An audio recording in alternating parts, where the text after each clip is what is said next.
Futures back in negative territory once again this morning, extending declines that we saw on Friday heading into the weekend as markets continue to juggle concerns over higher interest rates and continued aggressive interest rate increases coming from the Federal Reserve. We have pretty much everything to the downside as far as individual groups this morning. Tech is leading currently here in the pre-market. We have Jackson Hole coming up at the end of the week. Fed Chair Jerome Powell will headline with his keynote speech on Friday, which will be the next kind of economic benchmark. We do get a couple of minor inflation data points coming out this week, a little bit later on Tuesday and then Thursday, that could move the market as well as far as the inflation conversation continues, though. AMC shares on watch down big time this morning ahead of the start of trading of APE, the preferred dividend coming this morning. CEO Adam Aron tweeting over the weekend that, just a reminder, the value of everyone's position in AMC now includes both AMC and APE. Once it gets started trading, we'll have a look at that coming up this morning. Tesla back on watch. They're going to increase the price of their full self-driving software coming up in September once the next version is launched. So a number of interesting things to watch this morning, including some of the squeeze stocks back to the downside in a big way this morning. It's Monday, August 22nd. 2022. TraderTV.live starts now.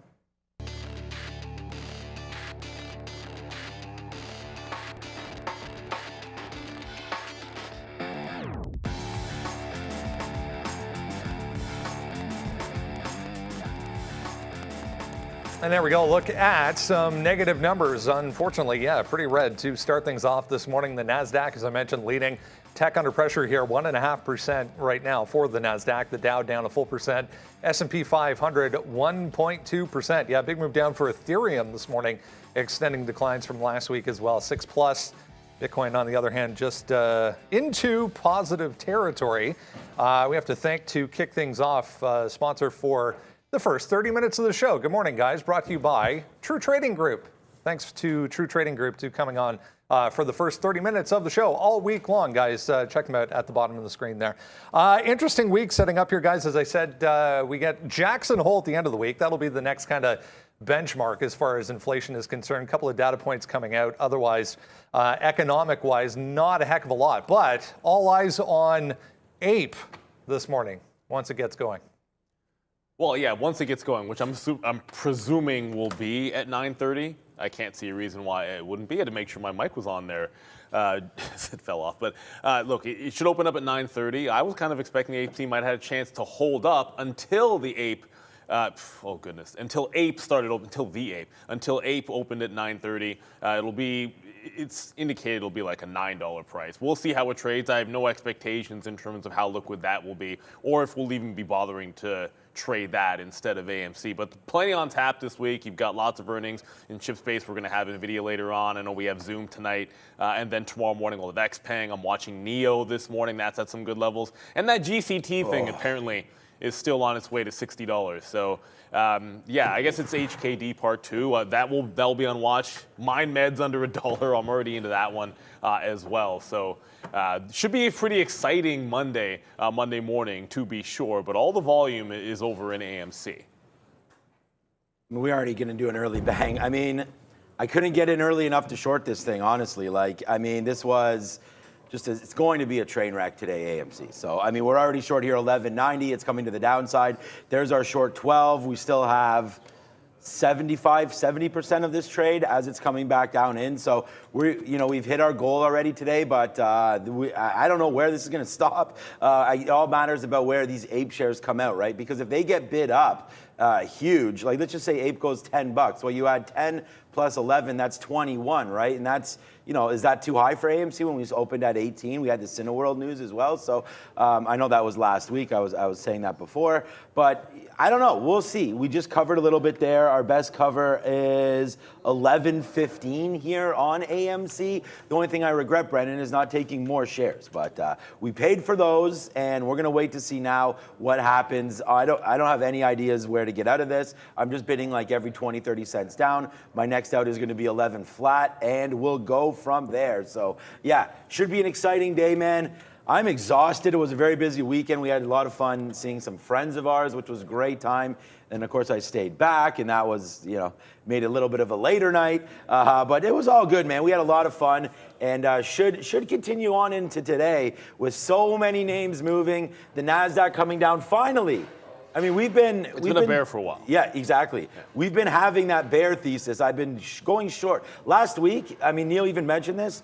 I hadn't had a long. I don't think I had a long in the last 3 days, to be completely honest with you. It was one day where you didn't have a single. I know, and then I didn't have one on Friday either. So, I didn't have one on Thursday, didn't have one on Friday, and honestly, one more time. There's not one long written on here, so we'll wait to see. That's a lie. Actually, I do have Oxy. If Oxy pulls back, I do like long that long. Oxy at 67. Yeah, baby. and that's been a good long. But also, oil has been sometimes counter trend to the market, oftentimes. So you can play those. And remember, there's always small caps out ready, there. baby. Longs and small caps. I already have that SVRE. We'll definitely play into some of those because the volatility has been there. Hey, maybe there's a long in GCT today. Who knows? Yeah, what a move on Oxy back on Friday following that Warren Buffett approval, I guess. The Wall Street Journal then comes out, if you missed it, on Sunday and said they're not going to or have no plans to go above that 50% ownership stake that they were approved to go to back on Friday. But amazing move. Anyways, back to the upside. Here's the headline that popped up in front of me this morning as soon as I sat down. Yeah, persistent inflation and rate hike worries dragging down things this morning. Europe was lower. Asian markets were lower as well to start the week off. Banks, a lot of talk on banks showing a little bit of relative weakness this morning. Some of the big tech names to the downside. Really no significant news on any of them, but Apple's down. A lot more volume in Apple than Microsoft this morning. Some of the chip names to the downside as well. So from a broader perspective, again, we get a little bit of inflation data coming out later in the week, but I mean, all eyes going to be on Jackson Hole coming up on Friday is when Jerome will speak at the Jackson Hole conference, I guess it is, this week. So nothing else as far as macro type events to look forward to. But as we said, I mean, I was looking at a chart of Apple, a daily chart of Apple on the weekend. Unbelievable move off the low as we've been talking about, but I mean, due for a pullback here at least. Well, you don't see markets or individual stocks have the run that Apple just recently did without some kind of, and I think it's a healthy pullback, regardless of whether you think it's like, oh, the market's topping out, the market's making a bottom, yada yada yada. Let's be real. Like the churn that this thing had put in since 125, but essentially, Apple is the market. It's like 30% or something along the lines of 30% of the bounce that we've gotten off the lows on the SPY and the SPY or the S&P 500 has been from 4 stocks, of which Apple is the largest of that cohort, right? Like Apple, Tesla, Microsoft, and such. And Apple was probably going to make a pullback. I wouldn't be surprised if we actually saw the 200 period again on any kind of a dip. I look at what was support at 71, and I say to myself, at a high like this, the last time it made a top like that, it was just an absolute bloodbath to the downside. Not bloodbath, but it was pretty clear trend into that downside. Apple was the last thing to go. It was very strong into the week, and now you're below that 171. So this 171, did you get a break? I didn't even get the break there. I'm not going shorter. I'm already loaded up here, but I guess we can switch really fast here. Sorry. Well, that's okay. I mean, I don't think people care too much about Apple. No, probably not. AMC anyways, but there is the clean break again, man, on Apple. Like I said, I was waiting at 11:02 there. I don't have any. I mean, now we're 1.5 times our daily goal here, and we haven't even turned my mic up. Oh, yeah, it's falling down on this shirt. AMC just continues to make that move down, and here it is. I'll try to put this up a little bit higher. Here it is now breaking through 11, and as more confusion hits right now, this name, I feel like AMC is the easiest short right now in the book, just until it gets figured out. I mean, that's the whole thing. We're going to open up. We're going to IPO.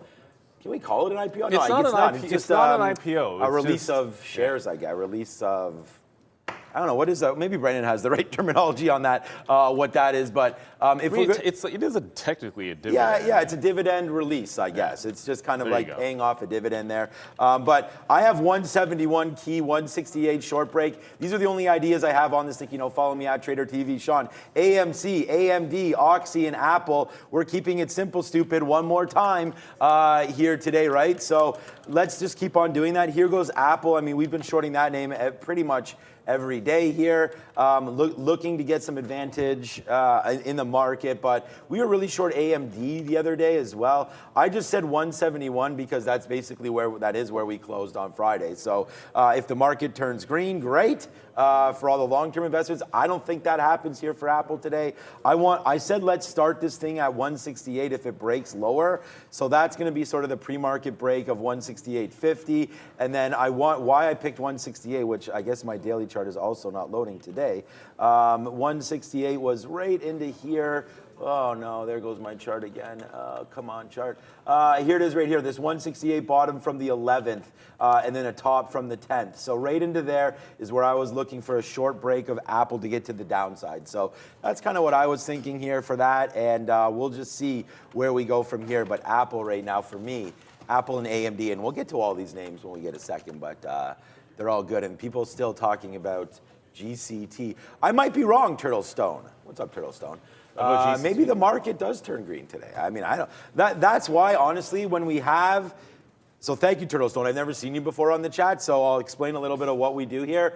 We're trading equity, right? So we're not trading options. All of our positions can easily be reversed.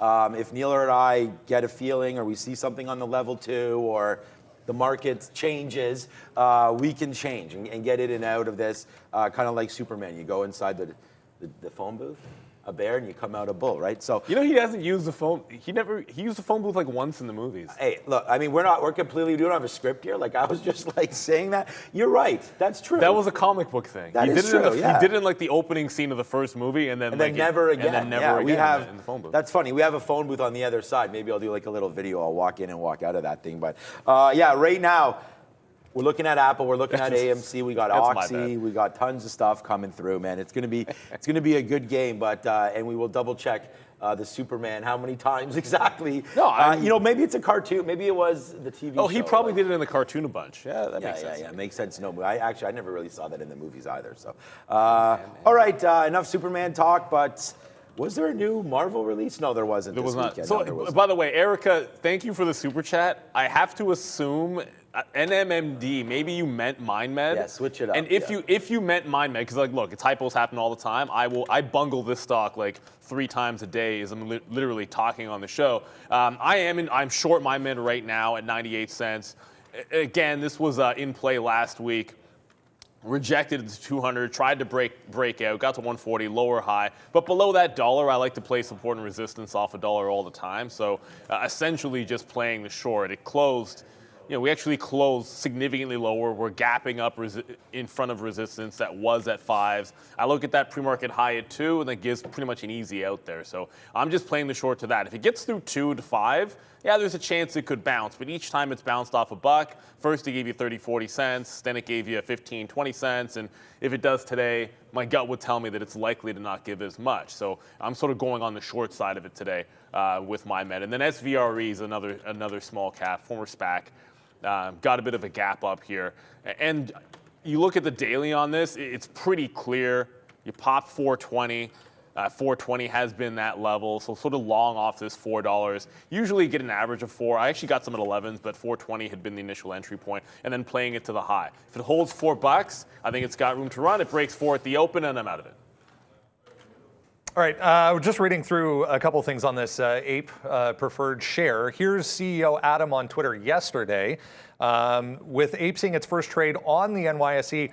At some point tomorrow morning, the value of AMC investment will be a combination of your AMC shares and your APE unit. So you get 1 for 1, essentially, which would indicate 50-50.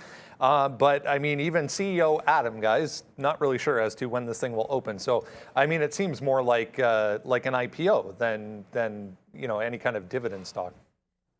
Okay, so I actually did think, and maybe I don't know why I thought this, that it would be open at 9:30, realistically. Because if it's like an IPO, then it could open up at 11, it could open up at noon, it could open up at 1 o'clock. And I was actually thinking that the bigger moves might happen after Ape got opened up. So we could be in for a bit of a wait. AMC is probably going to go bat-ish crazy, and there's going to be lots of opportunities in it. But the second APE opens up, you're going to have to start watching it, right? Like, you got to start thinking about whatever price it is plus that 9, and then go back into your AMC daily chart. If you're looking at support and resistance, like that kind of a thing, right? Like, if you add the 9 to 11, you get 21. That's a previous resistance, a previous support level on AMC. So the way I look at it, like that channel here, 21 to 28. That's why I still like the 11 break. You're below that 21 level, and it starts to make a little bit of sense. That's why that $12 price was so key, right? Because if you go back on the top end of the channel on AMC, $21 was support. Think of support turning into resistance. That's why $12 would be a key level. So below 12, I mean, it makes sense to me to the short. If it gets to $9 though, that gets pretty interesting because 18 was previous resistance. I kind of feel like if it gets to $9, that's where you might actually find some buyers on the stock today. So just do that math quickly. If that's what you want to be using, support and resistance for the previous AMC price levels to see where there might be buyers and sellers, that's what you're going to have to do. And that's probably all we have to go by until Ape does open up, which I guess can be at any point. Well, after 9:30, obviously. Yeah, I just want to be short this thing, like Neil was saying there, just to see what happens, right? This is not like a call on apes or anything like that, right? Like, this is just going to be, and I'm just trying to fix my charts here so I can actually get going here with you guys. But there it is. We'll put a 50 period on this. This is a daily chart. Neil's already sort of gone over all that, so I just took another piece out at 93 there on the way down, so we've done pretty good to hold it. Look, it's on the imbalance locator already. It's on the imbalance locator, Ape, yeah. So hopefully, you know what? I mean, I don't see why they can't get this thing open. I figure like they'll open it up. And the thing is like I get this super chat here from Jose. So look, let's just slow down a little bit here, right? Losing my shirt on AMC. So this is the thing. You're going to get those Ape shares. So when you get those Ape shares, that's going to offset the value of whatever your AMC shares are now. So, like, you could be long at $20, and then if you get APE, I mean, we don't know where it's going to open. There's no price yet. But if this comes out at 10, then you got 10 plus 10 again. So then you're back to $20. So this is, wow, I cannot believe this just keeps on going down. But this is the point. As Ape shares start to go up in value, then you're going to get that, Jose. You're going to get that move down in AMC, which is why I'm short AMC. This is actually almost like a call on the bulls a little bit here, because if Ape opens up at, like I said, $5, then you just add it to the price of this, and that's where you're going to get AMC properly trading at. So that's why some of the levels that Neil mentioned there makes a little bit of sense. But you also talked about here GCT and HKD should be investigated. I mean, the whole market should be investigated. I've been saying that for years, obviously. Should pump it, and they always are. Shaking my head, jealous. Have a great day. Yeah, well, thanks, Jose. I mean, we're all jealous of anybody that was long those names as well, right? But hey, we all have the ability to come to the party. I mean, when HKD IPO'd, we had it on the show. When GCT IPO'd, I was long at $10 or 13, whatever that first halt level was. I think it was 13, and wound up losing on it. So yeah, man, I mean, I'm pretty jealous about that all as well. Here's the imbalance locator I had up for a little bit. They're right side by side. Coincidence or not, Brendo, these are both the same amount of shares here. Here's Ape and here's AMC, both chilling with 140,000. So I don't, that is interesting to me as well, but I don't think there's anything to that. It's only 8:48. I mean, I think if we're going to take anything from any of this advice that sort of we've been giving you is that calm down. We're going to wait for this thing to open up. We're going to see where this trades. But for right now, yes, buddy, AMC with the short of the day there at 12. I mean, it would have been much higher, much better higher up, but here it comes. I don't know why my chart doesn't show any data at 7 o'clock or not, but there's the short at 12. Oh, I know. And yeah, what, when you log in, or what does that mean? No. It's just, there's been an issue. Oh, there's still an issue. Okay. Anyways, there's the short at 12. I'm not looking at all at technical levels here for AMC. Like Neil said, if it can get down to $9, remember, it's the addition and subtraction of these Ape shares. I mean, it's not like we don't know the price of that yet. If Ape comes out at $1, then yeah, Oh God, it's AMC is down to $12 in total value. So that would really suck. But let me think about this, Neil. If Ape comes out at $1, then AMC should rip then, I would think, because doesn't that value AMC so low that people are like, oh my God? I don't know. See, this is the thing. I don't. Like if it. First I of all, don't know what to do. I can't see why it would open at $1. I don't like. I think it's going to open up pretty much right around that. Like it's indicating 9. I think it's just going to open pretty much right at $9. Like that seems the most logical thing to me. And then I care about how it actually trades. So like, what was AMC like on my Friday? My fear would really just at AMC we're at 18. 18 exactly. 18 like so. Yeah, so 18.9. Yeah, so that's where it's getting priced at, and like there's a chance it could open higher. That's what my fear would be. Like if it opens higher and starts running, you've had this much of a fall, and then you get a kind of a bounce there. And we haven't even talked about like Bed Bath & Beyond, which is down as well. Everyone's like, look at the sympathy short on Bed Bath & Beyond. Yeah, you're right. It's weak as well. Not as much volume, and I don't expect it to do as much volume. And there's probably a few other squeeze names out there that are feeling this pressure, but. Look, I just want Ape to open up because I think we're definitely going to get a bit of clarity. Because as you said, if it opens well away from $9, then a lot can quickly change here. Like if we do see it open at like 11 or something, then hey, we've seen squeezes before. And the interesting part is, how much of this selling pressure right now on AMC is coming from the simple fact that a lot of people don't really understand. They're waking up this morning and don't understand exactly what's going on, as a few people have asked already this morning. So, it might be a little volatile until we get this APE open this morning. As you guys were saying, I mean, Bed Bath & Beyond down 18. Weber's down 10% right now. That GSUN from last week down 10%. Ear 9.5%. Like, the list goes on and on. GameStop down 8% here in the pre-market as well. Here's a couple of notes. We're going to get to upgrades and downgrades here this morning, but a couple of notes of interest. DocuSign downgrade this morning. It's down about 4%. One that had a big move last week, Farfetch here, drops as well on a price target cut from Credit Suisse. So, yeah, the wait goes on, I guess. Yeah, so for DocuSign, sometimes what'll happen is you'll look at a good level and then you'll come in on a Monday morning or the next day and you've gapped away from it and there's nothing you can do about it. So it's completely run away from you. You looked at the end of last week, like 4 days in a row, just straight downside, right to the 50 period, right at $66, and you're like, okay, well, 65 breaks. That's going to be obviously a support level that gets taken out like that is going to be a good short, and you gap down below it. Okay, well, if we pop a couple of bucks, then we come right back to that level on DocuSign. Not a lot of pre-market volume there, but when they caught the downgrade, if there's strength in the market, I would look toward that 50 period in Docu as likely resistance. So, it'll be on the radar for me in case there is a bit of a bounce. I don't know that I like the long in the stock today. I'll definitely be thinking about if it does get up to that 65, 66, that's where I want to be fading it on DocuSign. But that's pretty much it for me on that one. Like you said, it'll be on the left side or on the right side of that upgrades downgrade board. Sometimes you just gap through a good level and then all you can do is come back and retrace it. I'll tell you this much, NEO doesn't have to worry about that one. I'm actually going to be watching NEO all week. Because I'm actually on the bid. I could be long NEO today at some point. I mean, obviously, if it breaks 1850, I'm going to go short because it breaks this floor. But I'm very likely to just take a long in front of it as well, actually on the bid. And six days in a row downside, it's a big level for NEO on the daily chart. Also we get Xpeng's going to be doing their earnings tomorrow morning as well, so that'll give a bit of a sign as to the future for NEO. But big level here at 1850. I think we get them Thursday or end of the week. I don't know. Either way, NEO, we're looking at 1850 as a support level. That gets broken, the daily chart speaks for itself. Big gap below. I took some more out on AMC there at 91, so another one there taken out. Now we have 55% left, so we're just in the money $1 on that one. A lot of super chats. Thank you again to Rolando there for another 50.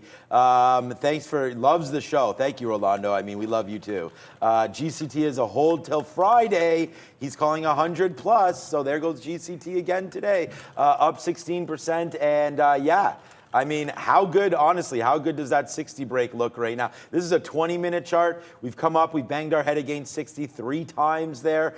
These are, again, 20-minute candles. We also came pretty close there at 58.50. So right now you're at 56. And the spread and the volume is actually a lot less different than HKD. I mean, I don't remember what HKD was at these levels, but I feel like there's a decent amount of liquidity here at least. Obviously, if this gets into the thousands, like HKD did, then you'll see some of that liquidity dry up quite nicely. But Rolando, I wish you and everybody else who is long, because I guess nobody's short, this name the best of luck, because GCT today has been hovering once again, banging its head up to that $59 mark, and we'll see what gets taken out one more time here on GCT. But if you're looking for a bottom, I don't know, I don't want to call a bottom, but you know, here's a little bit of a dip down, a couple different halts there into the close on Friday. So I would still look at $50 as a pretty key level. I mean, that's something that we bounced off of. So you can get that. That's only 10% down, right? So not a big deal to get back to 50, but wow. GCT, thanks for all the super chats today, and I want to say best of luck to everybody. To me, it's a long at 60 because, and that's it. I can't say like should have broken on Friday. Yeah, like I don't know why it banged its head there 3 times. We'll see if it happens one more time here, and then hey, you're off to the races on GCT. Thank you for the super chat, but let's go over to the big board and see if there's any like kind of like real names on that board here, Brendo. Maybe one or two today. Netflix, top of the downgrade side today. CFRA with a pretty negative note actually on their ad-supported model that is to come. So downgrade and a price target cut from them. There's that DocuSign note I mentioned, Coupa and VF Corp. AstraZeneca, upgrade today. Campbell's, Cardinal Health, and Hibbett. Hibbett, okay. Hibbett. Netflix is a name that I think I'm going to sell. Know what Hibbett is? I don't know what that stock is, to be honest with you. We said that there would be hopefully be some real names on there. It looks like we got at least a couple of them there with Netflix. I mean, Campbell's is pretty decent. Obviously, AstraZeneca's been on fire. Some of these biotech names and just pharma has been really trading well. Eli Lilly to the upside. AbbVie made some back off their earnings report as well. But Netflix, to me, is a very, very interesting name. I think I'll probably, I don't know. I was looking at this one and I was, oh, God. Why isn't my Netflix daily chart working now? Okay. Unfortunately, I'm not. Hang on. Getting frustrated already. Here, talk to mine. No, that's. I mean, I was going to I have it on e-signal, but yeah, that would have been a good idea to talk to yours for sure. Thanks for that. The next time we'll do that. I don't know why that's not doing that for me, but here we go.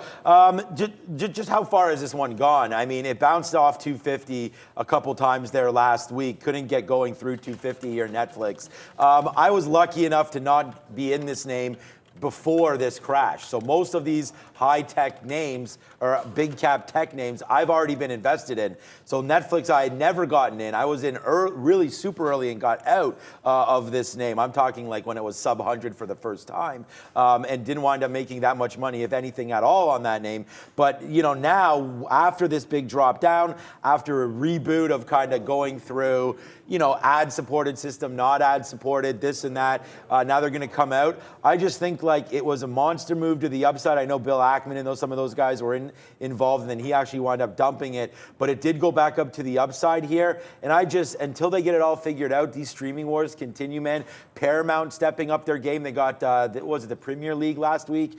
They purchased that.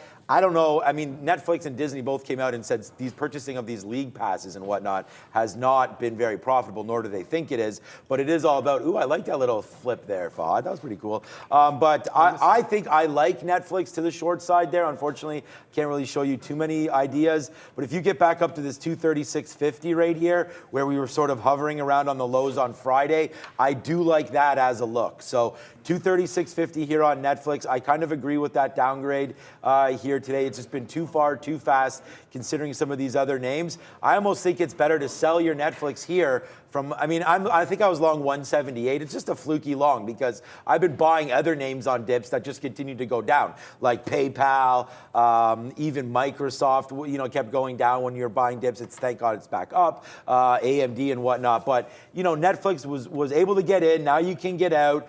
And I think you can make a decent case here that 234, 235 is still a fantastic out considering our high was at 250. So the name that I'm most interested in on that whole list would be Netflix today, but I'm going to let it settle down. The spread can get 30, 40, 50 cents obviously off open. So we're going to set that down. If anybody wants, there are free memberships thanks to True Trading Group. You see them on the bottom there, but I didn't want to forget that there's also a couple memberships up there as well. So thank you for that support as well.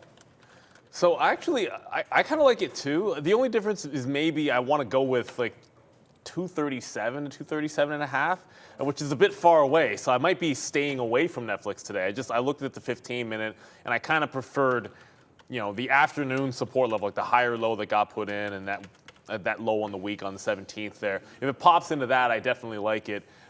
So I might not be into it today. I just want to go over a couple of things. Like that SVRE starting to go. It just got to the pre-market high there, so looking like it's pretty strong. It bounced off that $4, heading towards that top. I've already started to pay off, obviously. If it dips back in and puts a higher low, that would be about the 430 to 440 range. Otherwise, it's a clean top break. I don't love, it's a 475, 480 high. I don't like those types of breakouts because you're right into a level like $5. So if it's going to make a run at 5, I'd rather be buying the dip in front of 420 again and then play it that way. So SVRE is off to the races, to be sure. We'll definitely be monitoring that and a couple of other small caps here. But yeah, it's going to be a wild one. There's a lot to be covering here this morning. And MindMed is starting to creep up as well. Like it looked like that was going to be pretty much smooth sailing because the volume was pretty low. It rolled over off like 99, started to get filled 96, got some bids down there, and it's catching up again. So this takes out the top. That's where I'm going to be giving up the short on MindMed here. A couple of interesting notes. Just saw this on Apple. First of all, they're going to start offering a genuine Apple parts and tool kit that you can rent, apparently, for $49 if you would like to repair your own laptops and phones, I guess, iPhones. So that just came out. Also this, fan favorite Mullen up a little bit here in the pre-market this morning. The first demo of their 5 EV crossover set for October, guys, for Mullen. Oh, look at that. People always, sometimes we get super chats about Mullen being a gift under $1 and whatnot. Look, I think that if you're looking for a name that can pop on news, we've seen it happen before with Mullen. I mean, even on Friday, 63 up to 71. I mean, that's 10%, right? So, take your profits when they're there for sure. I think you're going to get a lot of opportunities with Mullen. I mean, come on, that's Oxy. Come on, Mullen. Obviously, Mullen's at 77 cents there, but where were we on Friday is the key, I guess. We were only at 75, but we went to 79, so you got about 5% there on Friday. We'll see what happens right now on Mullen here today. But again, it's just hovering around. There's that bottom that we talked about, 75 coming through right now. It never got to that 63 level. But I just look for this name to break $1. You can try to absorb this bottom here today. On good news, you would think it would go up. So I think the play could be just go long here, use 75 as your bottom. I mean, if you're under PDT here and you have enough risk to say, okay, I want to trade a name that's has a chance to run. There's also MindMed that is near this $1 mark. And I don't own any Mullen shares. I probably won't trade it. I don't like to trade names sub $1 because I do have obviously the buying power and whatnot to hit any name. But this one here, 77 cents. I just think if you look at this and you say, you know what? We're right back down here to a level that's held in the past. You got to go all the way back. I mean, when did we even last break this? This is just a daily chart as I zoom back in. I guess that bottom's still 75 back to May. So you got to go all the way back. And the thing is, when we last broke 75, it was only for 5 days, and then you ripped to $2. So I don't know. I think if you're going to get good news, I think you can find some bottoms here on Mullen. And just as far as everything is concerned, this might be one of the better longs for a risk to reward if this news is respected by the market. So we'll see. I mean, it's EV, it's parts, it's everything. We're going to wait to see what can happen with Mullen here, but I don't think it's a horrible shot to take here on MULN at 77 using something like a low 70s or so as you're out. I think you get more than 10% worth of return here based on the risk. Yeah, I think you can. I don't see why not either. I'm a little surprised that it's not actually doing a little bit more than this, just given how good that support has been at 75. Maybe it just needs to open up. But if it holds 75, I mean, you can also look at a top break, right? Like even if it just takes out the pre-market high at 79, 4 cents worth of risk, you're 2-to-1 to the next obvious resistance level up there at 85. So, that's actually going to make some decent. So I should say it's more like 86, 87. But that's going to make some sense there and definitely worth adding to the radar. This is what we like to see. Like when you get something where the levels line up, maybe a little more volume would be nice because 1.6 million isn't a ton. Pre-market, I've seen it do a little bit better. But I've added this to my list. So this and MindMed are probably the two penny stocks that I'll be looking at here today. SVRE just took out the top. I just got trailed out of my AMC. I really wanted this to open. I want APE to open up at 9:30. Yeah. Because I feel like down here, like that 11 break, the way I looked at it was like every single beneath 21, the equivalent of 21, which I guess is $12. Beneath that price on AMC, every single even break I wanted to have is to the short side as long as it's low. So 12 short, 11 short, probably would have done a 10 short had it broken that price. And I kind of like now that it's making a bit of a bottom, I almost want to see this thing open up. And by this thing, I mean APE. Let's get a first check here of social sentiment, see what everyone out there in social world is talking about. As predicted, or I guess as appropriate, big time. Yeah, wow, I don't think I've ever seen a box this big on this board. If you're seeing this board for the first time, just represents the frequency as to which these names are being mentioned. The size of the box represents the frequency, and then the color up here, it's tough to see, just displays the directional movement. There's APE, obviously not open yet. AMC, also big time downside this morning. Bed Bath & Beyond, big time negativity this morning. Tesla in negative territory. We'll talk about that on that FSD note this morning. Up here, tough to see as well. That's Vinco Ventures, BBIG downside. GRFX, big positivity this morning. There's Mullen we just talked about. Tiny little ones over here, all going to be worth a watch as well because all of these are names that we look at on a daily basis almost. NIO, NVIDIA, Twilio on here, UVXY, just to name a few. So busy morning, but the focus, as predicted there, AMC and APE. Yeah, I'm going to go off the board a little bit because we have been talking a lot about that as I take away. I had to update my AMD chart here because I had so many fills on there that I want to make it look a little bit better for you on the daily chart.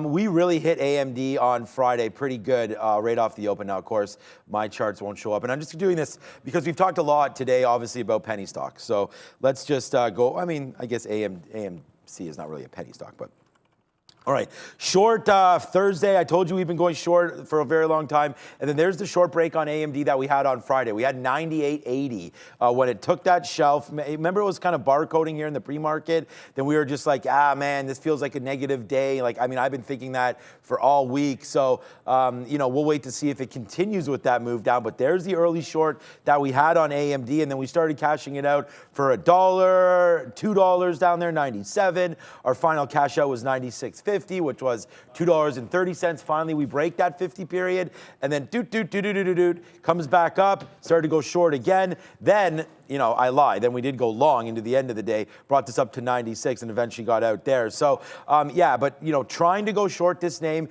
AMC to AMD today, I'm going to confuse that a lot. I mean, it's one letter beside each other on the alphabet. What's up, Brad? Nice little move to the downside, 96 here, down to 93. Obviously, when the NASDAQ is down that 1.5% like it is right now, you are going to see some trouble brewing for stocks like AMD. So I wrote down here on the sticky note today, again, for anybody that is looking for a few ideas with prices and things like that. And it's been really good. 94.50 to short sell, right? Friday was a short until the last hour. So at least I'm glad I wrote that down. I didn't even realize I eventually went long there in the last hour on Friday. But I like the short there. There's the long right there. We hit that at about 230.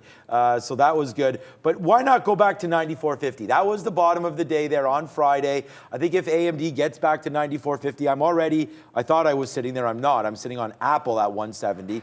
But this AMD right there at 94.50, I like that short. And I think we're wrong if it takes out, the high, 96-ish.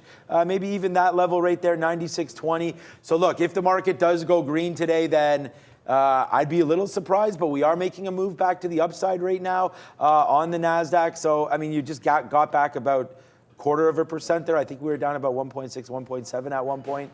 And then there's AMD, obviously, on the 1 minute chart, not doing a heck of a lot here already. So you're barcoding down here. I like this break of 93. See, unfortunately, I got to get rid of some of these wicks. It's so frustrating, guys, because we chart these D prints, which really can screw everything up. But there it is, 93.50, a break to the downside. I like that trade. That's the one that I have pushed in right now. And I'm going to put in a 94.50 bottom side or top side offer in case we rip up to there. But okay, you got NVIDIA. I know you stepped away. I'm just going to say we're talking sort of more big caps now because we've stepped a little bit away. So I'm glad that you're on NVIDIA here. Yeah, I mean, obviously, I think we already talked about Apple and the 171, which I think we both like. NVIDIA's not doing anything pre-market, but where it is, it's a bit of diddling in the middle. If it gets to 170, I think there's support down there on the daily being the 50 period.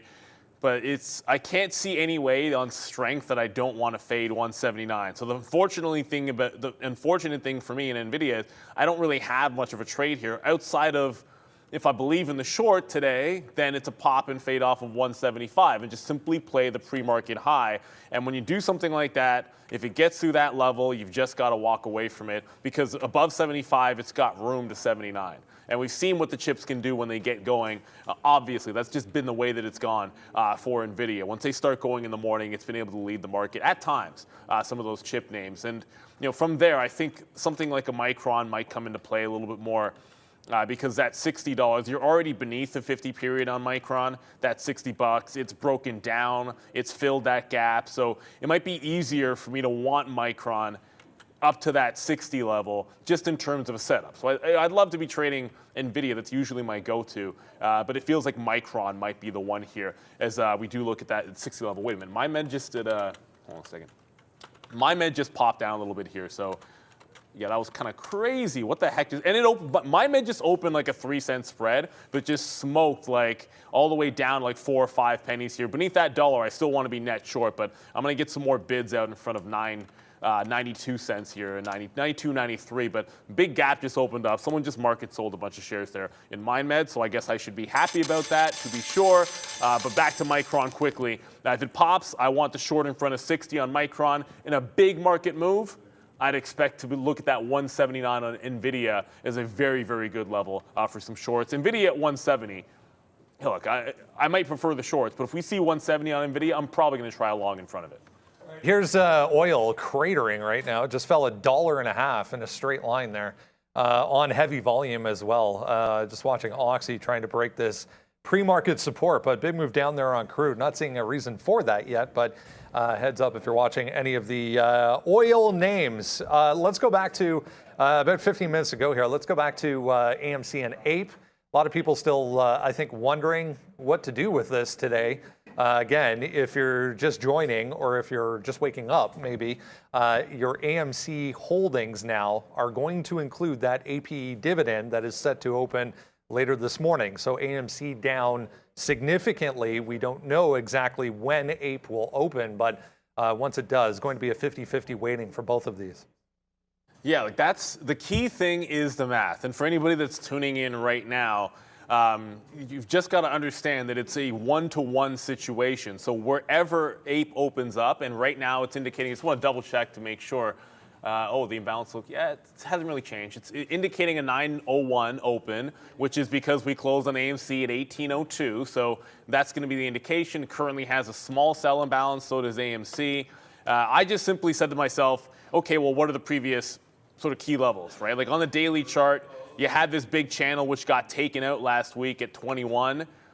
So that would make $12 a significant area on AMC where it tried to bounce this morning, and then every dollar up until you got to this level here at 18, which is 9, right? So 9, 10, 11, 12. That's how I came into this morning thinking about it.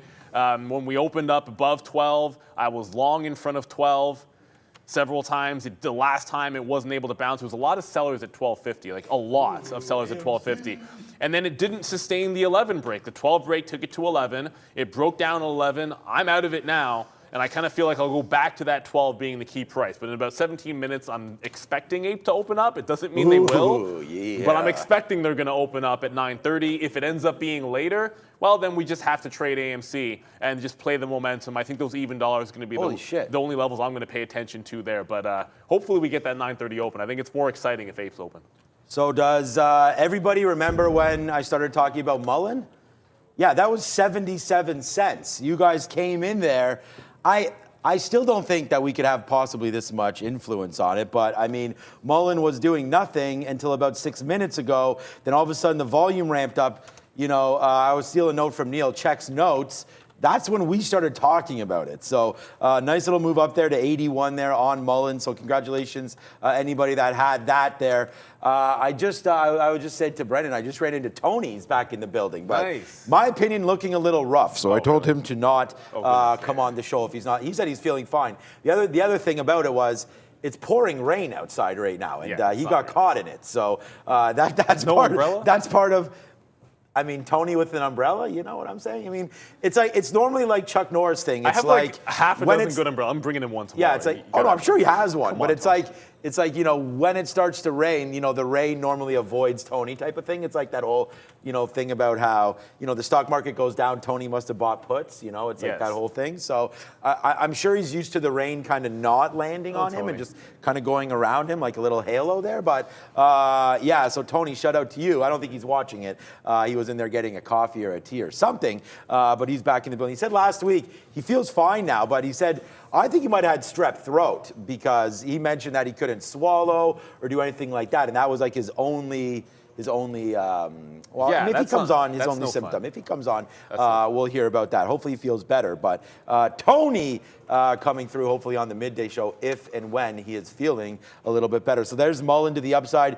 I know you just talked about AMC there. That would have been a sick reload. I definitely missed that at 12. I mean, did it even go up there? Or is that just our chart I think it's just our chart. Showing that? No, it did go to 12. You sure? I had the level 2 up. Well, eSignal has it. I mean, again, I don't know. Oh, man, that was literally 5 minutes ago. All right, so let's put another offer there near that 12. Although I do think, what's up, Katrine? Although I do think it is a little bit dangerous here if we go, you know, if it starts breaking higher. I mean, we have those. Did it go to 12? Can you guys, like, confirm that? I had the level 2 anybody? I did not see it go to 12. If you had the level 2, then that's confirmed enough for me. So, okay, if it did not go there, that's fine. That's all that I need. If Neil was looking at it, then I don't need any help. Okay, so that's more like, I'm just looking for levels, right? So then more like this 1170 level then, if it didn't touch that 12, more like that 1170 or so spot for me would be something to go short. I'm going to put a reload into that. We're out of half, by the way. You can see there's 10 ticks here, so we are, or maybe there's a little bit less, but we are out of half of this trade right now, short at 12.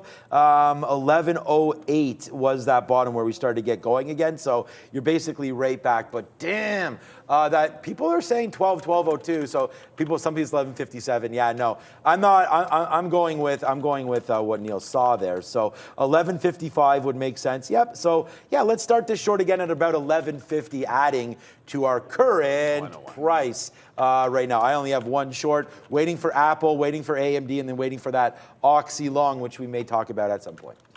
Move in oil. Speaking of Oxy, this move in oil continuing, just getting absolutely cracked right now.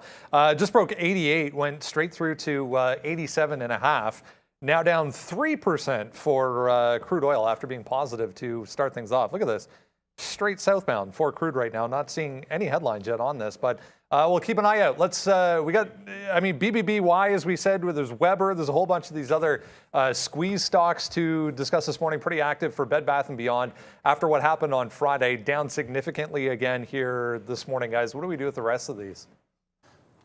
I think you just play the sympathy, right? Like unless I see AMC like squeezing above 12 or something like that, I kind of feel like Bed Bath & Beyond below that $10. That was the support on Friday. Below that $10, it gives you an obvious area. If it breaks 10, maybe it has a chance to get to 12. I'm looking at 10 and 12. You know, I'd short 10, I'd short 12. I wouldn't touch anything necessarily in between. We're at 940 right now. Not the time. The stock price is at 940. I don't know that I see much of a trade off of that. I suppose there was a long at $9 when AMC made that recent little temp bottom that it just made there. So that could have given you something if you're watching there. It feels like AMC is kind of like the futures, but Bed Bath & Beyond just trending to the downside. I want to be looking at that $10 level for short. I'm not really going to pay attention to, like Weber. I thought if Weber had broken some highs on Friday, it was interesting because it had some good levels, and then it never did. So I really don't care too much about Weber. I am trading that MindMed, which I suppose has some relevance in that space. It got grouped in a little bit with some of those names, but that's just a short beneath that pre-market high at 102, playing off that dollar level. It's likely Bed Bath & Beyond, the only one I'll look at here, and that 10 is the first look. Unless AMC's screaming, I expect to be short this name through 10. If we're breaking 12 on AMC, I could see a reversal long on Bed Bath & Beyond, but then you could just trade AMC. Yeah, I'm not going to be much help here today, honestly, because I don't want to look at Bed Bath & Beyond, and I see that there are some people caught in it. Neil just did a great job on the levels. I mean, that's really all that you can do, and I think the key word there is play and sympathy. I mean, you got to watch to see, you know, how a lot of these other squeeze names goes. I mean, there's going to be also GME, which is down today, again, for no reason. I mean, they're all just following each other, right? Someone's going to log in and see AMC down 39% and then be like, uh-oh, squeeze game over, just like my charts are over, also GME appears to be done as well, down 7%, but I would say no. I mean, these are just calls that, okay, at least my 20-minute is working here, where, yeah, you've gotten some high spots here, 45, 46. It started to get going.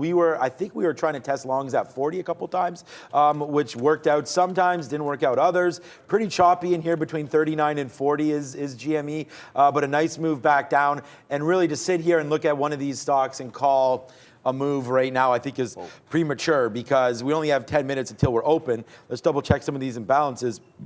That's right, Ford. Ford's been getting hit lately on some negative press, but we'll wait to see where Ford goes. I think it's going to be a short until it gets all figured out. New holdings I just saw in there, which has been pretty interesting, on it ripped to 6. And I remember that was Jose. You called that on the day of earnings as well, Jose. You made that I think it was 535 break up to 580 or so, up to 6. So that was a great call on that as well. And then here we go. This is, again, like I cannot. So now you know what, Neil? This probably opens up, man. It started to light up. Open at 9:30. This is lit. So if you come over to my screen there, Fahad, normally, as you guys see the way our screen looks when a stock is halted, it's gray. So I think this may open right at 9:30. We don't have, the tap is now down to 7. Yikes. So 7 plus 11 puts AMC back at that 18. So the tap's 7? Yeah. But the thing is, 7 plus 11 is where AMC closed. Yeah, so that makes sense. So that makes sense to me why it's there. We're nicely 75 cents in the money there. But look, if this is so interesting of a name here, why are we only at 110,000 shares to sell on APE?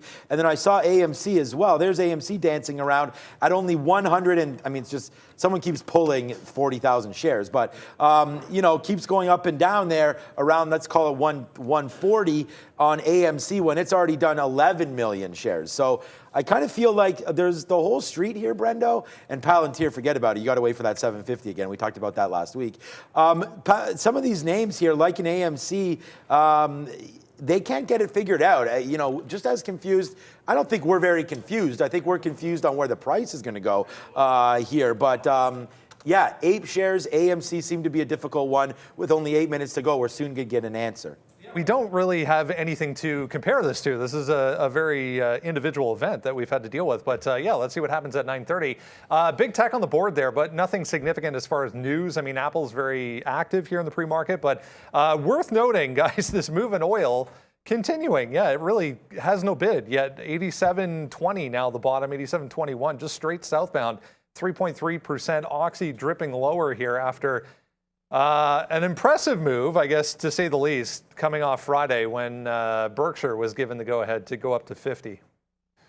Yeah, look, Oxy had that big breakout on the daily chart, and as I see oil crumble, it's like I kind of pulled my bid. Oxy's not, but it's not even moving. It's not moving to the downside. Like it broke out on the daily about 66.5, and then I was sort of sitting here thinking, okay, well, if we pull back, I'll go long in front of that 66.5.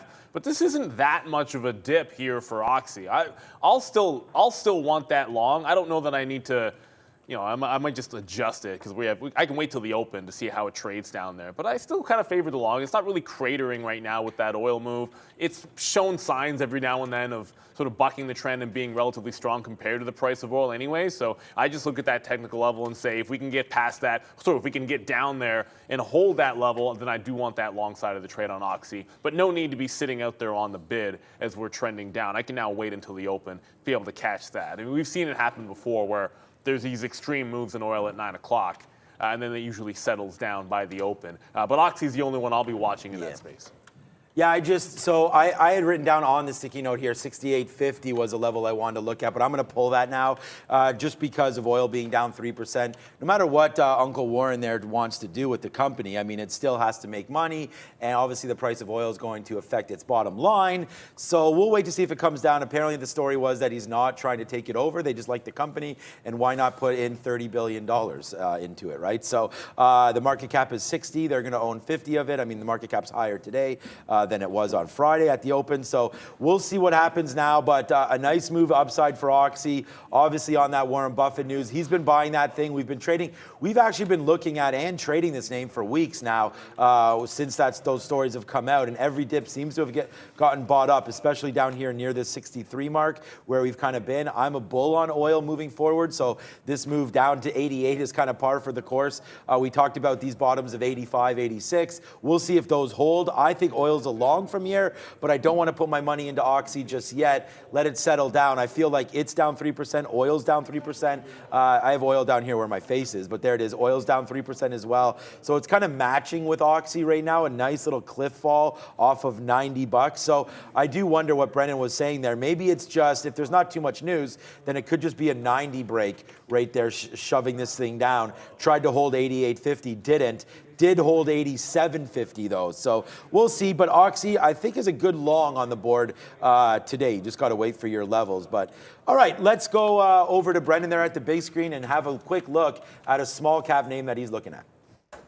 It will change here in a second. Well, I think this is your screen, Sean. Yeah, there we go. MSPR, another one that's up here. Not a lot of volume behind this. It's a very, very low float. Former SPAC conversion on this. They're in the health insurance business on the tech side. The blue line is $3. Go out to a daily chart. It's a bit of a wall. So any kind of move higher into 283 would give you an opportunity to fade on MSPR. But already coming off. Not a heck of a lot of interest, guys. But watch 3 on MSPR. All right. Yeah, it's that one, and to me, it's that and it's that SVRE. Well, it broke the high of the day. I didn't like the high break because it went right into $5. So it broke 480. You see it now double top at 5 or 493. This is why you got to watch out for overhead resistance when you take a high of the day break. At this point, it feels a little bit more likely to be dipping.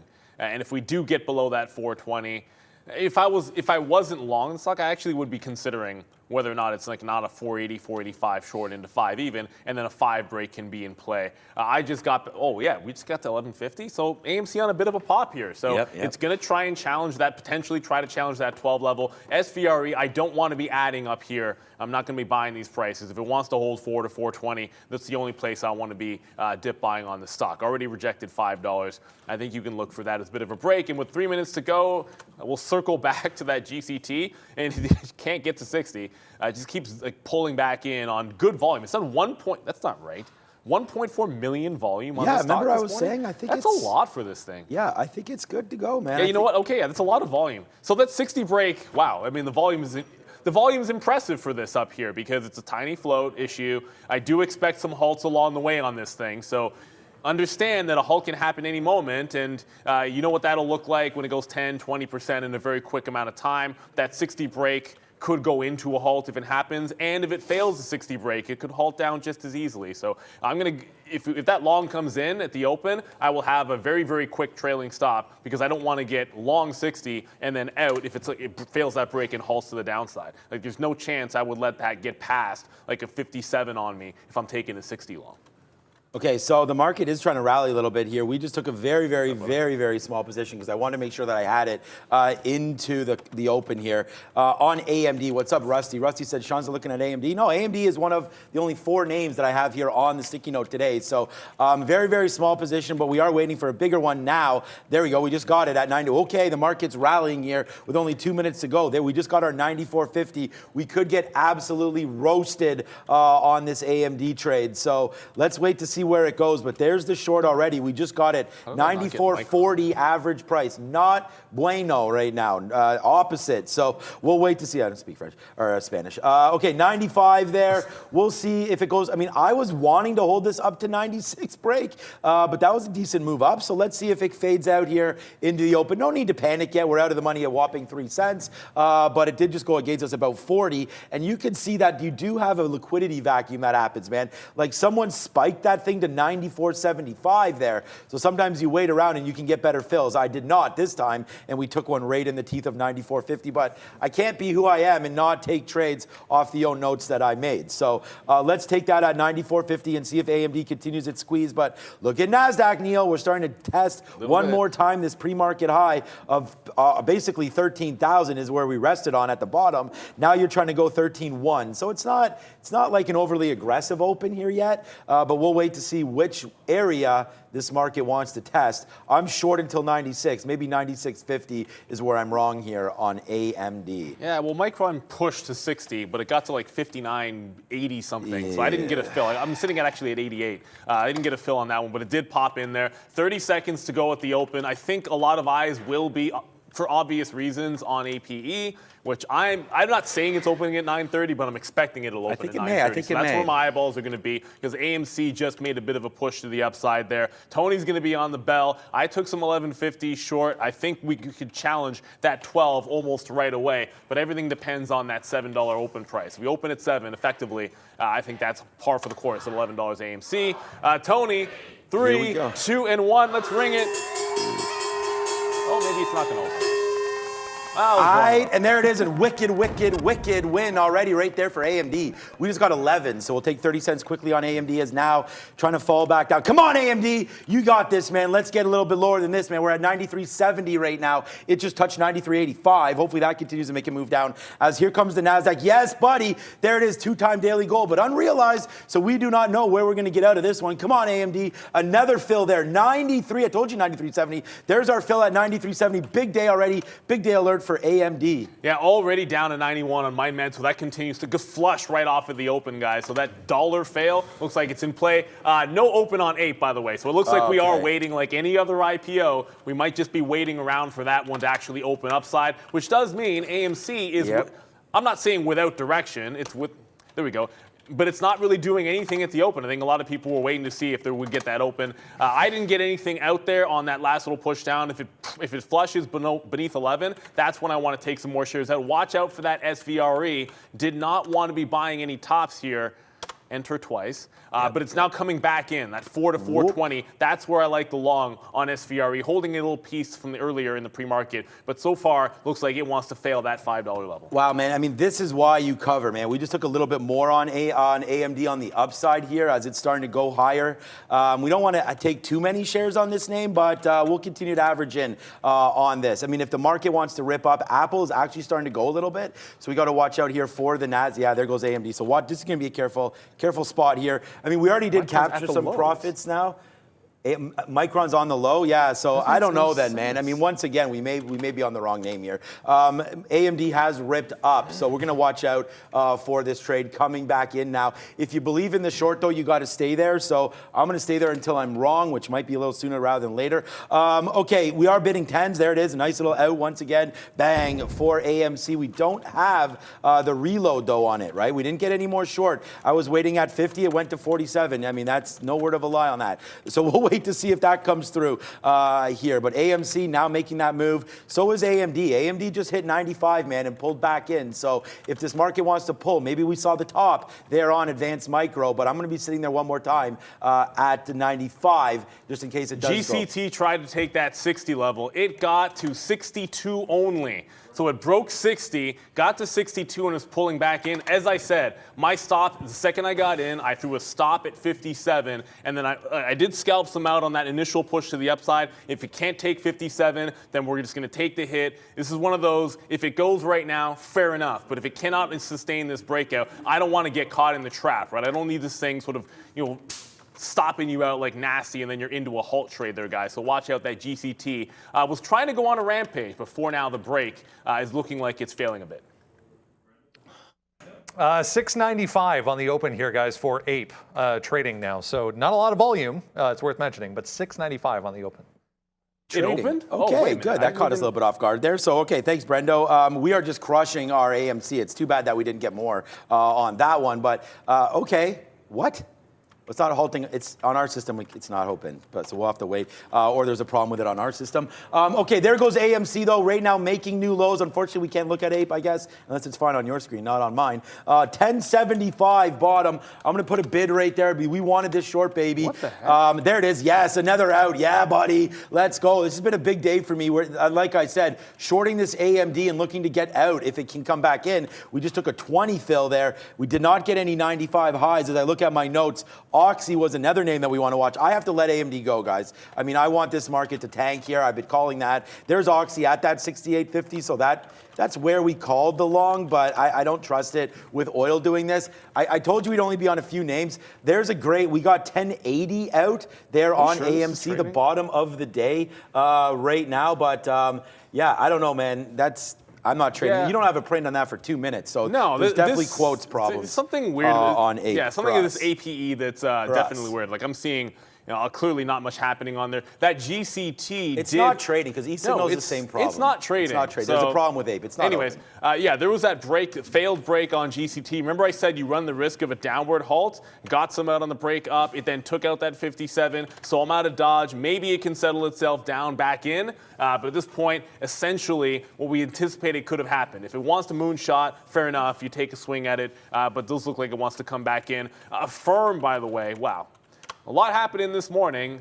I like to firm 30, and it's like, oh, I always forget to mention a firm in our pre-market thing because I trade it every single day, but I don't always talk about it. But a firm in front of 30, I like the short. I did get into it here. It's already down at 29.60, so as it tries to consolidate, I'll take a little bit out. But I think I want to be holding for these lows because the market is continuing to flush into the downside. That Micron that's frustrating as all hell. I'm not going to get these 60s, it doesn't feel like, and that just broke the low of the day at 59. So now I have to play off the 59 level instead of the 60 level on Micron. Certainly relatively weak so far today. I mean, this is just, what a day again. Hit the bangers out. There goes AMD, man. We talked about shorting that one right off the sticky, 94.50. It's $1 in the money now as this continues to make a move down. And we'll capture some more profit right now on this name and just maybe hold the rest. I mean, honestly, this move is downside, and there goes AMD. We called this one of 4 names, man. We called the AMC short. We have that. We're up more money on AMC than we are on AMD, but that's hopefully going to be temporary.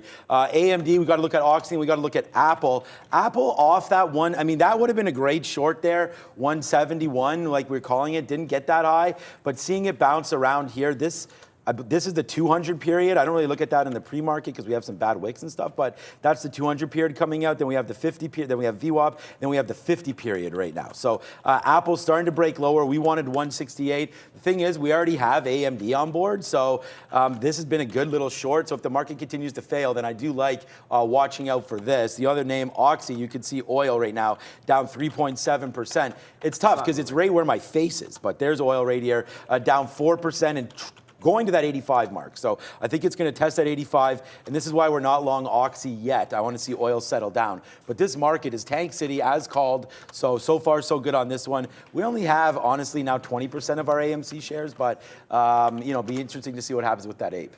Yeah, I just got an 87 print on MindMed, so that continues to flush down. I'm just going to play this all the way to 81. That looks like it, and it was the low of the day on Friday, so that does make some sense that the move might slow itself down at that price, anticipating it could find some resistance or support there. Affirm is starting to scream. With the market going up, sorry, down, I should say, Affirm just made another test.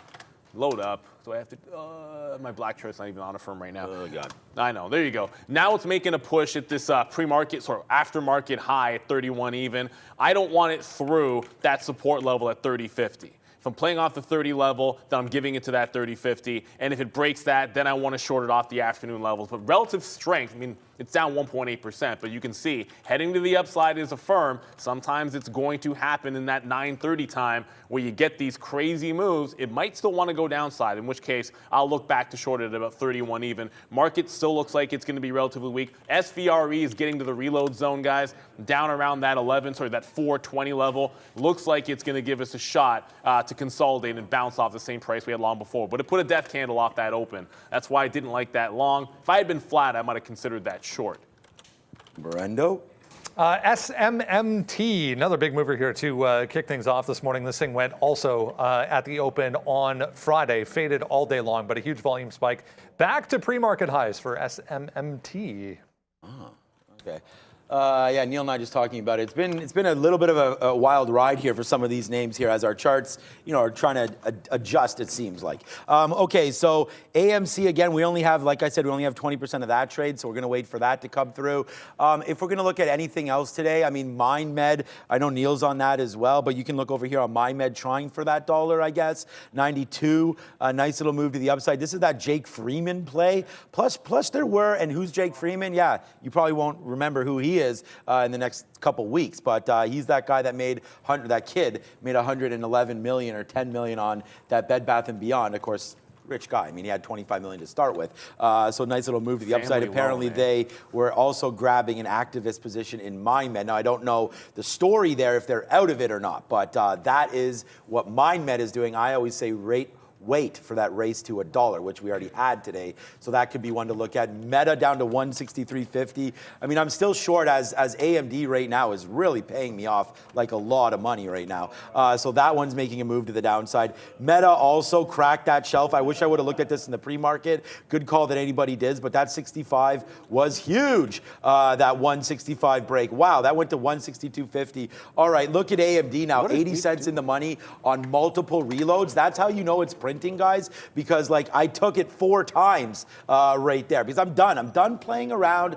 Like when you like a stock, man, you got to take it, hold it, and watch your thesis, right? I mean, sometimes it's not going to work out, but this market was sick. We saw AMD break. We know it can go on these runs. We had our target outs, and now that we're 75, 80, 90 cents in the money, it's definitely paying us out right now. So nice trade here for me on AMD, but AMC, wow, starting to rip. So good out. We just in our system, there's issues on APE because APE is actually halted right now. Right, I was going to say. Yeah, it's halted to the upside. I can see it on the NASDAQ trade halt website. It is halted at 8.59, but to us, it doesn't seem like it's trading on our level 2. We're not going to want to trade this thing, but you can tell. Like when you see that locked book like this, that's clearly in a halt state. It halted to the upside. So I covered AMC, that 11, as it started to break into the upside. Like there's no chance. AMC looking like it wants to halt to the upside. I think at this point, with APE doing what it's doing, at 8.50 halt, indicating that tap. Yeah, I just got out of more there. Yeah, it looks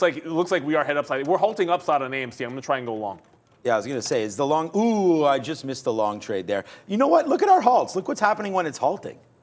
Like, it's not going gray again. I know. Yeah, so that is a little bit of a problem in our software right now. So, okay, damn it, I got out a little bit there and I didn't get more on the halt. That would have been probably a good little long there, but I'm only in 10% now. We were just lucky enough to get out at 11.15 there, and then we just took another out right there at 11.70 or 11.80, I guess, right where it halted. And I got out thinking it wasn't going to halt, but now that it did, I kind of wish we were long on that. Brendan's probably got something. DoorDash, guys, just popping up on a significant volume spike, was down big time on Friday, if you remember, after ending their partnership with Walmart, but just breaking through that high on volume for Dash. Shoot. Yeah, so I also just realized that some of our stops are not working. That was the issue. Yeah, So I think it's because the quotes, man. Like I said, like why is that not halting? Why is APE not working? And a few other things. So AMC wreaking havoc right now. I'm going to go short more AMD, and I thought, again, I thought I was sitting there with that. So yeah, I'm going to average into this AMD as it's starting to rip City right here. Yeah, actually, well, the Like, what market just itself happened? is Now still we hanging just those lows. got- Anything that's following the market, I think you can still work with, but that move on AMC was insane. It's going to open up in about 5 minutes. If I just got flattened, by the breaks way. $10, then I kind of want almost any price in AMC. Oh, that's man. beneath that 12. The $12 break is I'm the one on to the closed upside. orders down $10 million right now. What the actual? I think math. What the? They flattened me down $10 million Yeah, right now. okay. So I'll see you guys. I'm going to go take a little vacation. I know what what's out. happened. I know what. Yeah. Yeah, It's, yeah. yeah, No, okay, I know. so- I'm just joking around. I know but what like, yeah. how the hell am I going to get reopened now? Because Message Hugo. no, I don't have shit. I got I'll take it for a second. I think I'll I see handle this. what's going on. I think Yeah, you know yeah, what's yeah, going yeah, on yeah, there. yeah, It's probably an internal BS, but Micron is starting to go against up that 59 level. I think if it takes out these pre-market bombs at 59.20, gonna have to get out of this one. I know we ignored Tesla a little bit, and thank you for that super chat, Dustin, about APE. Because I'll tell you right now, when Dustin we got the super chat mentioning that APE was halted. That's what alerted to me that, wait a minute, I can watch that stock. We are getting a quote, but there was something funky with it on the first day there, so I couldn't even tell that it was halted upside. This is now opened up and is halting downside. Oh, so come essentially, on. this is basically trading like one of those low float IPOs where it's just going from halt state to halt state. I don't know that I want to be trading it in that regard. So I'm 1.5 million in volume. I think AMC is going to be the more tradable one. If we have to pick one of these two, it's got to be AMC because it's got enough liquidity. But they're not opening and halting at the same time. They're now in this weird off pattern where this is open and then halted when AMC just continues to be in its band. We'll wait till about 2 minutes from now. But if we bounce on APE above $9, then I will like a long above 11 on AMC. Berendo? Another one moving here, guys. Veru back in action this morning. Was up more than this. You can see tested $19 up there for Veru. On this note, the Australian regulators supporting expedited review of their COVID-19 therapy for VERU. Good news is you we've weren't got in AMC. we've got the CEO of Veru, and I'm joking about this. Fahad, we joke around and say he's the CEO of Veru. He's not actually the CEO. Wait, he's of not? Veru. No, he's not. Oh, well, I've been going long on his advice this whole He's damn not. time. He's not. But this stock has been an absolute monster, and I can't really. Yeah, my daily. There we go. It's been an absolute monster, and then you saw what happened late last week when it broke the floor at 22 even. You make a temp bottom at 17, double bottom. There's pretty much one trade that I'm going to be excited about to the long side. Well, two. 17 gives you a good risk to reward, but the other one's got to be at breaking out of these highs, 19, 19.50. Otherwise, you're diddling in the middle here at 18 bucks, which is not something I'm excited to be doing, guys. So I'm going to be staying away from that. SVRE, I did get the reload here. It's not really bouncing too much, but the consolidation's still in play. If it gets below $4, I know where my out's going to be on SVRE. Has been a bit of a weird morning in that it felt like we were going to break those lows, and then we essentially bounced. I mean, it had some bids on Oxy that I thought were going to get filled as the market was coming down, but those are still in play in front of that 66.5. So right now, Oxy gliding downside, but not exactly falling like a rock there. And I see Daryl's asking, why is coin up right now? I mean, I haven't looked at crypto, but remember, coin is now in that squeeze bucket. It's got a big short interest, so when some of the squeeze names go up, regardless of what you see happening in the crypto world in terms of Bitcoin price, you will see some strength in Coinbase. So it has a potential to start squeezing people to that upside. I like the 80 level there. I'm not sure we see 80s for any kind of short on Coinbase, but certainly that is the big one. AMC just reopened. There it is. Nice. Yeah, opened up at 12, so there's that 12 long idea.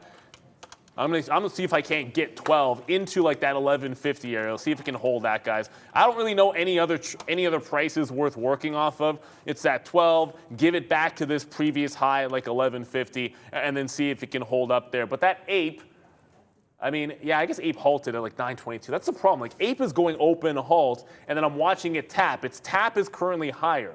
Like it's indicating a 950 open, which is higher than the 920. So my thesis is if I can go along at a key price, give it a reasonable stop, and APE is indicating a higher open, that's all I got for you, right? So I'm essentially trading one off the indicated open price of the other and that key 12 level that we like. So AMC right now on the run. It's been pretty good. I can tell you the problem with this is I'm constantly checking. We're going to open up in 1 minute on Ape. If Ape opens into a down halt, it's like instantly punch out. Forget about the stop. I'd go short AMC right now. Forget about break even. But if Ape goes down, you just have to cover your long and then wait for the next trade. For most traders, unless you're active trading like us, that's not a great situation to be in because it's not buy and hold. AMC is going to halt to the upside, and I almost want to cover.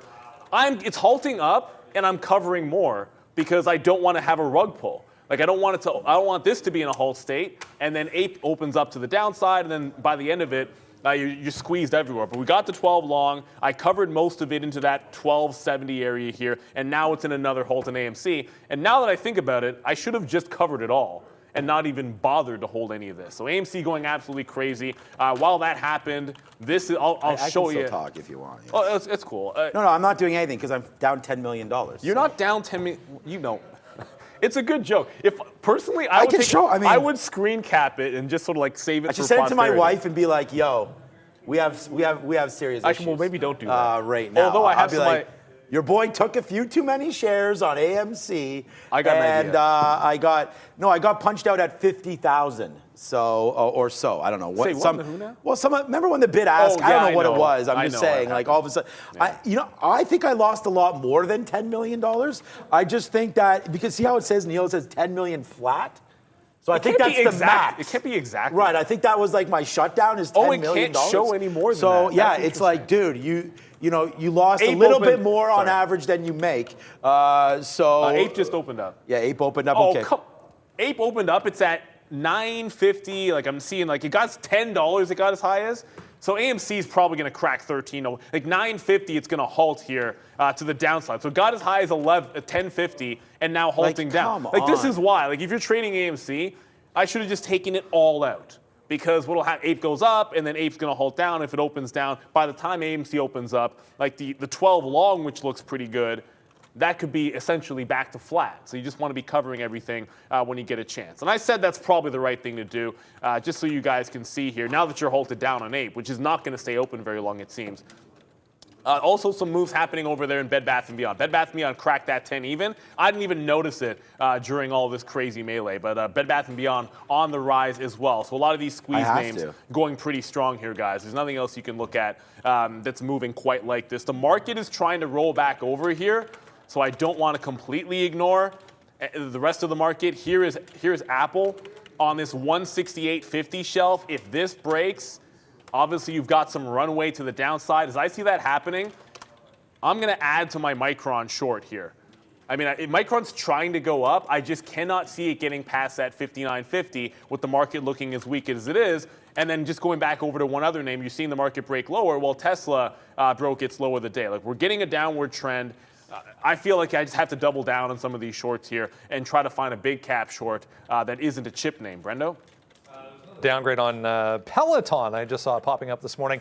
Truist Securities out this morning with another downgrade on Peloton, but just broke back to positive very, very briefly there. Came back down on volume for Peloton. Ooh, Peloton, I like you. Watch out for SVRE. It's heading back down into that $4 level. That's where my stop is going to be. Did get that reload, but didn't really do too much outside of that. It didn't really give me the pop that I was looking for. Peloton, I mean, I remember $12 being a good level for Peloton. I don't love that stock. I tend to want to fade it on strength. And I remember trying to bounce off this thing at like 11.65, and that makes sense for some resistance there. Tried a long there on Friday, and it couldn't hold it. And now you're looking at that same level. It's trying to break out. A failure there makes some sense for a short trade. Looks over, Ape is still halted, AMC still halted. I am in some shares of AMC, so I do have to watch that open. Yeah, I'm gonna stay in live mode here. I know you guys switch over to TMS, but I will stay live in case it gets sorted out, and then if it doesn't in the next couple of minutes, then I'll flip over because unfortunately when you do hit risk parameters, you are unable to trade anymore on a prop floor. So I've actually gone straight to the top with this one, so hopefully we can get your boy reactivated right now. But just for AMD, I mean, I'm more upset because these are just reload levels here that, I'd be short these 95s again, but just watch out as the market continues to tank here, making new lows now on the NASDAQ. AMD is a hell of a short up here. I would be in it if not for being shut down. All right, Netflix there. Again, another name that I talked about earlier. Remember, I was like, this name is a name we want to get out of Netflix. It is starting to move down. These are 1 minute charts right now. So I do apologize. You're not going to see me in, look what it shows me down on AMC here. Look, see the screen right now? We had an issue with AMC. That's a lot. Okay, so we're going to wait on that right now. But I like just doing shots if it was real. Yeah. Shots. Or I might have had a heart attack, one or the other. But there it is right there, 230. I just looking at this, and I'm going to go to Brendan in a second, but this Netflix trade at about 230. We've bounced off there. It is VWAP. So if you are looking for a short, I think that net. Oh, come on, AMD. I am really getting upset. But okay, let's go back over to Brendan. Another one making its debut. If you remember back on Friday, we got that Chamath SPAC news right at the end of the day. So this is the new symbol change, AKLI. Halted downside. Did open back up here around 31, but straight through to day lows once again for AKLI. So AMC this is insane. It opens up. I put a trail from 12 instead of 12. I put it at 1250. Just get out, and now it wants to halt to the downside. So the trade on AMC and APE is from halt to halt at this point. And AMC's done 30 million shares, and it can't even stay open. So you're really going to have to pick your spots here. I might even just get away from it because, truth be told, going from halt to halt, given that there was a bit of an issue, clearly, Sean getting a ridiculous, nonsensical price on our system internally. I mean, externally it would have been fine. Yeah, it's going to get repriced. Yeah, it'll get repriced, and it's I fine. only lost but then $8 million. Technically, I guess the same thing could happen again. But Bed Bath & Beyond got to 11 and failed the break at 11. I think this is going to be an interesting spot for a bit of a fade there if we can catch it. Apple just bounced off the low, and if Apple's not breaking the low, I just feel like it's a matter of time here. The trend is to that downside over there on Apple. I look at Microsoft, which hadn't done a ton of pre-market volume. That's already given it up. Microsoft broke the low of the day and is starting to trend here. So Apple wants to hold on to the low. I'll just go somewhere else. And that's going to have to be into Microsoft. I'll play off of this 281, which is that current bottom. I keep adding to Micron, and it's just Micron is the only thing, or maybe the chip names are the only thing that want to go to that upside. Because here is MU. I did like that 60 short. It didn't get that 60 short, and it wants to try to go back into this upside. If the market continues down, I think Micron's good to go in terms of it trying to follow suit. But for now, it is showing signs of strength. NEO, which I did like, I actually like the long on NEO in front of 1850. It goes to 1866.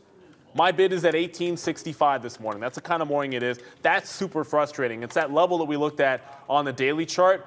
Big, massive wall at 1850 on NIO. It's got to be along in front of that level until it breaks. I mean, if it wants to break, fair enough. I will take it to the short side if it breaks at 1850. But for now, it looks like NEO's relatively strong. I just can't hit the buy when we're looking at the market rolling over. Yeah. I'm going to be looking for places to fade things at this particular point unless we show signs of breaking out. And that fade for NEO, it's got to be this 19 quarter into this 1935. Just looking at resistance over there from Friday. I'm back into a firm because the market wants to continue to trend those lows, so I want to play only one direction. I'm just going to send this halt. AMC's halted right now, isn't it? Yeah, it's halted again. Right, so I'm just going to send this picture. Normally, so what happens for anybody that is in day trade the world, when you're trading AMC or stock gets halted, you just got to be, so Neil, don't go short either on AMC, or I wouldn't even trade it if I were you. I'm not trading it. Yeah, because normally it goes into a halt state, but this is not a halt state for us. Fod, please. This is not a halt state for us, which is why you're going to see me getting cranked up there at 50,000, because you see, it's if I was long, I would have got out at 5 cents, or short, oh, that's 50,000, sorry, that's 500,000 there. So, that's part of the problem. So you got to watch out for that, right? So I think this is obviously important to see here, that when AMC is halted, we don't have the out properly coded here for that. So that's what that symbol looks like. So I'm actually just going to take a picture of this because, again, we are on the prop floor here. So, we got to make sure that all of our traders, worldwide understand that. So I would say that if you are on Day Trade the World and this is happening to you, you don't want to be in it. So let's just just double back on that. It looks like I will have to go back here into TMS mode, which is going to be that. So just a quick look. Meta did fall off, and as the market battles back, I still think this 165 is a decent short spot here for Meta as well. So watch out for that. Party's making Meta. a move here. Go ahead. Yeah, sorry. Yeah, thank you guys. I see a lot of people talking about PRTY. I did, like I said, I got back into a firm and I got into NEO as well. But Party, the Party is above $2.65. I remember this from last week, and we were talking about, I tried to catch a break late in the session. It tried to break out from 220, never really happened. It went sideways. Now you're looking to take out this 65 high. You've already rejected it once, and if it does not get through cleanly right now, then I'm looking pullback probably to that high that we couldn't get through before, which is like a 235 level. So about 240 or so, I'd be looking at dip buy if we fail this break. And it's just another one of those squeeze plays, right? So Party is the next one. Right now, 70 looks like a top break. Otherwise, I'm looking for the dip in front of that 235 area on PRTY. Like I said, I'm going back into a firm. Already got stopped once, and now we've got a wick off top at Friday's high with the market trailing back in. So I'm now short just underneath 31 on a firm, and then I got the NEO trade, or at least started NEO into the short side as well off of Friday. It's not really the afternoon. It was like the late morning high on NEO, that 19 and a quarter. I got some 1916s to the short side there, and I'm still in MindMed. MindMed. Is that starting to go back above? Yeah, it's bouncing a little bit. So MindMed got back to like 90, 96 or so at the open, rolled back over, but is putting in a higher low.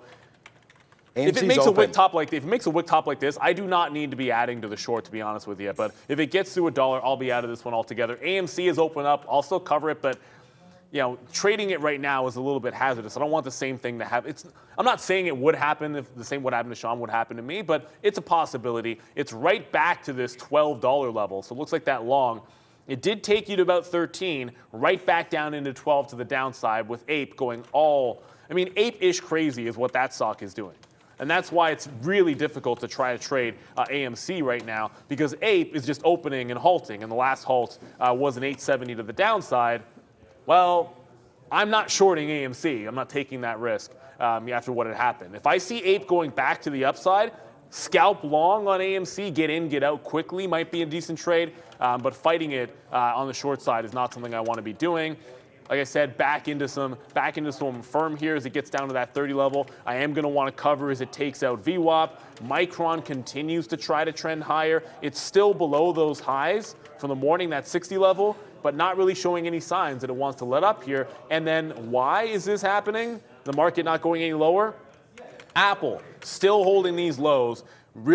Some strength here at 168.5. If Apple wants to hold the low of the day, there's probably going to be some chance that we can level off, and we're not going to see any fall through to the downside unless Apple takes out this bottom.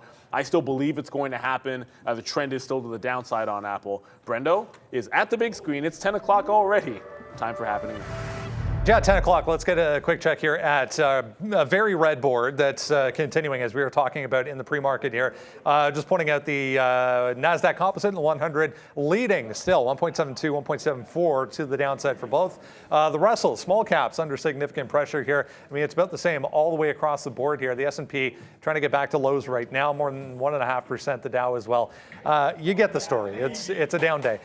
Tesla, new lows currently. Volume coming in as well at new lows. We were wondering what was going to happen here around this low from Friday off that full self-driving note. If you remember, they're going to hike the price significantly, $15,000 starting in September if you want FSD on your Tesla. Apple moving back to the lows as well. It's been kind of grinding along this 168.50 in the pre-market, tested a couple times already, guys. Back over to you. Oh, like this, and again, you know, I'm still waiting to see if I can get back turned live, because I don't want to.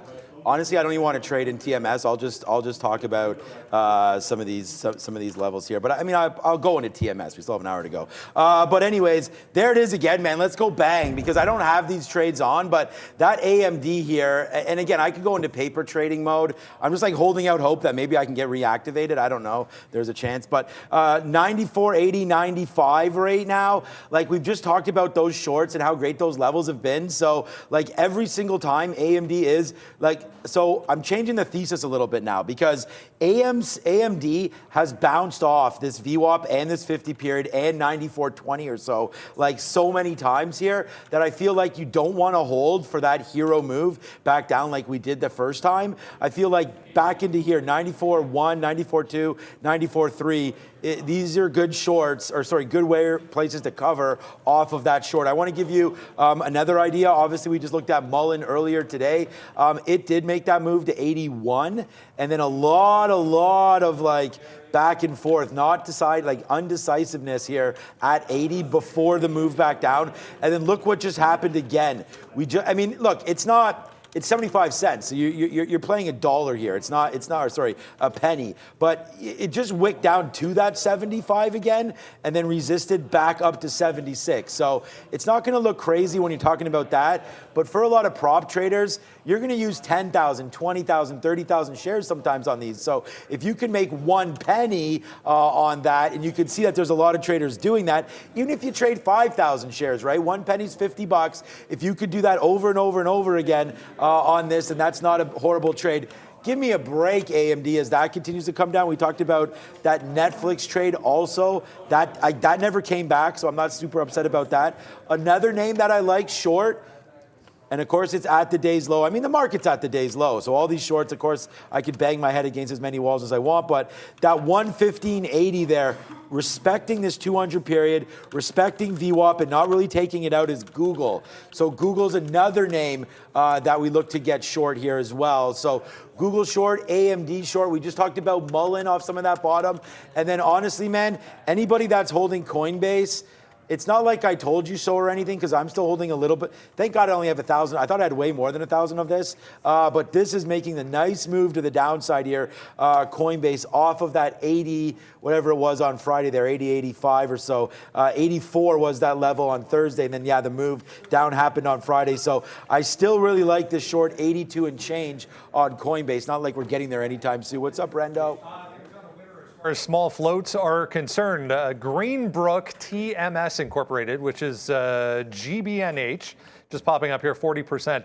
That's the free float, as far as I see. 191,094 shares, 17.8 million outstanding for GBNH on volume here. So just a quick note here, because I understand everyone's asking why are options down for AMC. Now, quite clearly, as an equity trader on a prop floor, I can't give you the definitive answer as to why they're down.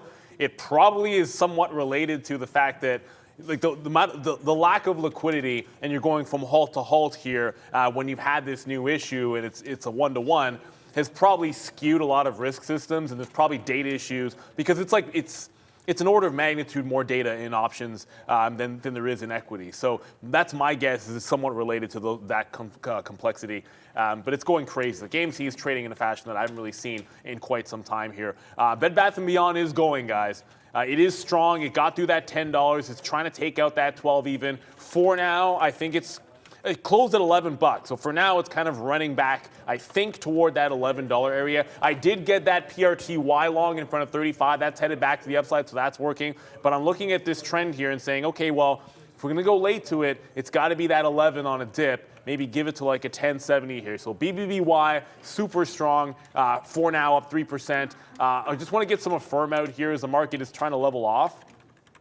So it's got back down below 30 for a brief little bit here, and then just sort of bounced off 29.90, and the market is trying to make a bit of a move back into the upside just to make sure we cover this. We are right on the lows in the NASDAQ and bouncing off that, attempting to bounce off that 13,000 level. We've already hit it once. Now we're bouncing off of that here. So as the market tries to go to the upside, I want to pay off any short that's working. Be a little bit conservative in terms of trying to add to things that are showing signs of too much strength. NEO's bouncing off VWAP here. I shorted off that high of the day. I'm looking for this to go all the way down to that 1850 support that we have liked. And Apple just crossed VWAP. So there is some strength continuing here in Apple, which is dragging that market higher. That's why you want to pay yourself out on any shorts that you have that are going to be in the money. It looks like Apple, once again, going to be strong. I need to start just playing this one to the long side. If we're going to be above that low, I'll take a shot at Apple to that long side. And NVIDIA, which is the one I did favor NVIDIA, but it was diddling in the middle. Well, that 175 turns out to be a good level. Double top here at 175. That's going to play for shorts in front of this high. And then if we break out 175.60 on NVIDIA, well, it's got a pretty sizable gap back to that 179 to 180 level. So NVIDIA does set up for a top-end break if the market wants to hold these lows and go higher. But it's a short in front of that 175.50 until that level breaks. Yeah, people saying, come on, Apple, come on down. Yeah, it's true. Okay, yeah, AMC 1250. We can look at that. Unfortunately, like I said, my charts won't. I don't know if your charts are still working on AMC, but all right, 1250. Yeah, maybe they're back. Oh no, because of this still. Yeah, okay. Oh man, all right. I'll probably just have to edit that and get back into it. But there's AMC. I would say options are down because they didn't reprice them properly with these ape shares. So I mean, I don't think it's rocket science why those are down. I guess there was a misunderstanding of what exactly ape was going to be. Like they didn't think it would cut. Yeah, I just can't believe like the filing. Like why? How did that happen there? Because like. I'm thinking that people thought, remember like when Rocket Mortgage spun off, RKT, they spun off that extra dollar dividend. They just gave the dividend out. They didn't make it as a share or anything. So I'm wondering if sort of they thought, I mean, we knew it was gonna open today. So that's kind of a strange one. Okay, Bed Bath & Beyond, another name that there's a lot of traders talking about, of course. This name's was down a little bit bigger earlier, and now has come back. So now only down that 2% here on Bed Bath & Beyond. Like, yeah, you guys are right. I'm gonna blow a gasket soon. Not a casket, hopefully. That's $9 it was down to. It just ran to that 1150, which on Friday, and again, another bad wick right there. On Friday, this top of 12 only broke once, and it went to 1250. So I would say you're looking at that 1150 more seriously right now, because again, a couple double tops up there at 1150 on Bed Bath & Beyond. Nice volume to the upside here, and now it's cranking back. Watch out. It's always interesting when the 50 period and the moving average seem to be at the same spot there. So watch out with Bed Bath & Beyond coming back in. I actually like this as a short if we can get back to that 1150 or so. So that's a level that I'm looking at now on Bed Bath & Beyond. And that AMC just keeps on dancing here at 1250. So yeah, that's going to be an interesting name to look at, moving around 1250 here on AMC.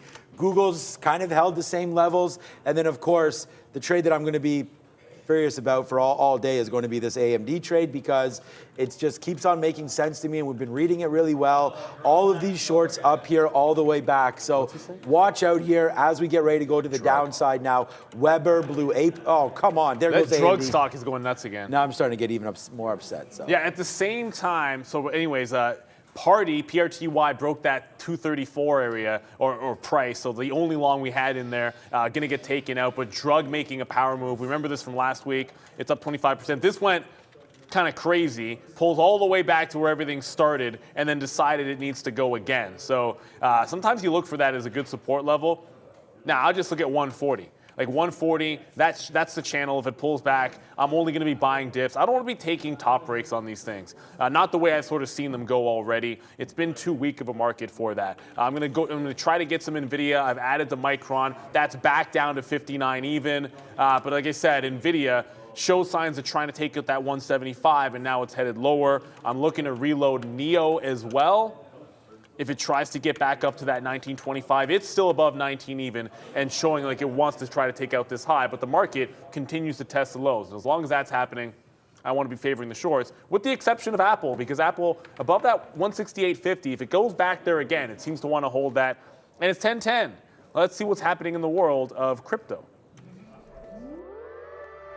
Hey guys, yeah, more negativity coming back into crypto markets, as we were saying in the pre-market this morning. If you joined us, we did break 21,000 to the downside for Bitcoin over the past few hours here, back above it right now, but only just 21,300, 1,600 becoming a resistance once again for Ethereum, heading back to the downside. That was the headline this morning. More negativity returning, a lot of hedge funds coming out talking about the possibility of more negative movement in crypto markets to continue for the foreseeable future. Even Owenda was named in that note, sending a note out to their customers, warning them of possible further negativity to come. Shout out to our friends at Binance here. Look at the big board as we kick off the brand new week here. Jump down to Bitcoin. You can see we have gone red. If you remember in the pre-market, we were talking about Ethereum being down significantly, Bitcoin just kind of holding around where it was 24 hours ago. Ethereum, however, big bounce, 2.25 to the, or 2.5 to the downside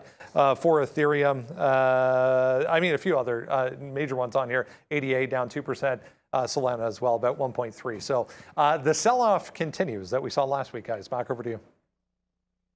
It does, and just Coinbase, by the way, just broke VWAP. So remember we said it was squeezing like everything else, because now it's more of a squeeze play. It goes right to 75, and that was the end of it, back toward those lows. When I see that happen, I just want to play off that last little high that we had, 73.7. If there's any pump to the upside, I want to look over there for that fade. Bed Bath & Beyond starting to come back in. At this point, the market's through the low, and I'm sitting in 4 shorts, a couple that'll hopefully follow the market a little bit with Neo and Micron. But the others are just those small caps. Well, sorry. I mean, really, like Neo kind of in its own space. Affirm is also continuing to fall down. If I get Apple, fair enough. I think I like that one to that long. And I do want to make sure that despite the fact that I'm unlikely to trade AMC again, unless I can find some pot shots in there, it is holding above 12 even. Like, this is AMC holding above 12. And it's not that it's been a bad trade. Like, AMC was a good trade this morning. I can't complain about it. But, you know, obviously we had the issue with Sean. I don't want to have that happen to me, and then I have to get stuck. It's not worth it. It's not worth going and ending up in simulation or something like that if we do have a bit of an issue. So AMC holding this 12 even. If it wants to break below that price, I would watch out below. Ape has settled down a little bit here in that it's managing to trade for more than a few minutes without halting. So there's that, and it is settling at the high end of the range. But one little rug pull, and then, of course, AMC breaks that 12 even, potentially. So you got to watch out for that over there on Ape. Bed Bath & Beyond still looking like it wants to try to go. But I went for that long in that consolidation, immediately broke the lows, and then we just jam right out of it. Like, I'm not going to be sitting there fighting anything too crazy. And, of course, drug decides to be a high break. When I'm sitting there saying, yeah, let's just buy the dips in a 140, DRUG now going all the way to 190 and pulling back. I'm going to pay for shorts on this because what happened last time here, it was just so obvious on the daily. And then you can see, like, if it gets to like $3, for sure I want the short. That $2 level looks pretty juicy as well. So let's play into the sell side, guys. It's just obviously right now going to be looking at that $2 level. It's been too crazy. For some of these squeeze names, the way I look at it here is you're seeing pumps in all of them, but it's a liquidity issue. And then whenever I look at the level 2, all I see is like huge selling all over the place. And drug was no different. So when I popped it up, 50,000, 10,000 orders, like the offers are just piled, people trying to get out as any of these get to these highs. That's one I want to be favoring the shorts if I can find a level. Brendo? Weber trying to bounce here back to where we ended the day on Friday at $9. Huge volume alert once again, 2 in a row there as we try to break 9, but continue to fail for Weber. Weber's starting to fail. I want to go back to quickly Affirm here. Affirm down toward back into that low of the day. If we pop to VWAP, I'll try to get back in at like 30 or 50 just to get some more shorts in there. And Tesla, Tesla. Tesla definitely looks like a decent one here. If it gets to about 850, I think that could have been a level. But let's look at 860, just bounce. If that takes out fresh lows, I might start canceling a few bids and thinking we can go lower. I don't think Neo's going to go any further from where it is. Like, it's trying to break VWAP here, and the only reason it's not falling apart is probably because Tesla resists some of those highs. So as long as that's happening, I'll hold Neo, not necessarily add to it at these prices, but look for Tesla to break the lows. Maybe we get an Apple long. Maybe by the time it gets all the way to these lows, the market's cascading, but it is holding the bottom. And for now, that's giving it a little bit of cover. Nvidia, which I'm trying to get some shorts in, I don't see it as worth an add. I mean, I'm already into Micron. That's holding 59, and I'm short at 59. So at this point, I'm kind of in a waiting game with that stock to start following the market. Yeah, I was trying to edit this out so I can watch some AMC here, but it was 9 now. Okay, I can't even edit that out. Okay, so as you guys can see, we can just keep on talking about the same stocks sort of that we have been doing. Is my mic back on? Okay, good. Look at AMD. I mean, it's an absolute banger of a trade today. We're supposed to be short still. We'd be short a hell of a lot more than this on the high side. I mean, talk about that was one name. Google was the other name that we talked about short. And not just that, we talked about short the market, right? I mean, even right here today on our sticky note, you know, we talked about it getting short, right? Already short. A few names. We should be, I mean, I don't know. We talked about it all here. Our short thesis is playing out here again. I mean, it's ridiculous that you're not able to see any shorts for me. But again, we had that little bit of a system glitch. We could check it out. I know Neil was talking about Apple. Are there any names? Yeah, I'm not bag holding BKKT. Yeah, you're right about that, Bart. I'm not bag holding really. I mean, I have PaySafe, and there's a lot of names that have been getting crushed. That MindMed is there. Look at a name that I talked about earlier too. We've been talking about it, but we talked about the like sort of AstraZeneca there on a downgrade. No, everything is just falling out on me. My mic is falling now. AstraZeneca here on a downgrade. Rob came running there, yeah. I know, I'm just trying to pay for shorts here. Thanks for covering. Yeah, that's okay. No, well, thanks for covering. I mean, you've been doing it forever. 325.60 there. It's a nice long for Eli Lilly. Look at what this thing looks like on a 20-minute. For some reason, it got hit there. There was some, I think it was it Merck's drug or some kind of an Alzheimer's, or was it Bristol Myers? But they got hit on a downside move back to 300. But look at them buy that up at 300. I mean, it was days. It was the 4th. It was the 5th. It was the 8th, the 9th, the 10th. Like they kept buying this name at $300. I was close to selling my position, but no, I'm still holding on to this. I really like Eli Lilly, and I think that this name is going to continue to work. There's the 300 drop spot there.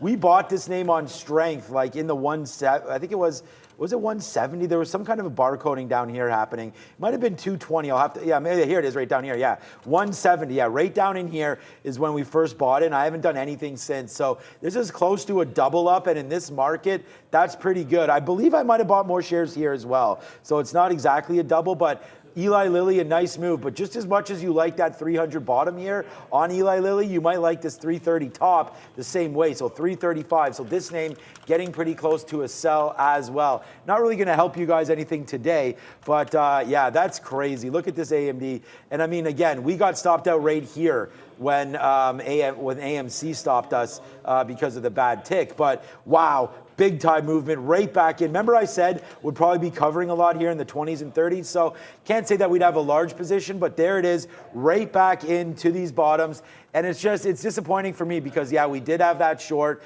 on all of these names. And, yeah, today, shorts printing. But you mentioned, Neil, that Apple Apple's holding up. Yeah, Apple's holding up. So imagine if Apple starts to fall, what the heck this market is going to do. So a nice move down, and of course AMC continuing to fall as well. And by the way, this drug stock, not on. Anyways, 220 just held on the higher time frame on DRUG. That's easier for me to just say. If it gets through here, I think that's obvious where the gap into $3 goes. But it just put a wick off top into 220. So I'm going to play off this level. If it breaks 220, it feels all the world like this should be a reversal to me. I don't always reverse shorts, but if you get a top end break, you tested it once, pulls back. If it breaks it the second time, there's so much room. And I'm talking about all the way to, like I said, that $3 level, which is obviously a lot of space. If it claws through there, I think it can trend higher.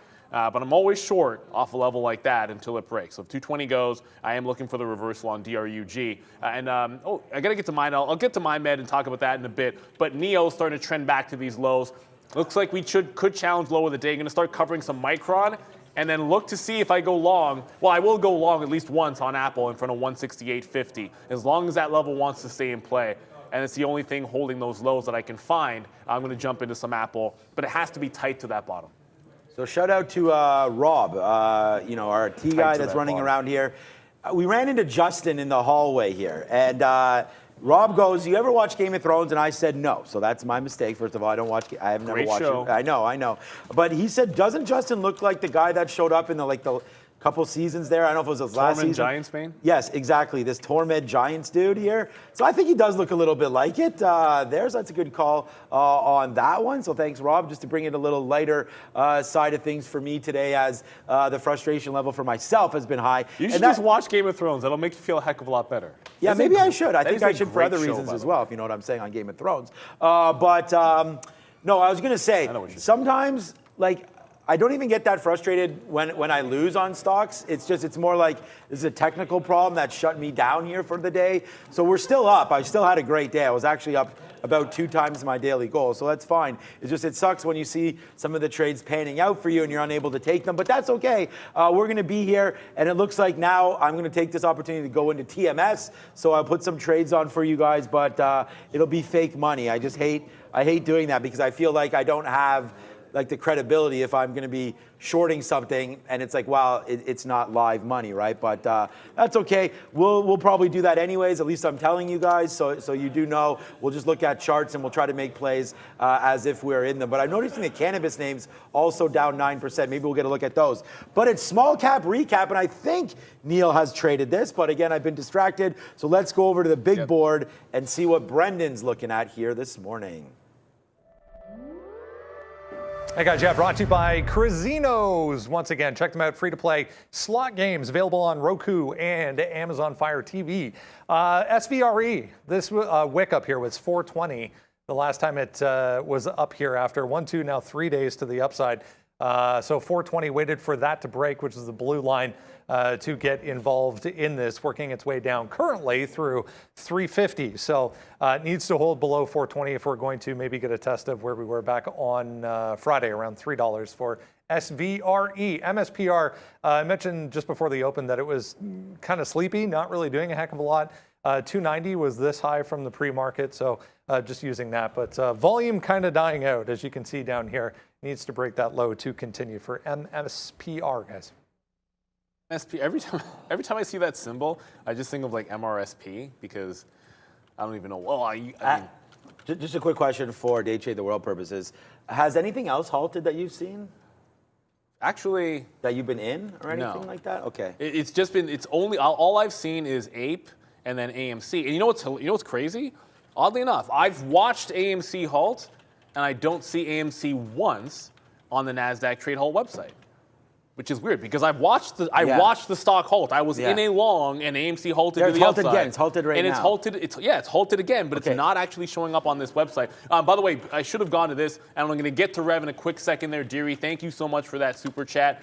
But Drug did make that breakout, so it did that reverse off of 220, off the 220 level. I got 25. It just popped into 50s here, which checks notes between 2 and 3. That's halfway. So get some out in front of it. Every 10 cents, I'm taking some out. If it does sustain a breakthrough 250, I do believe 3 is obvious resistance on the higher time frame. So I'm definitely going to be covering in front of that level. So Drug on the move to that upside, guys. And I'm not saying I'm going to be short at 3, but if it does a fail break at 3, I'm going to be all over it. Revlon is in that group of squeeze plays. Not nearly as strong as what I saw from Bed Bath & Beyond. It did try to, I'm missing data on a lot of things in the pre-market, but Revlon trying to get to that $10 level, which has been a gigantic wall for Revlon. Every time it's broken, it's rejected it huge. It can't seem to get through that price. I think if you're playing the long right now, understand that yes, it's strong. Yes, it's trying to go. It needs to break this 975, and even then, I think it has trouble getting past that $10 level. If it clears 11, that's huge. If it clears 11, I think this one's off to the races. But that might not be a today thing. The volume already starting to taper off, already putting in some lower highs here. You sort of see, I just watched AMC come back into the downside. The market's heading lower. It's hard for me to want that long if it cannot take out resistance. Like DRUG took out a big level and is trying to go to that next one. If it's not making that take out of the top, then I think you're in sort of that rug pull type of mode where the risk is not really worth it buying anywhere near those highs. All right. Yes, I did, Rob. Thanks. We got that. Wow. Perfect. Okay, as you can see here, look at this is AMC's in a halt state, but see how it's now moving. It might not even be halted, AMC. So it's literally moving around as we're grayed out. So I've never ever seen this before. See why I'm not trading it? There it is right there. So I just want to say relax on all of that kind of talk there on the chat, as I'm not sure what AMC's halt state is right now at all. So that's going to have to be a given. I think it should probably be turned off for us, but that's not my call. I think that would be smart. 9:15 here. There's a lot of talk on Revlon. People saying you guys warned us. Warned us about what? I mean, 880 down there, nice little bottom for sure. To the upside, it doesn't look like Revlon's halted yet, but I'm going to take that with a grain of salt on that. But 950, a beautiful top. And the thing about Revlon is, for me, it's not really that hard to miss. Like I think you can get a buy down here at 8. Like $8 is great. I can't even take AM right now. AMD is at 93.70. And yeah, that would be a good short for sure to still have that on board. Some little disappointed in that, but there's Revlon down here to $8. So that $8 is pretty sweet there for Revlon right now. Down here to 8. So you got to watch out to see if that's a good level to pop off at. And then just so everyone's aware of a top area here, like 980, $10, man. Like you've only broke this once, okay? And at that time it went up to 1080, almost 11, but 1095 there. So it was what? It was one day broke, and then is that the next day or is that the same day? But either way, it's the 15th, 16th, 17th in here where we had that kind of stuff, and then we went up to the upside. I hear Prad talking about that drug stock going nuts again. So 226 right now for drug. Let's do a little bit of work on this if we can look at this quickly. As again, charts, there we go. Yeah, so all right. I mean, look how good that base is down there at 11. I guess 120, 130, then you get that pop here today. So this is a 1 minute chart. Again, beautiful base off the pre-market. If you had that crystal ball, it's 100% up. Nice move to get that. But again, you know, the rug's going to get pulled on a lot of these names unless there's an actual catalyst. So we know about that. So watch out for 250 here on drug AMD just keeps on. Again, as I switch, AMD just keeps on bleeding down. Look where we stopped as well on AMD. Make sure, if you're short with me here on AMD, make sure you take this out at 93.60, man. I mean, that's a great bottom. You're seeing it's been respected, so watch out for this one on AMD. Brendo? Shout out to GrafX Group, GRFX, making the move to the NYSE exchange going back to last week, up 75% here. About to take out the highs, guys. Former guest on the show, GRFX. Now on the NYSE exchange. Absolutely. And just quickly, I did cover some NEO. NEO finally broke. The market's going down, right? You can see if you're watching the trend, we've broken 13,000 on the NASDAQ. So sort of holding on to the shorts. Right? I do have that drug and still hold actually just shy of half the position there, but I put a trailing stop on that one. But NEO broke VWAP. It's gotten down to the pre-market lows. That's the next level to take out and then see if we can't get down to the bottom. 1850 on the daily was that support. I'm all out if it gets there and then looking for a break of that level. It's got to get through that. Otherwise, it cannot go any further. I did jump into, and this is the level I'm talking about on NEO. If it breaks this, that's a separate trade. Right? Like it's a huge monster level on the daily chart, so I don't want to short into it, but it has to break that for me to take a new trade into the short side of Firm, which is also trying to break back down here. Did have the initial short, and then when it did a wick top, jumped right back in. It's now down at its pre-market lows, trying to test that 29. I want to hold through any 29 break as this market continues to trend. And Apple, well, it's proven itself now. It bounced once off 168.50. It's bounced twice off 168.50. That is the obvious line in the sand here for Apple. It is the only price I would take a test of this thing long. And then if it can hold it, great. You can scalp it to VWAP. If it breaks that, it's got to be a reversal. And I see, you know, there was a really good note in there. I want to read the super chat from Caleb Hall. AMC is not halted. It's also on the NYSE where it shows the halt. Please pause and focus. Yeah, I mean, I would be trading AMC if it was normal, but the reality is I don't know if you can put out an order in this. It's plain to look at. I'm not even testing putting out an order, quite frankly. It's not worth it at this point because it's showing up in our system as if, and it's grayed out. Like this try to put an order even for a little bit of shit. Yeah, I mean, I can throw a bid at like $5 and something crazy, which is never going to fill. You know, and it's going to accept orders, and we have execution on it, so you can trade this. It just shows up. Like gray in our system means that it's in a hold state. And the quote looks normal. It's moving around normally. Like the chart is certainly normal. But also look at what it's doing here. Right? Like it's going sideways off these levels. Right now, I'm actually still up on the stock, so I'll be happy with that fact because it could have been pretty ugly given that I could be sort of waiting around and stuck or like halted or something like this. But if it breaks the bottom, exciting. If it consolidates here and breaks back above 12, sure. But what is it doing right now? It's not doing a heck of a lot that I'd want to even trade it, regardless of any issues it might be having right now. So I feel like it's the right decision to wait for it to make a move that warrants taking a trade in the stock. It just hasn't happened since the open. We are going to the social sentiment board with Brendan. Any guesses what the biggest names will be? Dominating if you chose AMC. Yeah, not surprising, but by far, this is easily the biggest box I've seen on this board to date as we've been looking at this. Ape right beside it here. Also downside for Ape, or negative sentiment being mentioned on social media. So this just takes all of the comments where it's referencing a certain symbol on social media and then puts it on a board and displays it both on the movement side and then on the frequency side. That's Bed Bath & Beyond. Also getting some negative mentions today. Obviously, GCT having a pretty good day, back to the upside. PSHG started going late in the week last week. Notice that one just popped up here a little bit more green. The Qs are red. There's that GraphX, GRFX I just mentioned on the NYSE Arc Exchange, and GameStop, guys, also negative. But wow, pretty red for AMC so far. Oh, it's pretty red. It's technically not red for MindMed. It's up 6.5%, but I always kind of find that's a deceiving thing. On my quote board, I always have both percentage from previous close and then percentage from the open on my quote board, just so that you can actually get a real sense of what the stock is doing.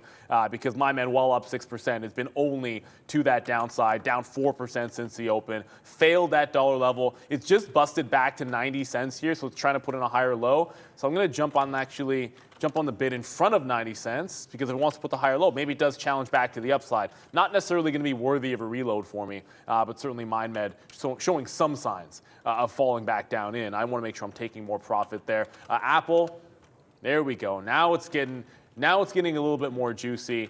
Like I said, there'll be one shot for me on Apple in terms of long, and once it takes out this low, which is 2 cents below 168.50, so 168.48 is actually the bottom. I'll probably just throw a stop, maybe like 5-10 cents below that. Never like to stop red on that line. I feel like you get wicked out. But if it wants to barcode here and keep bouncing and getting to VWAP, well, I'll play that game, noting that if it takes out the low, then all the other shorts are likely to start accelerating to the downside on a break of Apple at the low of the day. So if we go sideways and don't have any movement, then I want to be scalping Apple from here to VWAP, and then hold on to our shorts. If Apple breaks the low, well, then those are going to start to pay off there. So that's the plan of action. The only long I got will be that, and I guess drug, but that's a small cap. Brendo? There was some notable strength in some of the Chinese ADRs in the pre-market. Here's PDD back to the upside today on a note. They're talking about possible North American expansion, guys. Bloomberg reporting this, so heads up on PDD having a nice day.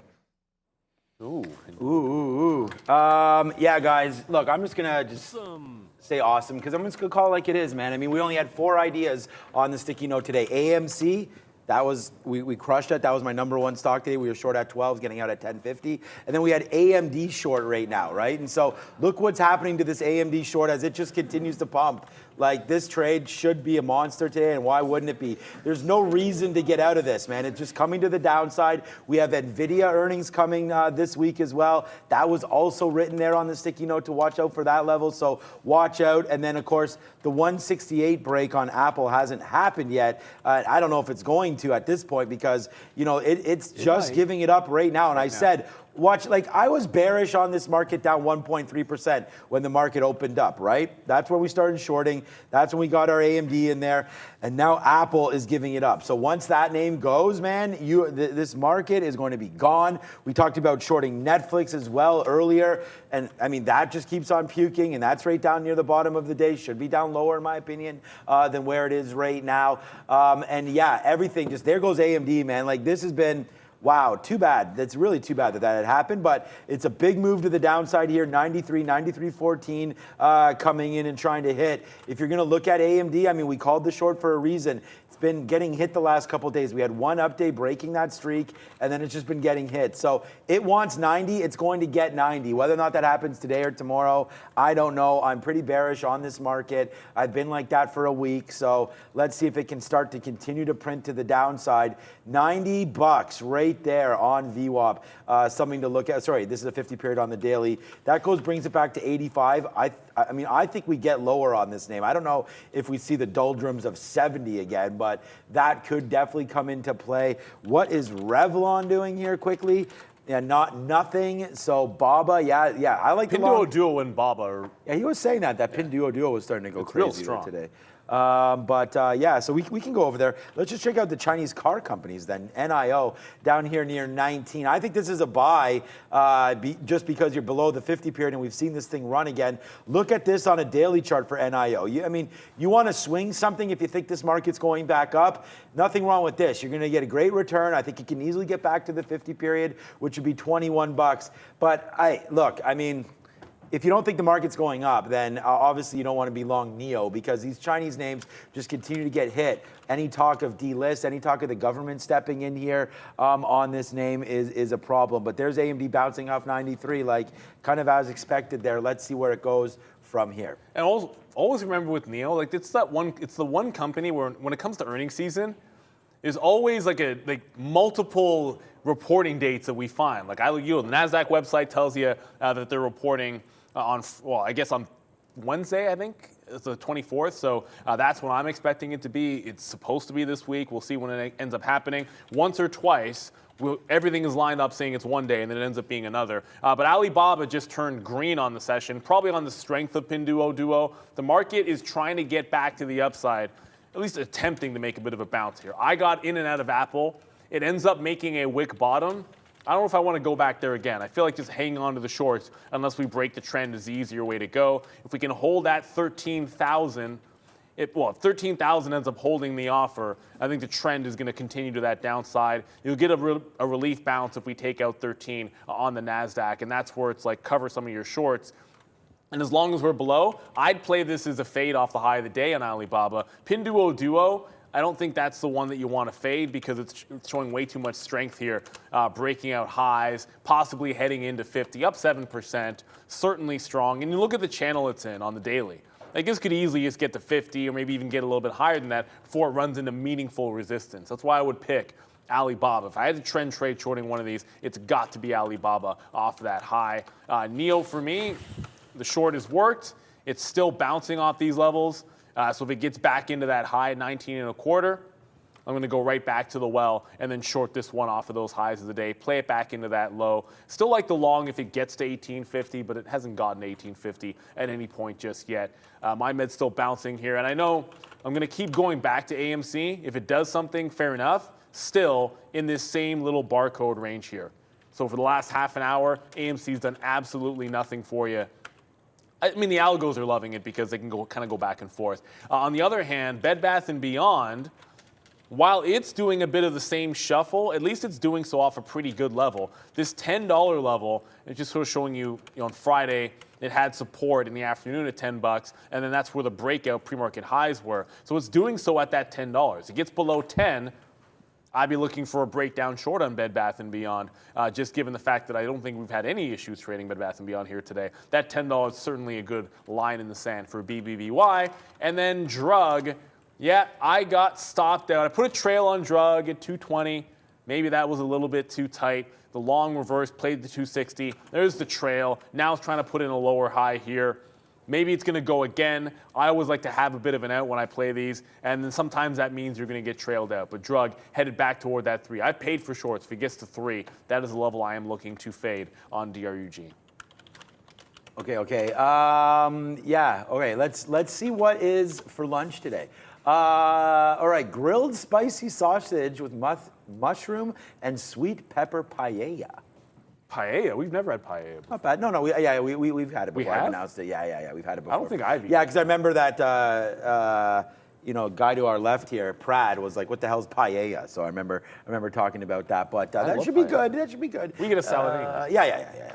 Just announcing that. Okay, let's go over here to hit some graphics here because I told everybody to stay as far away from these weed names as you possibly can, unless you have the actual certificate and you want to roll it up and smoke it. That's something that I can sort of get down to, but it might be a little. I don't know how much a joint costs these days, but if you roll up the piece of paper, it's going to cost you $3.50 right now to smoke it. So it's probably pretty equal. You may not get the same high, but you'll probably get better satisfaction knowing that it's one less share that you have because this just continues to get destroyed. We had a nice move to the upside of that 450. I was hoping we'd get back to $6 or something, and I'd just get rid of all mine. But I didn't sell anything on this. I mean, this was just absolutely destroyed. These names coming back in today, down that 10%, and And honestly, it's on its way back down to $3. Like, so I would consider these a consistent and constant short until you get that crazy news where somehow marijuana and cannabis is now legal federally. Then you'll get a move. You'll get the banks back in or involved in this. Once it becomes federal, more ETFs, more money being poured into that. And then when that does happen, then you're going to look. And I don't know if a Canopy or if a Tilray or if some of those, I don't think those MSOs are bio candidates or anything, but you know, some of these other names could be here. So, I mean, just look at what this looks like. Again, like we talked about this last week, it was really no reason to be up there. We've been shorting this, but it's a nice move to the downside. Tilray, one more time, down to 355. So yeah, whether or not, you know, you're trying to get a little funky or not, these marijuana stocks will do that to you, man. They'll send you flying. So watch out there. Tilray and CGC both downside. And honestly, man, I'm looking for, I mean, Tilray's not moving, but, you know, a break. Any of these breaks to the downside. The only thing about these stocks, they are squeeze candidates because they've happened before. So, you know, watch out for that social sentiment board like what Brendan has, different websites. When you start seeing the marijuana stocks, that's when you want to go long. But if no one's talking about them, they're a short. All right, man. My thesis was only short today. Give me a quick Go ahead. second. Yeah, go. Take it. GBNH is halted. The indicated open's been about $5.10. A couple people were asking me about it. It's floating around like 5.17, 5.10, then it goes to 5.08. Either way, it is looking like it's going to open close to flat. It was a downward halt after successive up halts. It's now halted 3 times in a row. The last couple of times, it couldn't even trade for more than a minute or so before going into that halt. So just be careful with this. Obviously, low floaters. Unless you're prepared to hold through halts. When it starts doing this, I like to have it calm down, be open for at least 15, 20 minutes before jumping into it in this halt fest.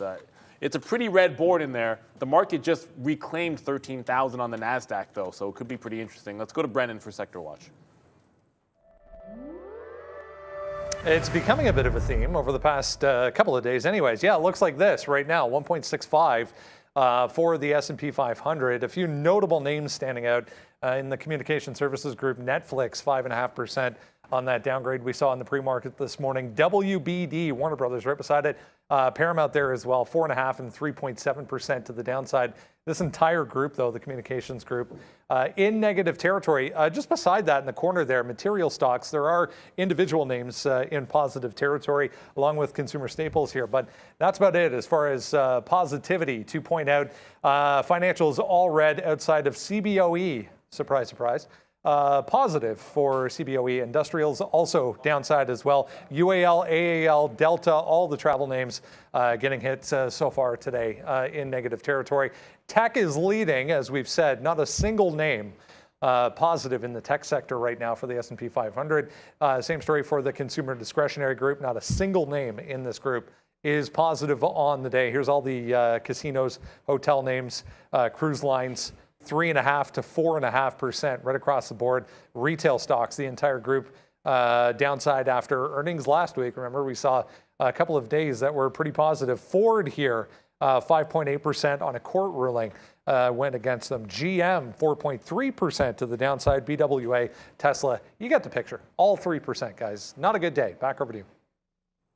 Oh, certainly, yeah. No, it's not a great day for the market, although I was about to tell you that the NASDAQ Let me tell you something. No, seriously, like the NASDAQ it had just bounced above 13,000. Yes. Like, for 2 seconds. By the time Brendan was done the segment, it's like back below and sort of failing that same level. So I was about to tell you, if we hold a little bit higher, then maybe I'll go looking for some longs. It just hasn't happened. So going to continue with the short train. I think if Neil's back to below 19, I was going to look for a bit of a pop there to try and get some more short. That might not happen. Teva, I know a lot of people were talking about this, but it's just another sort of downward trend. It's trying to get off of these lows. Not a heck of a lot of volatility that I see there. And I'd see NEPT, I see you, Meister, in the chat there. NEPT from last week starting to make some moves as well. Like at this point, you know, once we get above that 13,000, it feels like a hold on to the short situation and manage that. Maybe look for some longs if we can break back out from that level.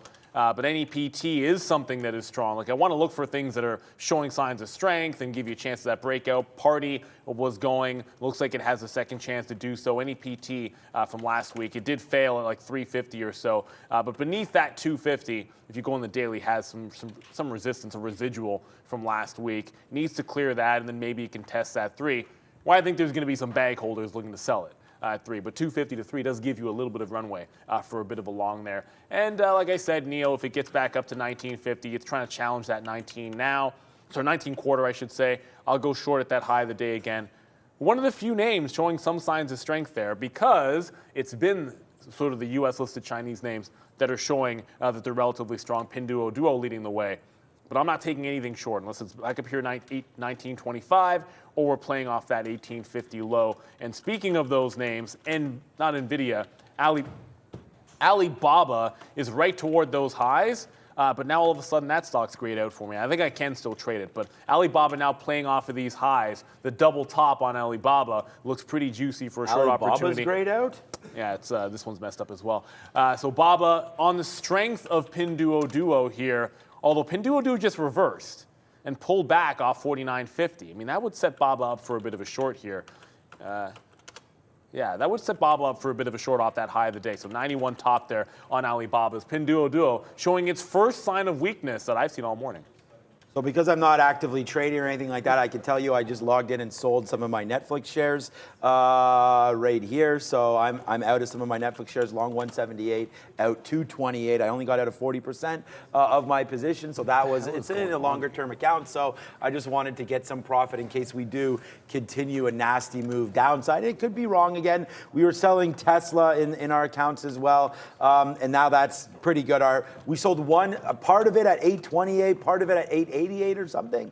Nothing in the 900s, which would have been sweet, but you could see Tesla pushing down as well. I wonder if the bottom might be in temporarily here on the market, because you are flirting with that 13,000 now. So that's going to be something to look at here for sure. 13,000 or so coming on the NQs right now. So I think that's a great long off the bottom. You had a couple bottom wicks there that might have sort of signaled that was the bottom, but now you're starting to come back up. Of course, AMD's not moving up at all, really, but there goes the market, nicely done to the upside. So what you're going to want to do now is try to find something that, you know, has some reason to run here. So the NASDAQ, I would say Apple was pretty strong today. We talked about that earlier as well. I decided not to go into TMS because honestly, I can't sit here and trade like that. So I'm just going to watch some levels for you to see. 168.50 at the bottom could be something there. But, you know, I think Apple is the name you're going to want to go long on if you think that that's a temporary bottom. So I would definitely rubber stamp that position right now. Long Apple against this bottom of 168. Like, this could be a YOLO day trade here, honestly. Going long Apple and just holding it and maybe grabbing at least a 169, which is only 30 cents away, or retracing back up to those highs, possibly even testing out 170. I still am net negative on my thought here for what this market's going to do, especially right here if you reject. Looks like we're rejecting 13,000, right? So if it doesn't hold that $13,000 mark, then, well, it's not dollars, this is an index, but that 13,000 mark, then you're going to have to see it fade back and retest that bottom. So I would definitely have a little bit of a look at that, but yeah, that's funny that Alibaba went into halt mode there. Although it's not halted, it just went into it on our system. Yeah, so yeah, okay, I heard a call for Brendo, so what's up, my man? I just heard a note on Ford. This was that court ruling I was talking about from Georgia, or court in Georgia. They also just announced they're going to eliminate an additional 3,000 jobs at Ford. So there was a tick back higher through 15 there, but still down 5 for Ford. I mean, we did talk about that earlier, and thanks for all the love on the chat, man. It's not like I would be released. It's not that, you know, the funds I had or anything or how our risk is working is tied up. It's like, it's just, I lost $10 million.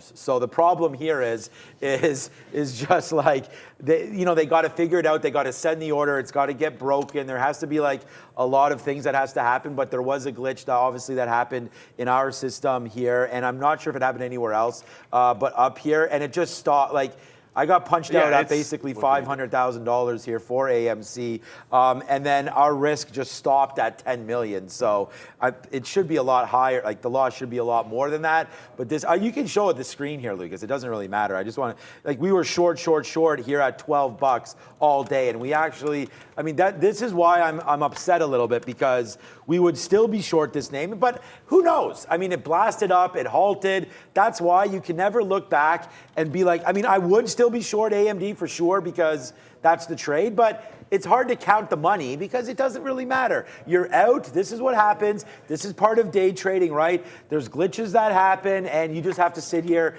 and face it, right? So that's fine. We're here. We're trading with you live every single day. We've been going over names with you, and we're not going to stop. Neil's been doing a great job. The 68.50 was another level that we looked at here for Oxy. So I know Neil mentioned, did you get long 67, by the way? Because no, it didn't quite hit my bid. Yeah, because that was a I mean, that was, that got to I think I missed by like 15 cents. You must have, because it went to 67.30. So, you know, right down there, I just want to bring that to everyone's attention, as right now AMD goes to pretty much the lowest spot it's been at all day here. And oil starting to go back up a little bit here as well. So, yeah, nice move to the upside for oil. There's 68.50. I like the long on Oxy here as well. But let's go over to the big screen and let's talk about money, because today I got to do the conversion, right? 10 million US into Canadian. Got to bring a check for that tomorrow, Brendo. It's lots. Anyways, here we go. Up again today, 0.5%, 108.60 right now. Puts the CAD at 76.6 versus the US dollar. That's a daily chart of the US dollar over there. Amazingly, we are basically right back to these highs. Going back to middle of July, I guess we got up to 109 and change. So it's been 1, 2, 3, 4, 5, 6, 7 days now straight back to the upside for the US dollar, 108.60 as I said. So the euro broke parity once again to the downside. So 0.75 on the day downside for the euro. We're back to 99.5. Versus the dollar. British pound back to 117.8. Negativity top to bottom here because of dollar strength, really. The only ones kind of standing out here, Australia and New Zealand, trying to go positive right now is the Aussie. New Zealand basically break even. Bitcoin, Ethereum, still chopping around. This did go red back to positive 7.2 for ETH today. Back to you. Ooh. Might be time to buy that thing. I mean, that went from 1,000 up to what, 2? Almost give it to 12. I mean, I kind of feel like if it goes to 12, that's more of a no-brainer. Might as well take a shot. 15's not bad. Yeah. I mean, certainly after it goes to like 1,000 to 800 to the 2,000 mark, which is a huge resistance level. Everyone knows that because the big break on Ether was at that 2,000 level to the upside. I'm now going into this Bed Bath & Beyond. If it's holding 10, so long in front of 10, and we'll scalp it to VWAP. I'm still going to take it if it breaks 10 even to the short side. I just feel like that's going to be a good trade there. And I did get into Alibaba off that high of the day. Like I said, Pinduoduo. Like the market just keeps on failing 13,000, and the only thing that was dragging Bob up mostly was Pinduoduo, and now Pinduoduo is rolling over. So I'm into the Alibaba short. I didn't get a reload on Neo, however, because I was looking for Neo to get just a little bit higher, just a little higher. That's what Lando said to Han when he was blind. I'm probably the only one that gets, anyways. Just a little higher when he's in the Sarlacc pit. But anyways, if it gets to 1925, fair enough. At this point, I'm thinking we're getting lower highs. The market is telling you to hang on to your shorts, and hopefully we can break the lows if you're in them. Bed Bath & Beyond, that's really just more of a scalp play than anything else off that $10 level. And I will check, for everybody else, I will check back and show you AMC just, like this is $11. It's just continuing to go sideways, but it's grinding lower. So I don't know, man. Like my last trade was like an 11.50 break. It's like we'll just take every single break and scalp it. You could just be sitting in that trade to the south side there on AMC. Maybe an 11 break is going to be in the cards. It feels stable enough on our end that I feel like I can start trading it. $10 break looks good on Bed Bath & Beyond. 11 here on AMC. Did just get down to 10.90. But then bounced a little bit. So I want to see it hold below that $11 price before I jump in. Micron right back into 59. I'm now priced at quarters here. It's relatively strong compared to the other chips, but it is down 2.5%. We take out those lows. I want to be holding these shorts. I'm not getting rid of a firm till it goes back up to 31 or breaks the low of the day. some earnings to get to this week, although I think the bigger bullets come when we see NVIDIA later on, but some interesting ones here if we are ready to go to Brendan for the earnings board. Yeah, more exciting names in the retail space. We'll also get a few from Chinese ADRs coming up tomorrow and then Wednesday as well. But here we go. Here's what's on tap for tomorrow, guys. All right. Thought we got Zoom. Yeah. Who cares? I'm going to be on AMC. I'm going to be on Bed Bath & Beyond, and all of those names can go directly to hell. No, I mean, I don't know. What is that? Blue? That's Blue Apron? No, I don't know what that is there. American Cannabis Company. Okay, that's a short. I don't even know what that is. That would be a short. Bitcoin Shop Inc. on there as well. So you know we're reaching for things when that is on there. But Jaguar Health, I think, was a relatively new name, so that's probably going straight to the downside as well. Yeah, okay. Those are those names. So I am 99% really sure we should add, because Zoom should be reporting after market today. So I think we should be looking. Yeah, I mean, if that's on there, then that's a big name. That's the only thing Wednesday was I the big remember. one for me. So maybe Zoom is Wednesday. Well, I know NVIDIA's Wednesday. Yeah, okay. That's definitely the big one. Zoom, by the way. Oh goodness, that's about to break an interesting shelf here. Like I randomly I just pulled up the stock, not knowing, I didn't even know what it was doing, and it's trying to break this little bottom that it's had in pretty much the entire morning here. So that looks like a big one. I'll go over to Alibaba just in a quick second, because with 3 minutes to go, I know we're going to send you to Tony. This is now pulling back into VWAP. It did this break of that temp high and tried to get up into the high of the day, and I tried to get that short then on the way back in. I end up getting it when it breaks 50s, and then it comes back up and then misses me on my 65 order. So not quite the price I would have loved to have had there, but still working to that downside on Alibaba. I'll get some out in front of VWAP. I don't have any longs left on the board. I tried Party. That was good till it pulled back in on me there, and then got out of that. I tried Apple off the low of the day. And, you know, if I had held on to it past that low, I probably could have scalped it for 30 cents, but it's taken out the bottom. So this is what it is right now. I'm in only shorts. I can't see any longs that I see that are all that appealing here. So until that changes, it's just going to be a short type of day. Bed Bath & Beyond broke that $10 level, so it gave me one scalp long, and then it broke its support as well. So it looks like everything is headed southbound here today, Sean. Serenity sorry, now, Brendan? Serenity now. Brendo? Serenity now. Serenity now. Take two. How about this one? Well, There we go. Yeah, I was going to say we have Paolo. There it is. Okay, good. Because I was just looking, I was like, we missed Pan W for sure as I looked at another reference there. So there it is. Okay, good. So that's right. So now we're back. So we can have a look at these. Obviously, Zoom's going to be an interesting name for us. Palo Alto's going to be an interesting name. And then Dick's Sporting Goods. I mean, we keep talking about and retail.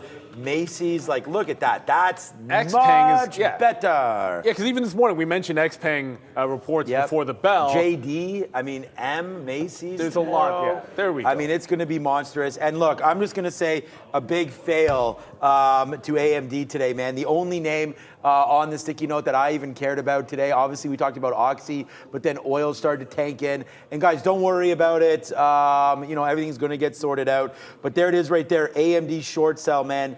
93.50. We talked about it. AMD. We talked about the short right here. Looking short. We're worried about NVIDIA earnings. Our short thesis is playing out really well. Short Apple as well. Short AMD, and then there's the AMC short at 12. Well, AMC's at 11. So I mean, obviously pretty upset because there's my out when I got punched out, like I got liquidated out.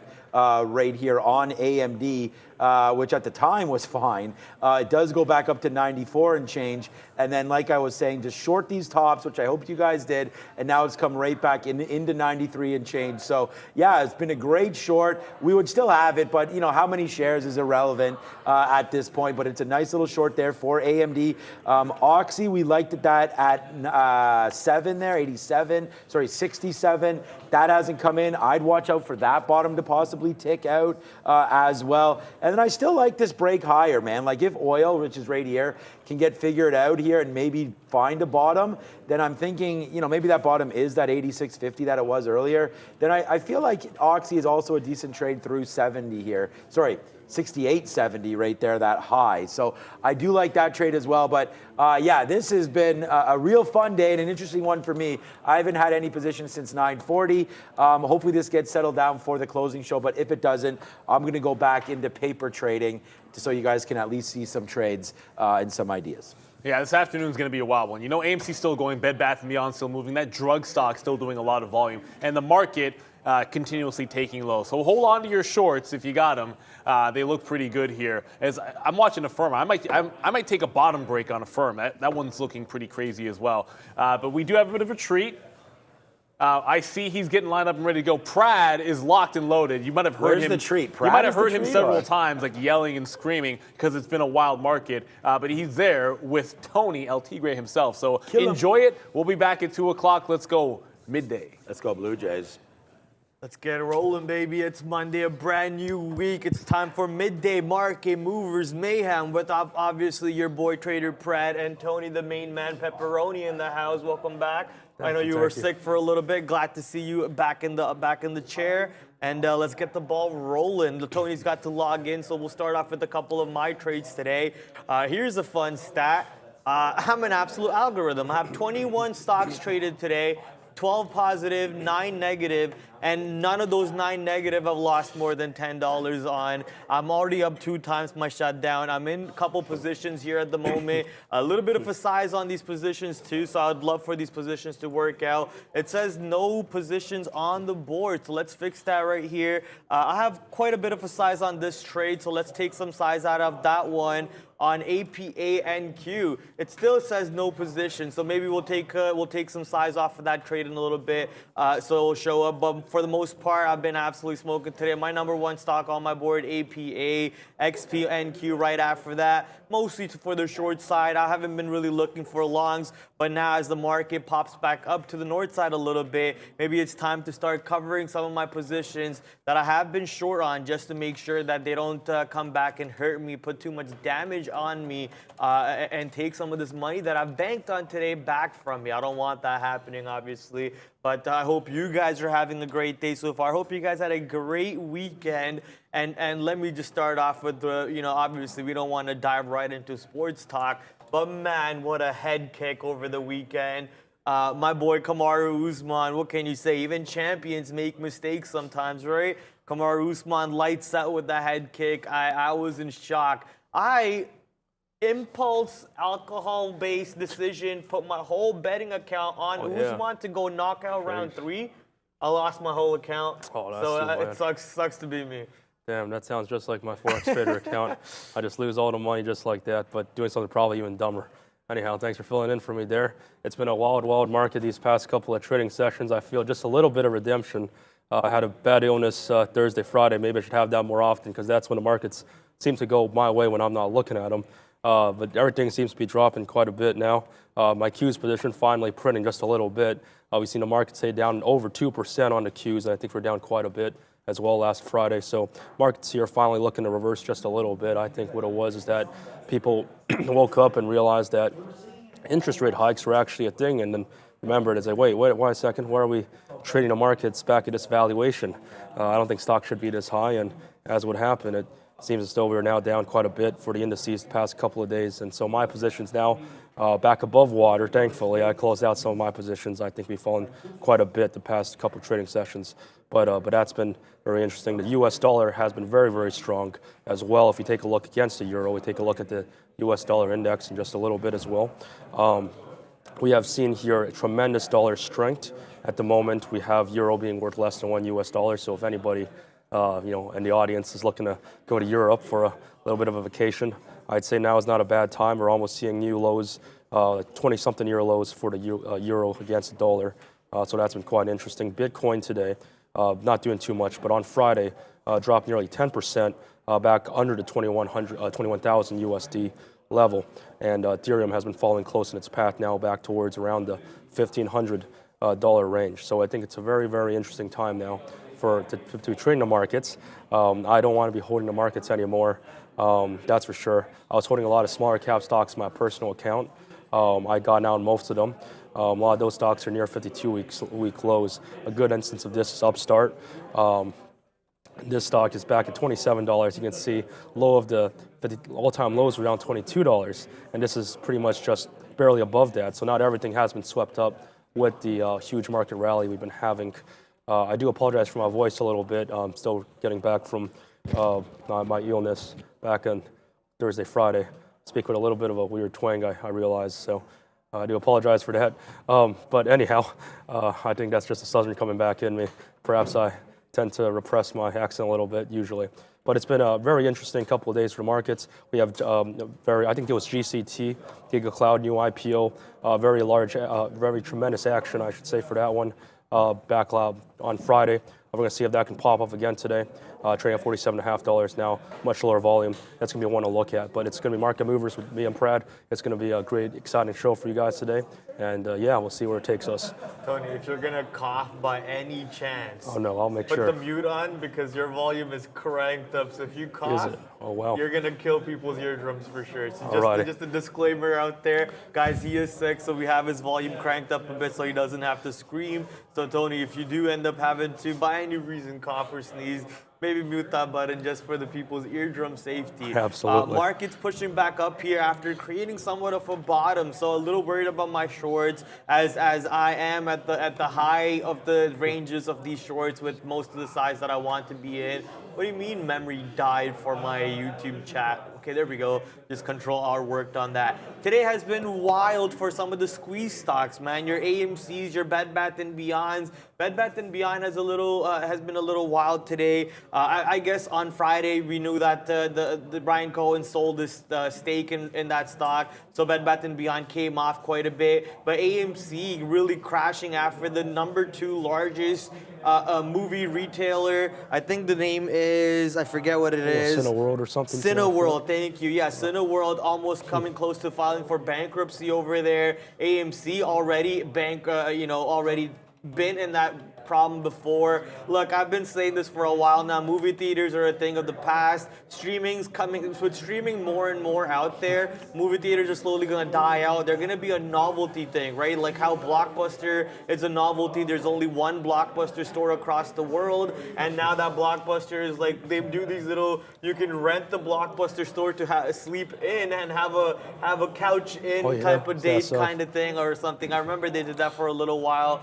but overall, man, the idea is that these things are going to be in museums. Movie theaters are going to be in museums eventually. So I've always been bearish on movie theaters for a long while because of that. AMC dropping down based off the fear that Cineworld bankruptcy could come into AMC's fear too. So we'll see what happens somewhere down the road. I did mention, maybe AMC closer to $10, $11 as a support bounce long will be great. Today looks like that $11 support area bounce play came into multiple times for allowing you to scalp that dollar range to the north side. But besides that, I don't really see any trade for myself on this stock.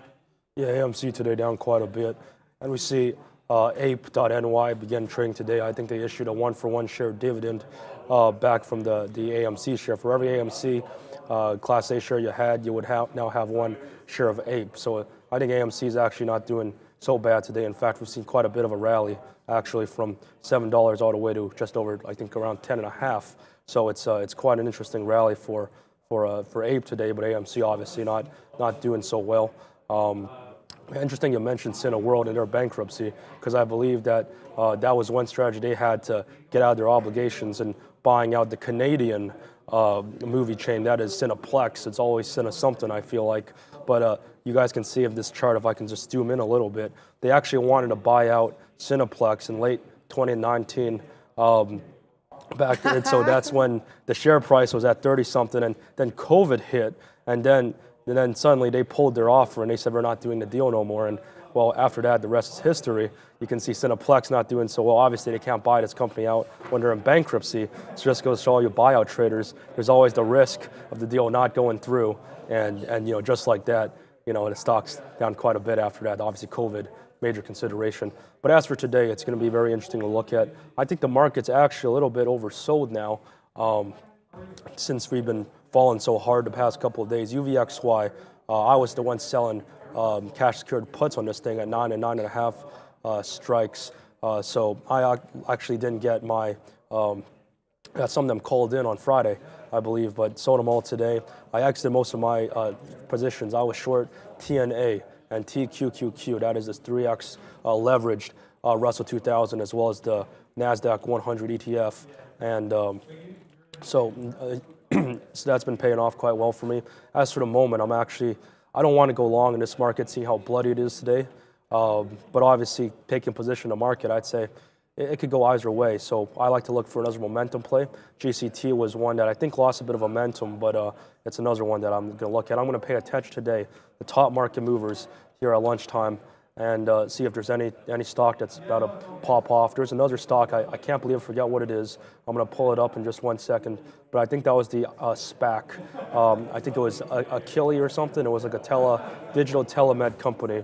And that kind of was it. I forget what it was. It was up quite a bit. It was Social Capital something, but I think the ticker changed. If I can just pull it up in just a minute. AKLI, this was the one. Absolutely popped in post-market trading on Friday, hit about $50 or just shy of it. I think this is trading on NASDAQ. I'll pull it up in just a moment, but this has faded quite a bit, so I don't know if this is going to come in for a second win later today, but I think this thing has touched 55 in the pre-market, as I understand, but just absolutely collapsed. And so with some of these names, just really got to be careful, because if it can go up as quickly as it does, it can shoot back downwards something as quickly as this. So you just got to be really, really careful with trading these momentum stocks. But yeah, I'm waiting for a momentum play of the day today to sort of put my money into and see if we can make a good return out of that. I've just been scalping in and out on my positions over here. For example, APA while Tony's been talking. So thank you, Tony, for allowing me to do this real quick. Just constantly get in and out on stop. You're distracting me, Maggie.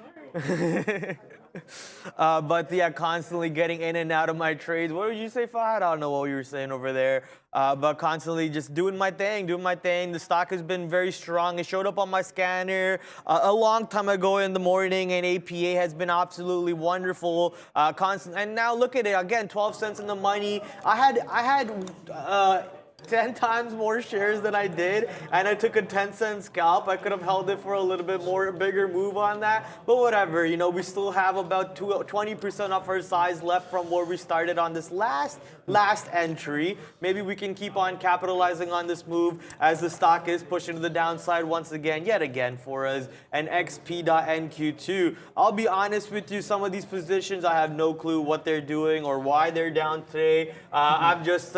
They showed up on my scanner, and after 1 week of back testing my scanner and really working on it, I've seen the success behind it. So any stock that has been just popped up on it, I've just been putting some work into it. I take my quick stop outs. For example, Oracle also popped up on that scanner at one point. I took my quick stop on it, but I could have gotten back at a different price point, or I could have given it a better stop, but that's not what I'm doing. I'm keeping my losses small, and I'm keeping my winners bigger. So I don't want to lose more than $10 notional value on any stock, and any stock that I'm winning, as long as it's green, that's all I care about, because eventually one stock will be 10 times greener than all the other stocks, and it'll make up for these couple losses that I have. So out of the 21 stocks that I've traded today, I have 9 losses, not a single one. Actually, only 2 of them are greater than $5, and the rest of them are less than $5 losses, and all my wins are just absolute nutty wins right now. So just taking advantage of these moves. Oracle still to the downside was the right direction,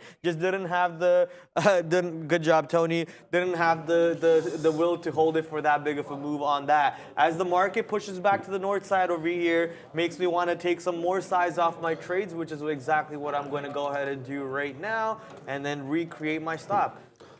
Don't worry, Tony. I'll give you a little break over there. You give your voice a little rest. Let's head over to Oxy. If you guys remember Oxy from Friday, Oxy, which was announced, or at least the catalyst behind Oxy, was the Berkshire Hathaway, the Warren Buffett company, was allowed to now own about 50% of Oxy, Occidental Petroleum. He already owns about 18% or so. So expecting him to own 50% very soon. That's if he wants to go that route. So obviously Oxy has been launching up to the north side off of that catalyst. I did mention, watch Oxy go to $72. I traded it poorly, didn't hold it to $72. That's a little sad part about myself over there. on Friday, but today a little bit of a retracement move coming. It looks like a little bit of a selling, some profit-taking move coming. The fact that we're still above this range high, though, which is $66 or $68, I think that's a positive note for Occidental. We'll see how this market plays off tomorrow for said stock. XLE is an ETF you can always take a look at in order to see what exactly is going on in this sector. XLE today down 1.17% and heading over above VWAP currently. Absolutely. Thank you for your wisdom, Brad. And the Occidental Petroleum was one stock that's been trading like a momentum stock back on Friday from when I last saw it. It was, just going parabolic at one point, as Brad was saying, when the news came out.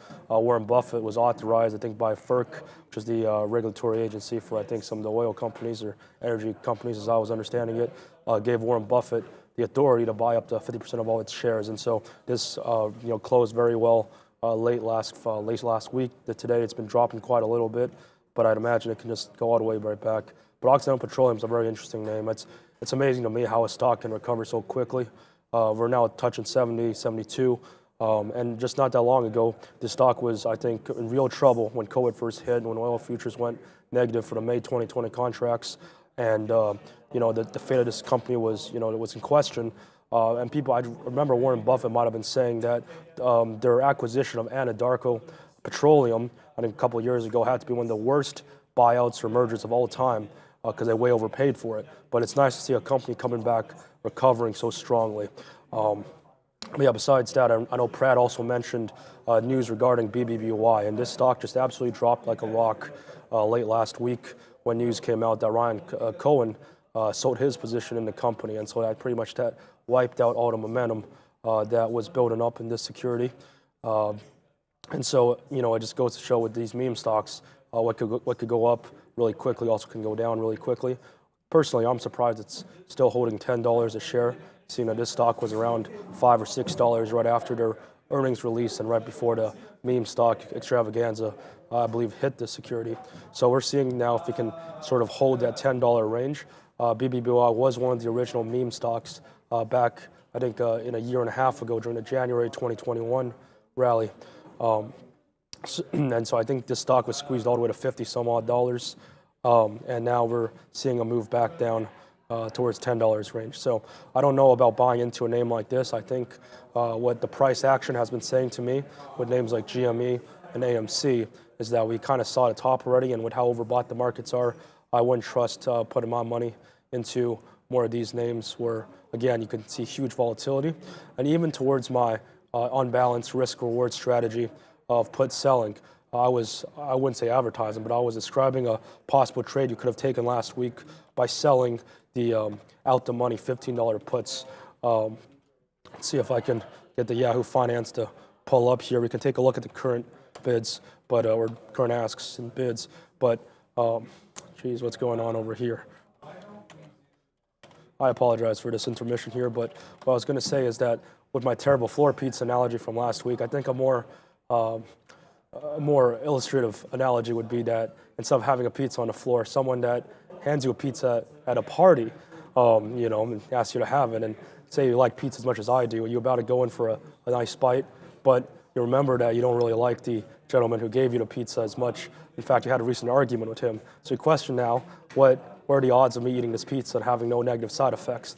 99% of the time, you're going to be just well. He probably gave it to you as a way to make amends, and it's a nice slice of pizza. Now, there's a 1% chance he might have poisoned it, and that pizza's no good. But it's an unbalanced risk reward. That's the example I was trying to provide there. And so it doesn't quite apply to going long or short the markets, but it's definitely true when you're selling out the money options. And this is one thing I've been talking about on Friday, and I'll discuss it again today. And that is, when it comes to options buying, I see a lot of questions in the chat whether I should buy this option or this strike or at the monies. And there's always this one thing you got to consider called data. I lost a tremendous amount of money myself, buying options left and right and losing a lot of money just seeing, the time wind down. But when you're an option seller, that's when it kind of works to your favor. But however, you have to remember that random volatility spikes or gamma squeezes can really, really crush you. If you sold the $15 strike put last Friday, I was saying it was around 30 cents at the moment. Well, now the stock's at $10, so you would have lost, $500 for that one contract you sold. So it just goes to show you must always, in that example, the pizza was actually poisoned. So even though you collect money most of the time, because of the sudden, huge, precipitous drop in the share price, even selling puts, a relatively safe strategy as I see it, it can definitely go south. So no matter what strategy you use, very important, think about the upsides and the downsides of that strategy. Yeah, I like that. You got to look at both directions. I'm actually getting a little squeezed on my position over here, not looking good. APA is pushing 2 to the north side, and I'm short 35.07. So giving it a little bit of wiggle room, checking out, see if this trade will work out for us. It's been great for us all day so far, but right now, a little bit of a squeeze action coming. Might take away some of our profits that we made already. So I'm just watching this trade, going to be having to, might just have to step out of this trade over here and come back at a different time, as it is squeezing, looks like, to my original price point from earlier on at 27 cents or so. Let me see. Tony, you want to take over for a bit? Oh, absolutely. What's interesting to look at, I think the S&P is coming back, interestingly, a little bit. What I kind of want to talk about, actually, is this ETF called BITO, and I think this is a decent way to get exposure, on Bitcoin and cryptocurrencies like that. The question of owning Bitcoin was always one that was to be had back in 2017 and 2018. I remember the summer of 2017, Bitcoin was starting to ramp up a little bit, 1,500, 2,000, 2,500, 3,000, and my mom was even saying to me at that point, I've been hearing on this news, there's this thing called Bitcoin. I was wondering what your opinion is on it and whether you think it's an investable asset class, something to that effect. And I said, no, it's a load of nonsense. And of course, I changed my tune now that the thing's been going up to, close to 70,000. But, it was, back then it was very hard to gain any exposure to Bitcoin. So now it's interesting we have ETFs that, ProShares, one of the larger issuers of ETFs, now offering exposure to Bitcoin. But the question then becomes what exactly this ETF holds. And they surely don't own physical Bitcoin, not like on a nano ledger they keep in a vault or anything like that. They describe on their prospectus that they own front and back month futures on the cash settled Bitcoin futures on the CME exchange. So this is interesting. But the issue is, I believe the fees are about 2% or just under it. Here it says 0.95. I wonder if the fee was changed or something recently due to the poor performance of Bitcoin prices. But, I think it's well worth it because of the fact that this is optionable. We talk about day trading a lot on the show, but if you're more of a swing trader like myself, I'm paying fees for when I'm trading in my interactive brokers account or what have you. Used to have, not to shout out any particular broker, I used to have a lot of, trade on a lot of different exchange brokerages, Webull, Robinhood, good free options if you're in the States. It's what I used back in the day. Again, not sponsored or anything, just giving my own 2 cents. So the reason I prefer this ETF towards holding, a physical Bitcoin is that you can, sell covered calls on it. I believe that, some of these contracts exist not because there's a statistical probability of them actually becoming in the money, but because, people actually need it as insurance. Imagine yourself holding, 100 shares of a $10 stock. Suppose your brokerage doesn't lend you any margin because the minimum account size to be lent margin is $2,000. So in that case, the maximum loss if you wake up overnight and your stock goes to zero, hypothetically, is that you lose the entire $1,000. But however, imagine buying a $5 put. Your max loss at that point for duration of the put when it's still active is that you can lose $500 at most, shy of what the put costs you, because even if it falls to zero, you have that insurance. So I believe a lot of these contracts for Bitcoin exist purposely for the for providing insurance contracts to larger institutions. And so just by the fact that you can sell covered calls against it, it's well worth the 1 or 2% fee. So at the moment, I'm trying to hoard about 1,600 shares of BITO for my personal account because that, I believe, represents about 1 Bitcoin in terms of its exposure. So that's just one security I've been looking at myself. And turns out I think Bitcoin's been performing a lot better than the general markets for today, in fact, in more recent times as well. So, holding Bitcoin and other cryptocurrencies might not be so bad. It's without my doubt that we might see another bubble come into next couple of years. Once we see the peak of inflation and lower monetary easing, once again, we see people like to gamble a lot with their money when the markets are strong. And so it's without a doubt to me that we'll see another huge rally in the crypto markets. But yeah, that's just my 2 cents on BITO, a Bitcoin-focused ETF. I'm getting into Teva over here. Teva's short, and looking at a couple other of my positions that I was in earlier to see how these stocks are going to go play out. Even Ford. Ford actually had a catalyst today, lost about 2.8% in pre-market. Jury ruling on Friday where they had to pay, I believe, $1.7 billion and so on. Ford did start off the day down, but now looks like it moved back to VWAP. So as the market also had a nice little pop in it, I want to see if I can take advantage on Ford over here as it's slightly above VWAP. Short it, take it, ride it back to the downside. And I'm also short TEVA on, here we go, TEVA, as I mentioned earlier. A couple other positions that you guys are wanting us to take a look at is Tesla. Tesla also on the watch list. Elon Musk saying that the software for the self-driving and the new package might cost anywhere from $3 to $15K more from next month. That's the rise of it. Tesla dropping down 2%. I'm thinking that's the drop in Tesla came in from the overall pre-market drop itself. So not much you can do about that. But overall, man, Tesla today still above $850. The 860 bottom holding for the time being as the S&P 500 market decides, or the NASDAQ market, sorry, decides what it wants to do with the 13K level. 13K did break, but we are managing to bounce in front of 12,950, which is what I predicted the market would, not predicted, but expected the market would do. Let me show you a couple lines that I have right here. Look at that line coming from the 7th of June. I actually put this line down yesterday. Also happens to coincide with the 10th of August bottom and the 9th of August bottom around this 12,950 area. So, that 13K break would have given you maybe 50 points in the money, but 50 points on NASDAQ doesn't really mean a whole lot. So didn't really think about trading the futures today at all. But Ford, Teva are my positions on the board right now. As you guys can see, Tony apparently long Oxy, and it is currently also showing up on my scanner as it is moving to the north side. Oxy about to take $70. Absolutely. Occidental Petroleum once again looking like some sort of momentum stock for today. We're just about to break $70 now, see if we can break above that level of resistance. But another name that I think just broke the daily highs now, Drug, mentioned quite a couple of times in the chat, also about to break a very, very significant level of resistance. That is a $3 mark. I think once it breaks this level, it would be a very nice idea to go along and see where it heads. I think just the other day, this was over $4, $4.50. In fact, it kind of surprised me that we pulled back as hard as we did. But just as equally surprised me is that we rallied again as hard as we did today. And, I think at this point, geez, 315, was that what I just saw right there on the level 2? Anyhow, we just broke $3 on that thing. Unfortunately, didn't break 70.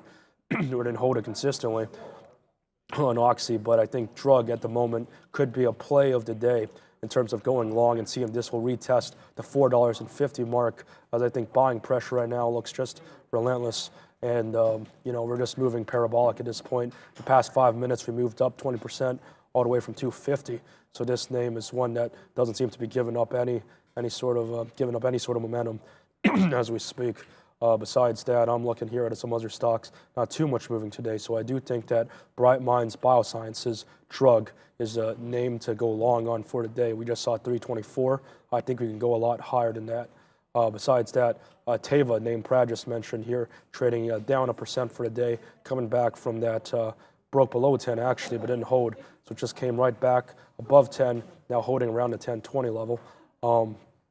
It's interesting how the stock, I think, moved in the grand scheme of things. I think it was up 20-something percent the other day. I forget what news it was, but these guys are a generics manufacturer. I think they've been slaughtered quite a bit in the grand scheme of things, along with names like Endo, PLC. I think it's PLC. I'm not sure if they're British, but that name has been a popular day trading instrument as well. They're well under $1 now. I think bankruptcy was in talks if they haven't yet declared it, that is. But a lot of these generics manufacturers have just been, doing absolutely terrible. And this is the five weekly chart, but in the long term, you can see the stock was once $70. So it goes to show, I apologize for my voice. goes to show that in the grand scheme of things, when investing in the biotechnology sector, plenty of risks to go along with it. So I'll take a quick look at XBI actually. Seeing how this name trades, I believe it's on the IM. I could be wrong on that, but biotech today pulling back quite hard as well. It actually fascinated me how fast that biotech rallied. We're up about 50% actually from the absolute lows in late May and early June. So biotech is seeing an absolute resurgence. And I noticed that in the sector, there's a lot of these names with failed phase 2 and failed phase 3 trials trading below their cash value. So they actually had a negative enterprise value assigned to their pipeline, and that the company was worth less than the cash they had in their pocket. Imagine that. It's just, you know, you can't really put an analogy to it because of how absurd it is. If the company just declared bankruptcy, all the shareholders would double their money instantly almost, I feel like. But obviously, I'm sure they have poison pills in order to prevent a takeover, and you know, they're not voluntarily going to cease operations, declare bankruptcy. But it goes to show a lot of these names very volatile. Drug now, I think, pulling back just a little bit. Might be good to add on the pullback. We broke above 3.3 for the moment, so looking to add there on a new break of the highs. Occidental Petroleum also not letting go too easily. We rallied pretty much $2 in a very short amount of time. See if we can hold above $70. That would be a very, very nice play of the day. See if we can get Occidental Petroleum back to $72 where we left off Friday, and then rally even harder from there.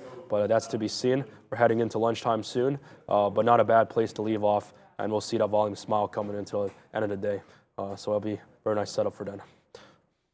Yeah, it's time for social sentiment at the big screen, so let's go to Brendo. Hey guys, yeah, let's get you updated on what everyone is talking about so far this morning. As we said during the first segment, the pre-market, if you joined us, obviously AMC going to be top of mind, top of mentions on social media as well. There's the APE right beside it, APE to the downside as well. GCT, what a move this thing's had so far today. Continues to kind of grind to the downside. Everyone was expecting a run up through highs, I think. BBBY back on the board as well in negative territory. There's Vinco Ventures, GameStop on here as well. Again, if you're seeing this for the first time, the size of each box just indicates the frequency as to the mentions that are happening today. So AMC obviously taking front row, front attention anyways, along with APE, guys, still both very, very negative. Back over to you. Thank you, sir. Yeah, I'm watching Drug over here trying to punch into this position as it is playing around with the high day area, popping up on my scanners too. Even GCT popping up over here. Let's go check out what GCT is looking like today. GCT on NASDAQ.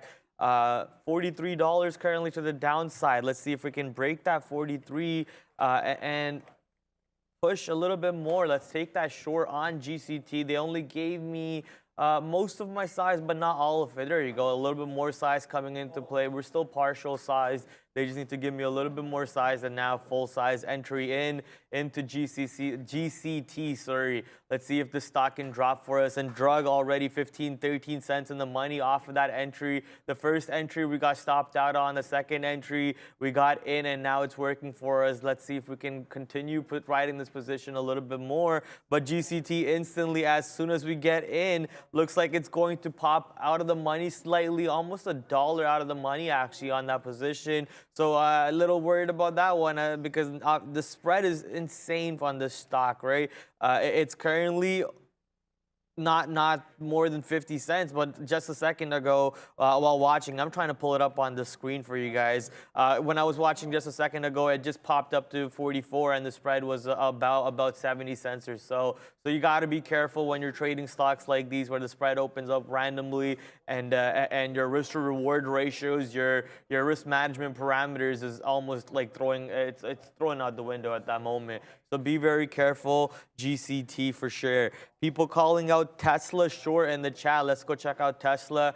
Tesla shorts, I guess, off the open were a good trade. Off VWAP too, it does look like VWAP will want to reject on Tesla. So we'll throw an order out there, see if we can get into a quick little short on Tesla. And as GCT pops back above $44 here, it's trying to hold 44 on the bid. So we're going to punch out on that. Don't want to be holding this trade against us because we know how volatile it can be.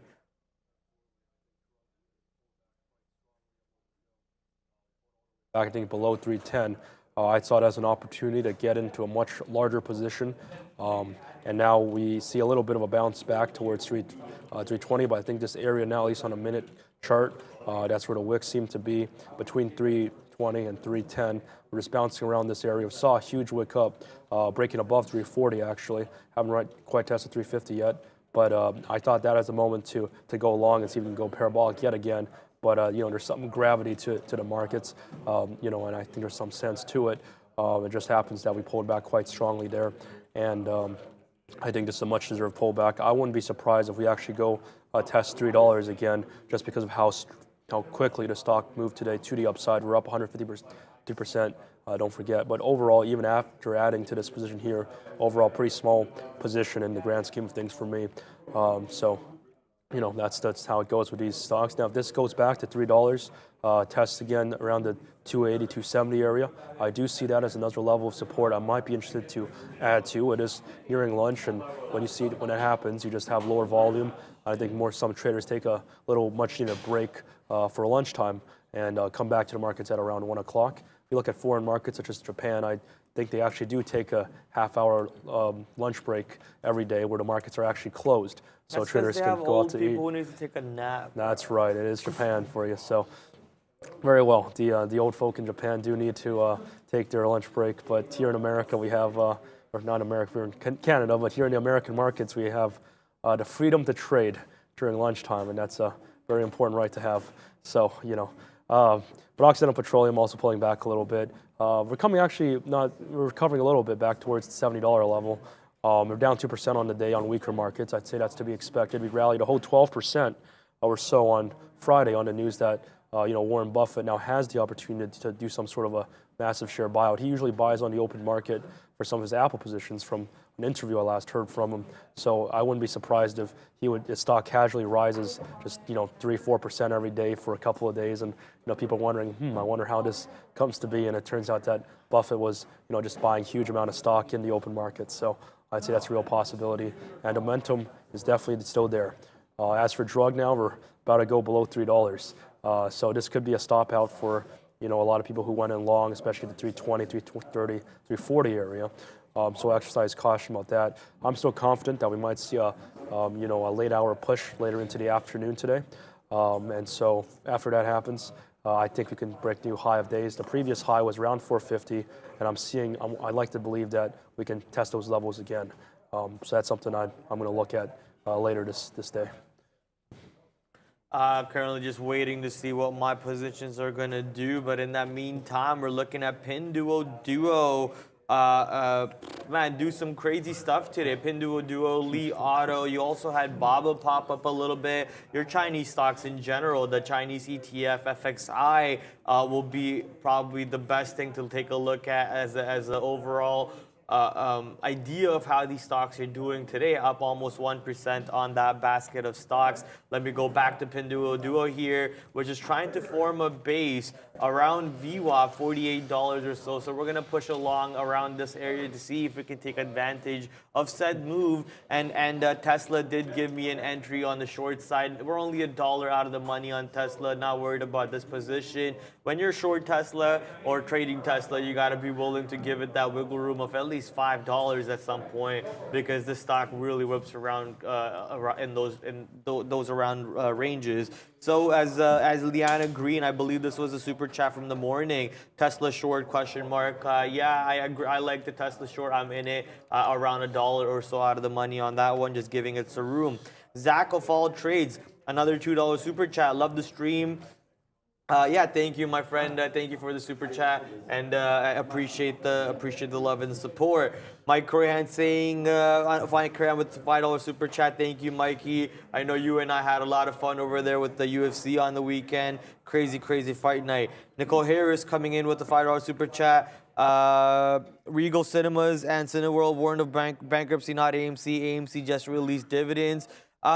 Yeah, but the idea is if Cineworld is complaining about bankruptcy where AMC's been before and has the fear of bankruptcy, that's the problem with it, right? It's in the near future, I see all movie theaters just ending up closed at some point.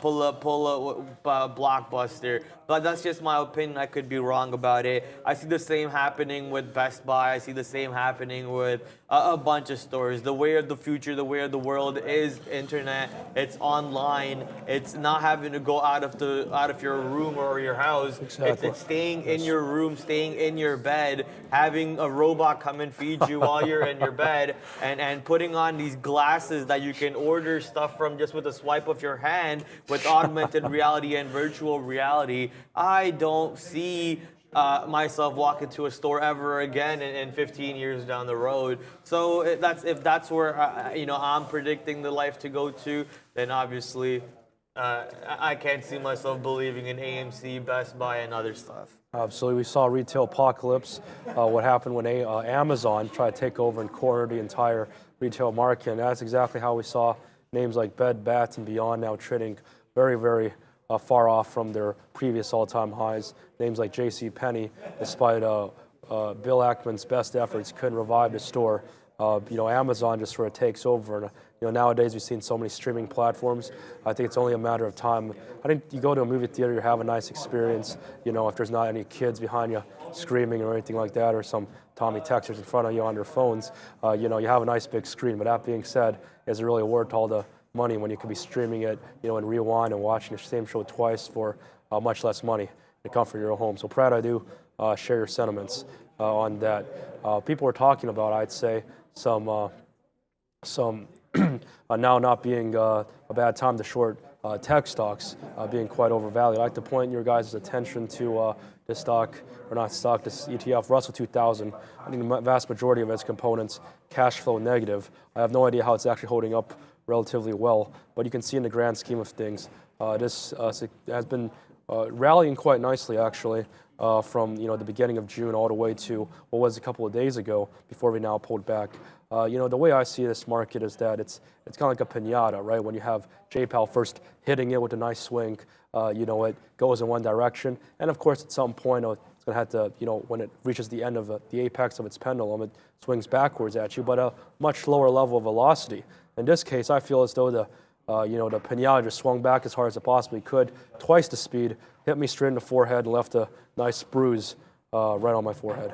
So, but now I think we're finally seeing a little bit of a much-needed pullback for the IWM as well as the other indices. But what really I like to look at is cash flow negative companies. You look at names like Carvana, Wayfair, Upstart, another major name that's down close to, let's say, 93, 94%. From its $400 and something highs back in November of last year. These names, the question is no longer, where they, what type of business they'll be in 5-10 years. The question is, can they outlast the winter if we do see higher interest rates? And people were talking about the 2-year yield, I believe, just a moment earlier. If we take a look at where it is now, it's at 3 1/3%. And I'd say this is a very good indicator of where we might be able to expect interest rates at the end of this year. So if you've been looking at it, I'd say the markets are now repricing in, a large amount of fear, and that's more or less the rising bond yields, I'd say, what contributed to the recent market downturn in the past couple of days. But, I say a couple of times now, you have many different types of companies in the market, but they can more or less be categorized into the two categories. Those with net income and those without, and those with free cash flow and those without. And obviously those without are the ones hardest hit by interest rate rises. There's been so many companies that just been, bankrupted, delisted over the past, couple of years, even in a 0% interest rate environment. So I can only imagine that, if we actually do see rates heading towards 3.3, and I think some people saying 4.5 wasn't unrealistic for the end of next year, we'll see some real problems. So I think right now it's a good idea to short IWM, Russell 2000. It's a nice balanced ETF, 2,000 different companies. I wouldn't go all out and short something like Carvana just because, I could wake up tomorrow morning and see some Carvana-specific news that rallies it. There might be some sort of a short squeeze on Carvana, let's say, and, it goes all the way up there. But the good thing about indices is that you can't really be short squeezed, or at least not to the same capacity. And so I'd short IWM at this moment. A good way to do that, you can trade TNA. I like to short the 3X ETFs just because they have a decay to it. One of the reasons, for instance, why it's so hard to make money day trading, if you first make 10% of your money and then you lose 10% of it, 1.1 times 0.9 gets you to 0.99. So you actually lose 1% of your money by winning one 10% trade and losing the next one, assuming you use all your money for each trade. And so when you have that sort of decay for these indices moving up 2% a day, then down 2%, and up 2%, and down 2% in the long term, I'd say these they typically gives you a better risk reward than just shorting IWM by itself. So TNA, 3x leveraged, Russell 2000 was a play I was personally in, shorting that ETF for getting short exposure onto the Russell 2000. Phil, with a 13-month member, man, recurring member. Let's go, baby. Appreciate the love, appreciate the support. Erica coming in with the $2 super chat asking about Oxy. Yeah, Oxy has been a little on the radar for sure today. Like, looks like the $70 rejection is offering you a trade at the moment if you're looking for a short play on a stock that's down 2%. The market's down. What? No way. The market's down 4%. Let me 4%. Just quickly make sure that's accurate. No, the market's down 2%. NASDAQ's down 2%. S&P 500 down 1.62%. So Oxy following suit with the rest of the market over there. Here's GCT now breaking 44 for the second time and instantly dropping 60 cents below, well, now only 50 cents. And it dropped initially 60 cents below 44, instantly on that flush to the downside. So moving around a little bit, whipping around a little bit is GCT. Drug's still out of the money for us, but it's holding $3. Drug does not want to break $3.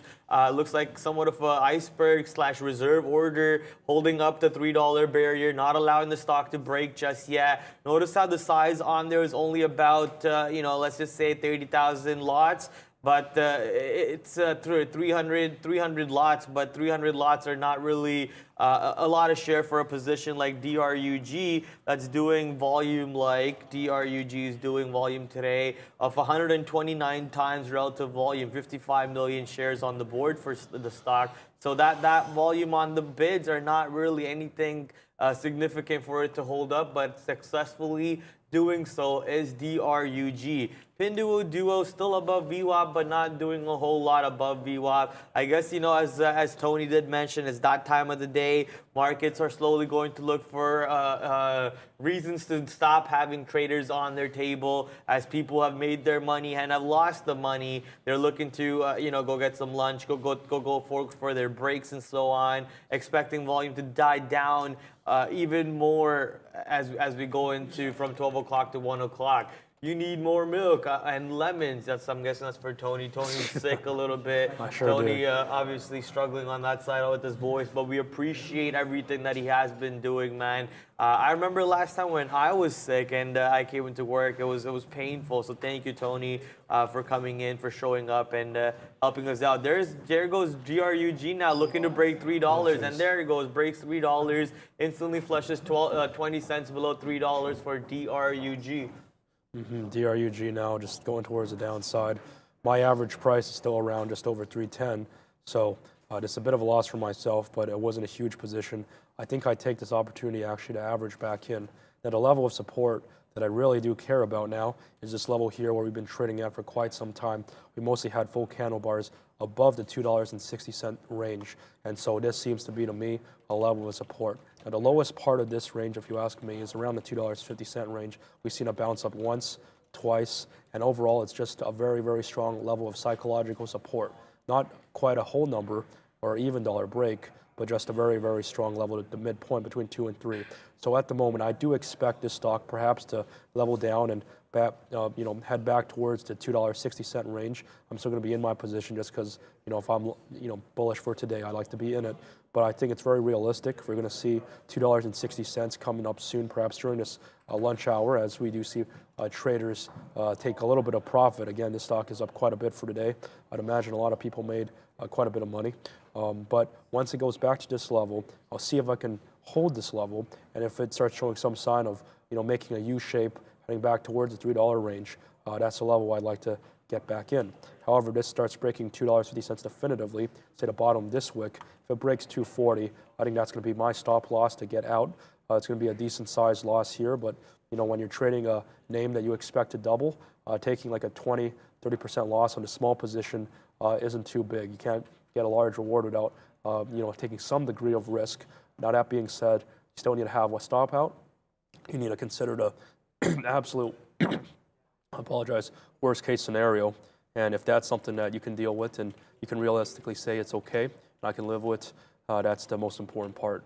And I think the biggest change to myself and my trading since the time when I started some years ago and today is that every time I enter a position, the question I ask myself is no longer what's the best thing that could happen, but rather what's the worst thing that can happen, and what would I do with myself thereafter? And if the answer to that question is, well, I'll just keep trading and we'll try again.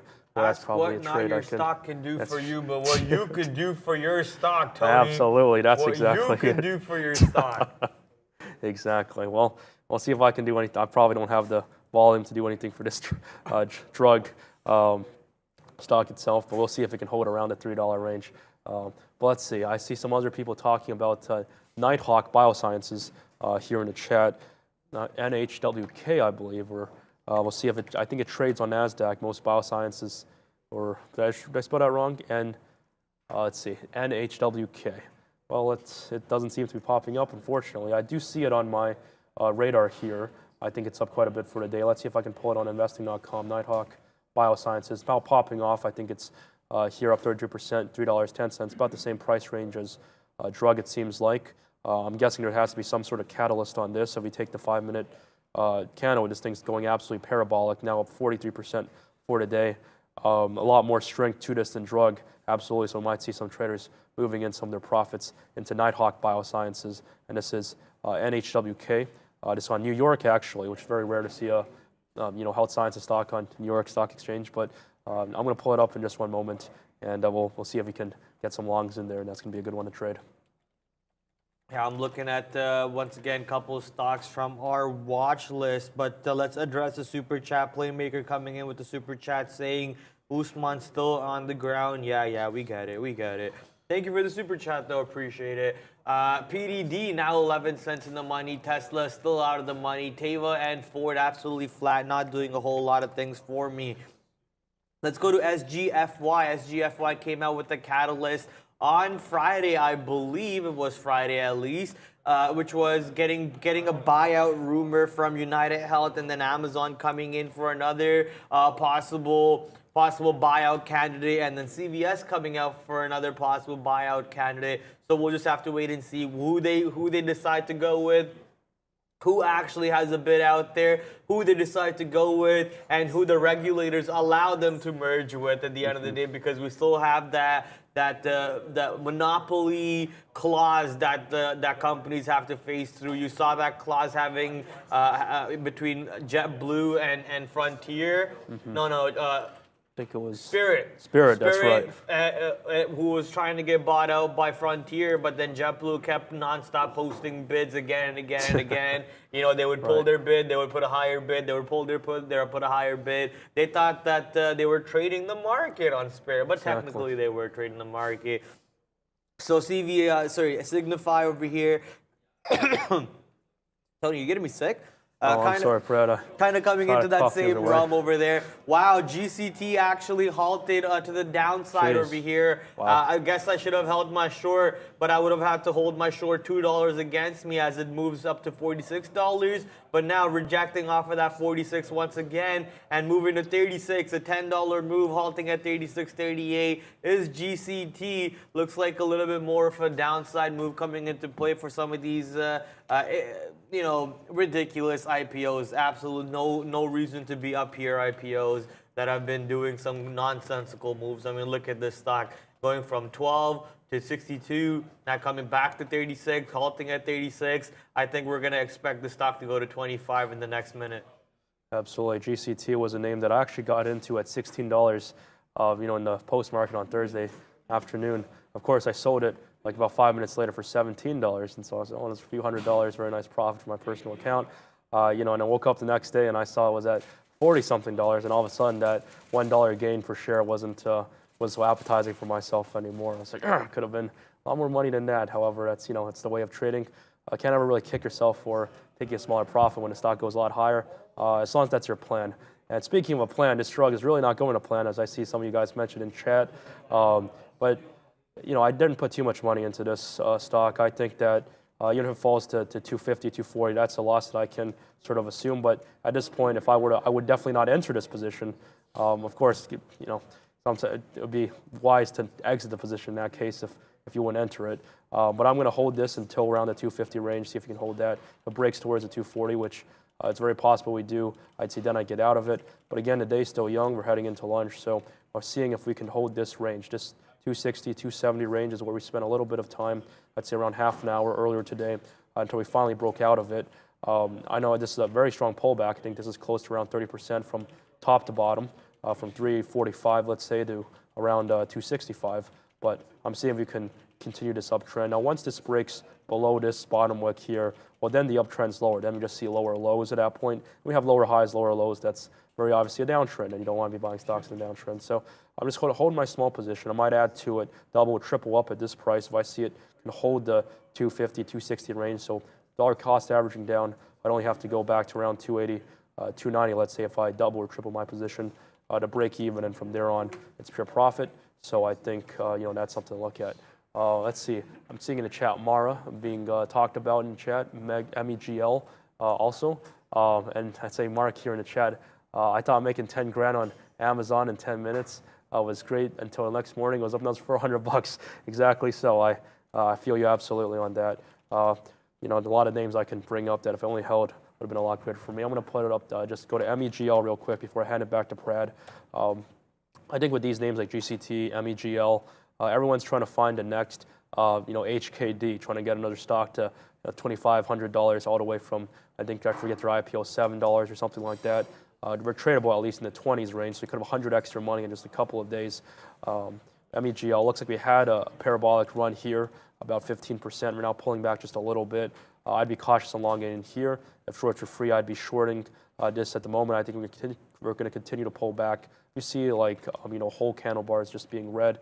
I don't want to go short against that momentum. And so at the moment, I'd say the momentum over for the time being for this run itself. You might see this come back right down perhaps to the $12.20, $12.10 range. See if we can stabilize and start to form that U-shape back upwards. And you want to find the absolute apex of that parabola to see if we can then start to go back upwards. Maybe I'm wrong. Looks like we have a nice green candle here. We start breaking above this wick top here, I'd be a buyer. But yeah, so MEGL, taking a close look at this. I just punched into the NASDAQ futures short, QQQ short, SPY short, so basically the same shorts on all three of them. Let's see if we can ride this market a little bit to the downside off of this 13K barrier area. Tesla out of the money, $3. So I did mention, you got to give that stock, be ready to give that stock $5 worth of wiggle room. So I still got about $2.50 worth of wiggle room left in that position. My rest of my positions are not really doing anything for me just yet, except for Pinduoduo. Pinduoduo, 30 cents in the money at the moment, moving north. 30 cents in the money, woohoo, but nothing too big over there. And I'm saying this right now because a lot of you in chat are like, look at the chat, read the chat. AMC is moving, AMC's parabolic move is starting. Look, it's a 50-cent pop. It's not parabolic in any sense. It's a 50-cent pop. If you want to really watch AMC pop, talk about it when it starts moving $1 to the north side. When it breaks 12, when it breaks 13, then yeah, obviously we'll be here. We will pull up the stock. We will talk about it for you and maybe even trade it. But there's nothing going on in it right now. It's trading sideways. The stock had a $6.50 move in it. You're talking about a 50-cent pop in it. I mean, if once it starts going 12 and breaks 12 and starts going parabolic past 12, trust me, we'll be here for sure to take advantage of that trade. But right now, what we're taking advantage of is this 10-point move on the futures short. The SPY short's already 20 cents in the money. We just got into that one too. Notice how I didn't have to wait all day for a 50-cent pop like on AMC. I'm already punching into it. I'm already in the trade 50 cents in the money on all of these. So there's opportunities out there, guys. You got to know exactly where you want to put your opportunities to. Nothing wrong with taking 50-cent scalp on AMC, but you're sitting there probably for 30, 40 minutes, 1 hour for that pop, for that drop. I've already made 50 cents on Pinduoduo over here, riding it back to the north side. So I'm just going to start taking some scalps over here on this one. Take some scalps on the SPY ETF. Take some scalps on the QQQ ETF. and take some profits on the NASDAQ futures also. So bang, bang, bang, bang, bang. Take some profits across the board from every single position that's offering me some profits. Everything but Tesla at the moment. Tesla not really doing a whole lot for me, but as I mentioned, got to give it that wiggle room. DocuSign today is on my watch list because DocuSign got downgraded. DocuSign coming in with a 4.5% drop after that downgrade. I believe RBC, a Canadian bank, coming in, dropping down the price target for DocuSign. And you guys know my opinions about DocuSign. You guys know my opinions about a lot of things, right? So we'll just move on from that without having to bash this position too. Yeah, by the time RBC is coming in, drugs moving back up. Yeah. Sorry, I'm in a drug long too, and that's how I'm you? moving back to the north side. Let's go. That's good for me. I'll see if it consolidates about this position around 260, and then I'll perhaps try to double in a little, triple in, and get that back to you. But MEGL now absolutely collapsing a little bit, or is that just a bad wick on my candle here? No, we actually did trade at around 12. So, a quick move downwards. When I see the candle bars just moving this quickly, I'm like, is that a glitch? Is that? But I remember MEGL, some of these very, very low float stocks, just 50 shares, not even a round lot, can just change the price by like 10 cents for like 1% for a name like MEGL. So it goes to show the volatility absolutely is there. Like one share brought it back up here. Anyhow, what was I saying?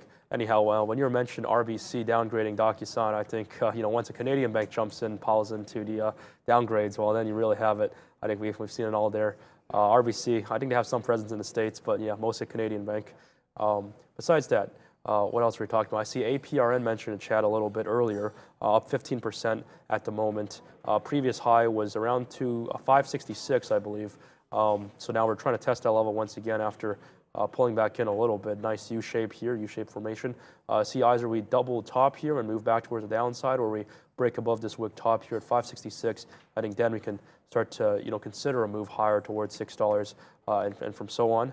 I'm not quite familiar with the catalyst for APRN today, but it's something that is to be seen, I think, and purely on a price action move. We're very, very close to that 566 range, so I appreciate whoever mentioned that. Anyhow, I think there is one other person in the chat. Actually, I want to give some mention to him.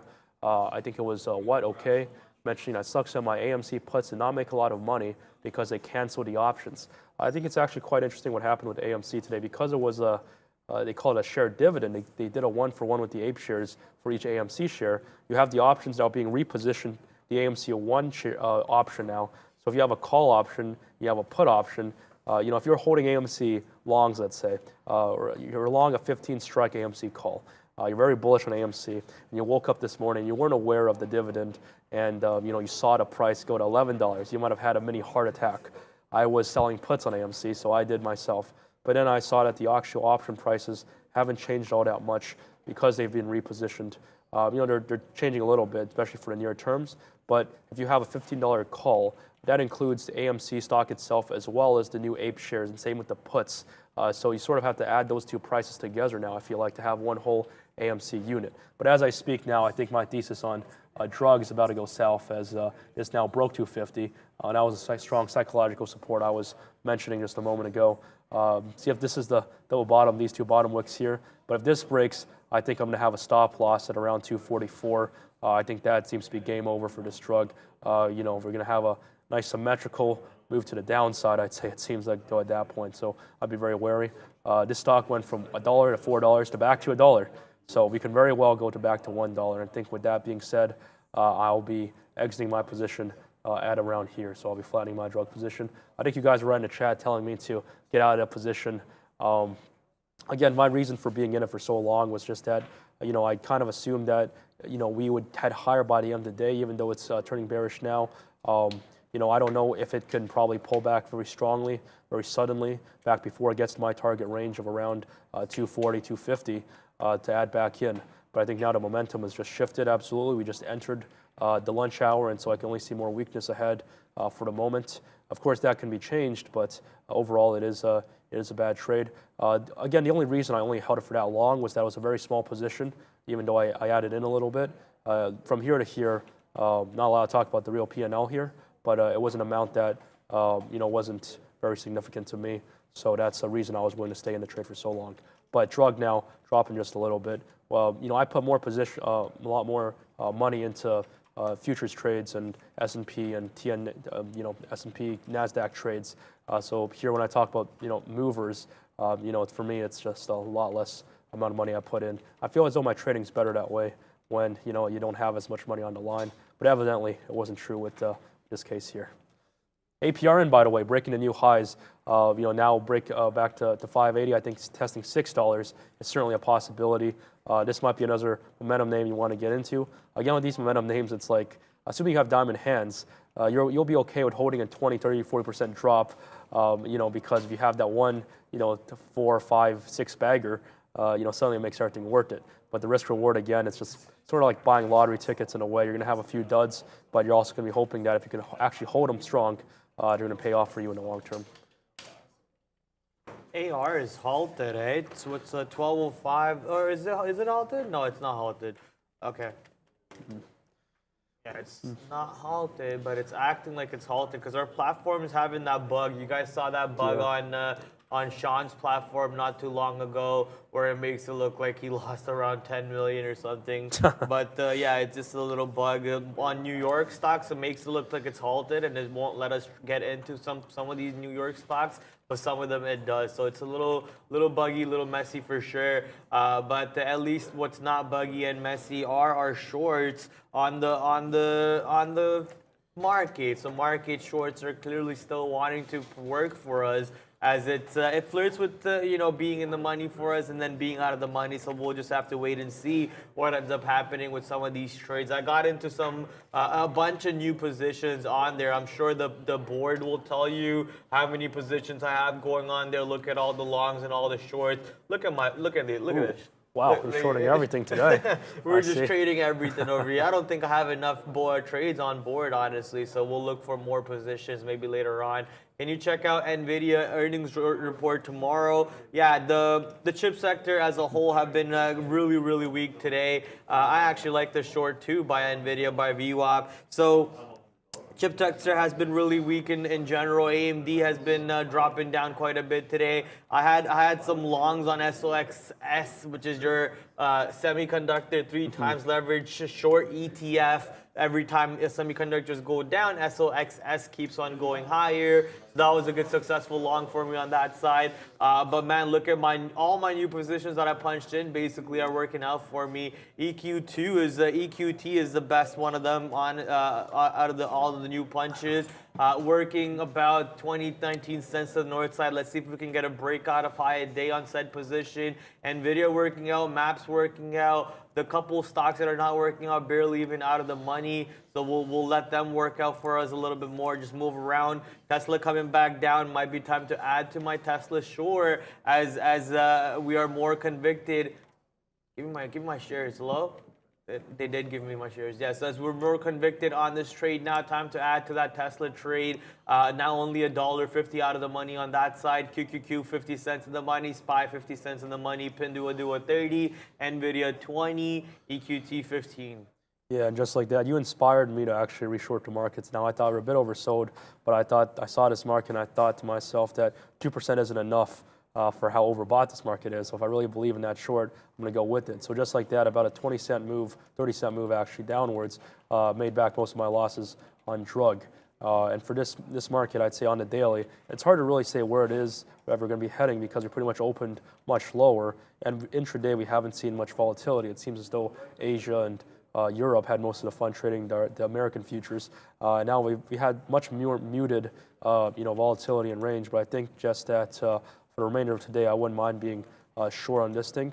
I think, if you look at a chart like this, it looks oversold, and you might think to yourself that going long here might not be too bad if we see a bit of a reversal there today in the markets. Generally, I'd agree, but again, it's just my sentiment. I gave a lot of examples, I'd say, that are not quite giving a fair analogy to the bulls, but I think that we're considerably overvalued in this market, and I do expect to see a significant pullback.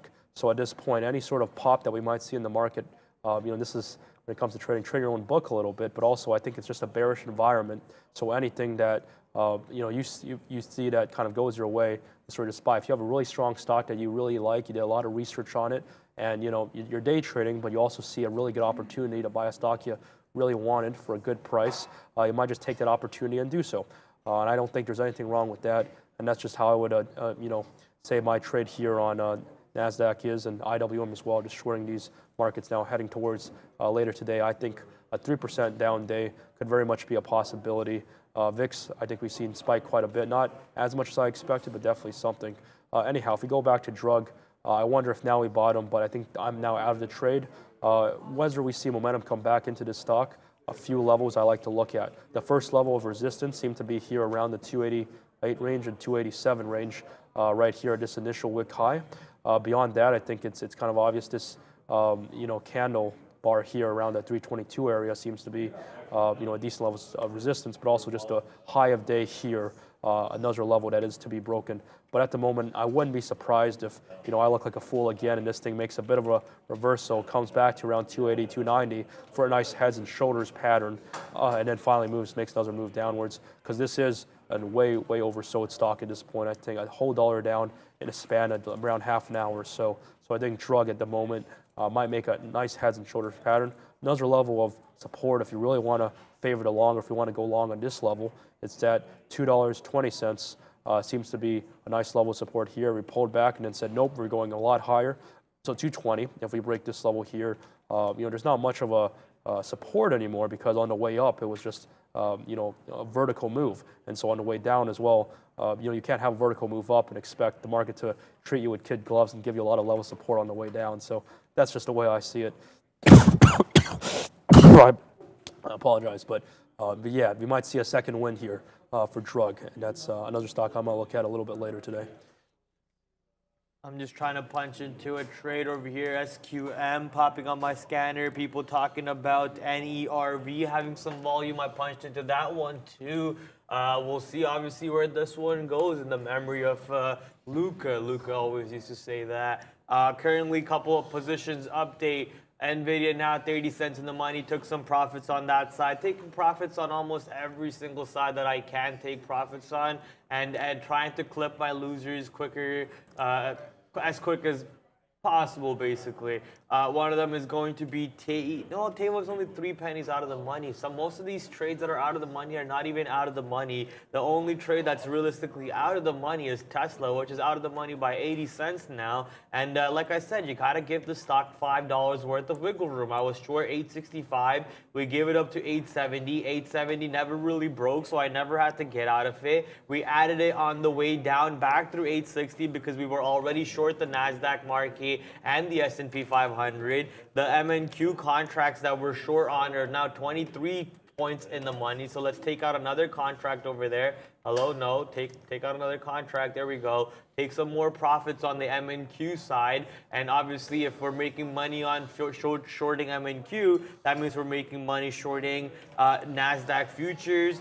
So let's take some more, not futures, sorry, NASDAQ ETF. Let's take some more money on that side. And obviously that also means the same thing for the SPY ETF. Let's take some more money on that side and protect our money that we've been making. That way, the only stock that's out of the money for us is Tesla. If Tesla wants to wiggle itself all the way back to 870, it can so very well do so. We're okay giving back some of that money because we're already deep in the money, unrealized on the other side, on a bunch of other stocks over here. Exactly, and when you make a bad trade, there's just nothing else but picking yourself up and getting back from it. I know drug wasn't a very good play, but just like that, in a couple minutes time, we see a huge move downwards from the actual indices, and so I think I caught a pretty decent cover here, both on the Qs and the IWM. It was just a very strong red candle in 5 minutes. I think we might see a bit of a move up before we head further down, but for now I took a little bit of profit, got out of those trades, and made up for it quite nicely. Besides that, I think the markets here are just moving quite well. I think somebody in the chat mentioned something along the lines of having a put credit spread on UVXY or VIX. I think UVXY seems to be a more traded instrument. Barclays VXX, I think, was the more popular one in terms of volume traded. However, I think they no longer support creation and redemption for that ETF. And so what that means is that you have a net asset value for an ETF. It holds VIX futures, front and back months, or some combination of that. and there's an actual value assigned to the futures. And you can do the math regarding that. It's like how you have the S&P reflecting the value of actual companies that are being traded. And for that, you need the issuer to support this thing called creation and redemption. That is, if the actual value of the ETF is $10, you have somebody buying it for 11. You can have somebody then going to creating more ETFs, selling it for 11, and buying. You'll keep suppressing a price so it stays at the actual true net asset value. But because VXX no longer supports that, we have limited options. And so UVXY, this is the more popular index or VIX traded ETF or ETN, what have you at this point. Muted volatility for the day. We've seen a high of 1015, but this has been relentless, I'd say, in the past couple of days, even as S&P was getting stronger. And I think this might be set to pop, so I don't know entirely about that credit spread play. However, I just think that we're due in for a little bit of blood now. I think at the very least, for my account, I've been having some hedges on, some of my long positions. I'm a put seller for a lot of names, out the money puts. That's what I do when I'm very questionable about the markets or the direction we're headed. So having that insurance is very nice. But yeah, so I recommend hedging positions at these trying times. Again, you have two components of the market: cash flow positive, cash flow negative. Cash flow negative. The question is now, how strong is your balance sheet? How much liabilities do they have, and how much of that is current liabilities, because they have a lot of notes coming in the next year, or they need to issue new debt. While interest rates are as high as they are, the viability of the company in the long term is something to think about. And so having that insurance never does hurt. But anyhow, back to day trading. So one name we were looking at, let's take a look back at DRUG, drug. See if this made a little bit of reversal. I think it did, back to 250, above 250 at this point. Not a bad move, a little bit of reversal. I still believe the momentum is done. And so when I got stopped out around 245, I don't really plan to go back in it. Exception, obviously, if you break above 2.9, as previously stated. I think what we see here is just a simple heads and shoulders pattern. So I wouldn't be surprised if we make 20 cents up towards 270, 275 perhaps at most. But then if we can't break above 287, 290, I'd say that's pretty much it for a day for drug. But who knows? With this company, it goes back to $1 tomorrow, it goes back to $3, $4 the day after that. So that's quite interesting with this company. Lots of volatility with it. I wish it was optionable, because then that's where the fun really begins. Yeah, I just punch out of all my positions, whatever they were making me profits or losses. We took all of it together. We're out of all of them. And now we're going to look for new positions to start off with. SWK popping on my scanner. Let's go check out what this one's doing. SWK currently trying to do, what are you trying to do, baby? It's trying to take the bottom out. 96 low a day did break. It's popping up on my scanner. What are you, Stanley Black and Decker? Yeah, what was that stock? Yeah, so it's taking out the bottom, 96 level over here. I think we could have a nice little move to $92 or even $90 today. Let's see if we can get that push towards the bottom. I'm sure 95, 94 at the moment. Yeah, we can take more size on this one. Let me just do this. Bang, we can take more size on that trade, bully the stock to the downside a little bit. Let's see if we can hold it a little bit against us, maybe 10, 20 cents against us for a possible move to the downside on SWK. WBD popping up too. NXPI is popping up. Let's go check out what NXPI is doing also. We were in this trade earlier, I believe. No, NXPI it's supposed to be a little light on the volume end. SWK did just win that race. 3 race winners in a row for SWK. So I think this trade is going to be something that I want to watch. I think this one's going to push down a little bit harder, and we're going to be able to take advantage of said position. And SQM, another stock that we were just in not too long ago, ending up being another race winner. So that was a clean little scalp of 50 cents to the north side on SQM. Looking for more positions on to trade for, to get involved in. I'm looking at drug actually push even more to the downside. Not looking good for DRUG. If you're a drug holder right now on the long side, you're for sure feeling the pain, sadly. And same with AMC. If you're an AMC shareholder anywhere above 15, 16, you're feeling the pain. But if you're an AMC shareholder anywhere below $10, you're absolutely loving it still, because you're in the money and you're still waiting for the MOAS. which is yet to happen, or the squeeze is yet to happen. Ryan Squeeze Cohen is yet dumped to his happen. shares on BBBY, and I said, the squeeze is done, but there's people still out there who think, no, the squeeze is still happening. So the squeeze is not done yet. Maybe this is an opportunity for you to load up AMC shares, and then maybe somehow it also squeezes ape for you. Exactly. I don't know what the mentality is for the apes over here. Like, how do you not understand Ryan Cohen dumping it was not a good sign for AMC? Well, no, that's exactly it. I go on that Wall Street Bets forum quite often, and you have a lot of people and a lot of money to go around, and that's never. It's usually not a good thing. Well, but you have some exciting things happen, and that is AMC doing quite well. I think evidenced by the fact that GME is still holding up quite nicely. Obviously, you might have a share of Ryan Cohen followers not too pleased after their BBBY holdings fell precipitously overnight. Might be dumping a little bit of their GME shares, but GME was at $4 or $5 I think before the entire squeeze, and adjusted for the split, GME is still well above $100 or so dollars. So Ape Nation is still going very, very strong. They're not relenting, and we can probably see another squeeze coming up really soon when we see another catalyst. Again, we got muted so far, with the recent dump on BBBY. But AMC, GME, meme stocks going pretty strong still. And we got ape shares today for trading, listed on the New York Stock Exchange. Now preferred shares for AMC. I'm wondering how this is. Open at around $7, rallied all the way to 10, pulling back a little bit, 750 at this range now.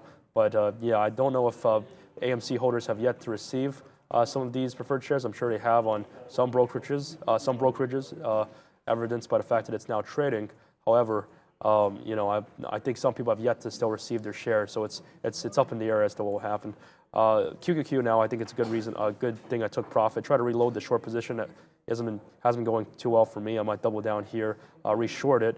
This seems to be a level of resistance here on the daily. We can't break above 316.5 on the ETF. This wick top seems to have issue breaking above it. We saw a wick high above it, but the entire candle wasn't able to close above it. So I think 316 appears to be a level. I might try to double down closer to it, but if we start breaking 316.5, I'll admit when I'm wrong, and that is we might start seeing a little bit of a reversal on the indices. I look at QQ mainly, more so than S&P, interestingly enough, just because I think this is where the action's at. But this is going to be one to look at. We might just test 316, and if it breaks it, I'll close my positions here. But I haven't went full strength in reloading that short. I took the close on IWM as well, the Russell 2000. Might look for a reload here as well towards the short side. I do think the afternoon could still be bloody, but again, we are down 2% at this point for the day. So the risk reward here, there's definitely risk for sure in the markets for how far down we've been going the past couple of trading sessions. So that's something to be considered. Make sure you have your stop losses ready. But if you're in it for a long term, again, I'm just looking really bearish on the markets. The recent move up just doesn't seem to make much sense to me.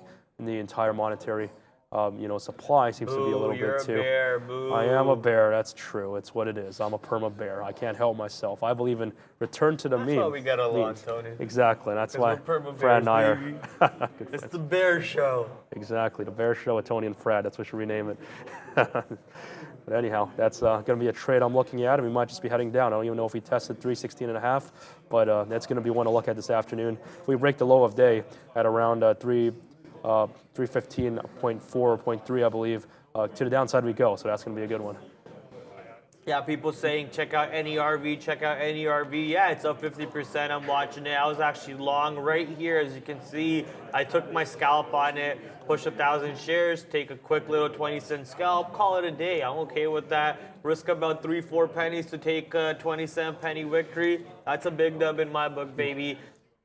Now, obviously, it depends on who you are and the type of trader you are to see what type of damage you're thinking about putting onto the said stock. SWK at the moment, 5 pennies, was 5 pennies in the money, now pulling back a little bit, so not sure what it wants to do. A new position alert. It's actually one of the stocks that Tony has talked about before, Mosaic. Oh, wow. Mosaic, the fertilizer company or something? Mosaic popping up on my scanner, and if you look at it on the daily, it's around daily resistance. So if Mosaic has some relative strength in it, which it seems to be having all day, and some extra volume to pop up into said position. Obviously, it's lunchtime. Volume is supposed to not be in the market during lunchtime, but if volume was supposed to come into this market somehow, especially on Mosaic for us, I will be able to take advantage of said position. It says I took a scalp already, but that's because I keystroked into 2 times the size I wanted. So I punched out of half of my size because of that keystroke. No matter how confident I am in my trade, I am not holding a keystroke against me. That's just stupid. So I got out of half my bag, which was the mistake. Exactly at my entry that I got in at. All I did was pay fees at the end of the day for that trade. But right now, once again, SWK working for me, pushing back to the downside, 10 cents in the money, and obviously, you know, push some size, take that breakout, hold it against you up to even dollar, or maybe a little bit more than even dollar, depends up to you guys, wherever your trade setup is, and we're taking advantage of it. Even the futures, man, we closed the futures short because the futures didn't really push down the way I wanted it to. It looked like we created a higher low, which we did create. Not did we look like it did create a higher low, almost the inverse head and shoulders. You know, left shoulder, right shoulder, head. Not sure if that's what a way that you would look at it for you patternistas out there. But overall, you know, 13K rejection still coming into play for the NASDAQ market. But I think with this higher low, it is possible we break past this area and start pushing towards the 100-period EMA or even VWAP to the north side near 13,050 for this market. Mosaic now pushing to the north side. We're no longer in the negative for Mosaic. So let's see if we can continue riding the stock for a little bit longer. And SWK still in the money. ZM is popping up on that scanner. So you know what we're going to do. Smash the short on ZM right now. Zoom. I'm one of probably the biggest bears on Zoom there is, man. No offense to anyone who's had conversations with me or calls with me. Anytime they invite me to a Zoom call, I instantly go like, come on, really? Yeah, Zoom. Like a couple people for work have called me. Amazing people. Don't get me wrong. They've helped me a lot in my trading. They've also, I did this interview with this YouTuber. Maybe that interview will go up on YouTube at somewhere down the road, right? But this interview, Zoom call. Mm-hmm. And I'm like, really? Zoom? We couldn't have done this on Google Meets or something where you don't have to pay for this? Or we could have done this on Discord where you don't have to pay for the meeting? You're an account holder. You're a payment holder for Zoom, and you're the reason the stock went up to $500 in COVID era. But right now, what's like there? Like, I'm no matter what, I'm gonna be the bear, the hater, the pessimist for some of these no-name. Okay, yeah, not no name, but some of these companies that have no reason to be doing what they're doing, right? So Discord is easily a Zoom killer. Microsoft is already creating a Zoom killer or has one, I believe, with Microsoft Teams. Google Meets is a Zoom killer. Almost everything out there that does what Zoom does is a Zoom killer. Heck, even Skype is a Zoom killer. Exactly, right? the original Zoom killer.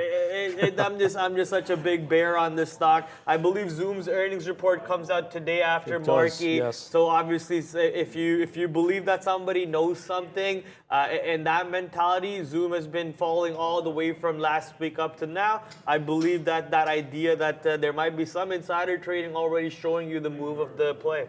Absolutely, I agree. I think, well, you know, when you ask Warren Buffett, for instance, what his opinion is on any stock, he'll tell you to analyze the moat of that company. That is, how easily can a company really replicate what that company does and take away its entire market. And the example he goes to usually is Coca-Cola. And that is, you know, you can have any sort of technological invention in the world, but you can bet, you know, your money that in 10, 20, 30, 50, 70 years, if you know, everything's still around, that you know, most people would still be drinking Coca-Cola. It's just a very strong cultural icon, not easily to be replaced. It's just been there for that long. And so when you have Zoom, like Brad was saying, just a bit too much competition, well, that's when the issues really arise, and that's, you know, you have companies that rise and fall. You know, things like MySpace, for instance, not saying Zoom is, but you know, companies that might be early to the game, or just too much competition, like we see in fintech or streaming, and then, you know, that companies start losing market share in that way.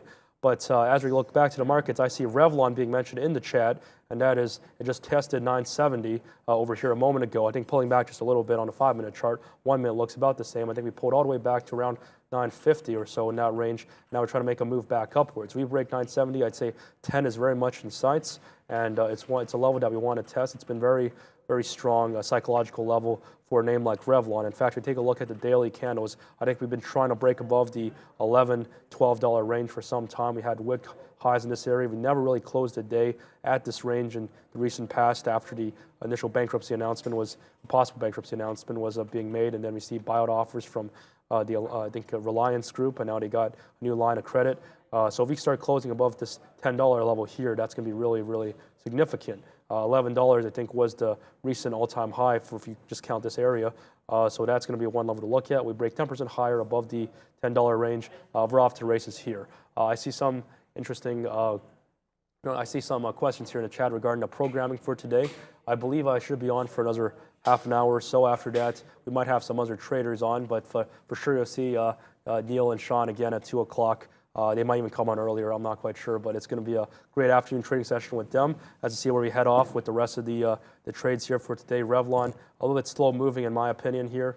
Not as much volatility as some of the larger names that have been seeing huge moves. I think another one that I saw mentioned in the chat a moment ago was PET, or WAG exclamation mark. I think that's their corporate name.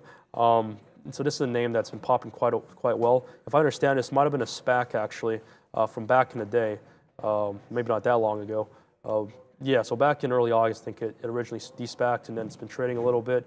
Nice rally today, hit 830, but I think at the moment I'm just seeing huge momentum downwards back towards these lows here, which I think it actually completed the entire move downwards. I wouldn't be surprised it's like an uptrend here if I can draw a few lines maybe at the time of trading view. But this looks like it could be a possible bottom. I'm just wondering if we can see a second win here and go back upwards or just melt upwards a little bit.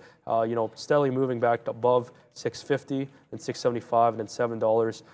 Honestly, in terms of risk reward, it doesn't look so bad on PET. The only question is, will we see a resurgence of all this volume towards 1 o'clock, 2 o'clock, 3 o'clock as we head towards the market close? We see another excitement, a resurgence of traders coming into the stock. I think risk reward, not a bad stock to go long on. And finally, I'd say, looking back at my future short, or a NASDAQ short, I should say, looks like we're just trading in this same range here, back and forth, back and forth. I like to favor the reversion to the mean trade. To me, it's very hard to hold a stock like HKD and know for certain when the top is. Usually you have to wait for it to fall a good 10, 20, 30%, and at that point you say, okay, well, the move's over at this point. I think momentum's done. Probably safe to get out of it. And obviously, HKD is the extreme example. But when you have a name like, or an index, let's say, and just bouncing back between the same levels, very tight range, that's when you could really start scalping a couple of moves. And that seems to be the trade I prefer. My own personal account, scalping's a little bit harder. I don't get free commissions as I do when trading on this platform here. But, I think swing trading, things like Forex is another activity I like to participate in. But for the moment, looks like Qs are moving to the downside, as are the rest of the markets. So this is going to be interesting to look at. I still look at the 315.5 range. We break towards that level, break below it. To the downside we go for the rest of the day. It's going to be an exciting one. It is always an exciting one when you're here with Trader TV Live, baby. So smash that like, smash that subscribe button, and if you're not doing all of that, come on, you're not the best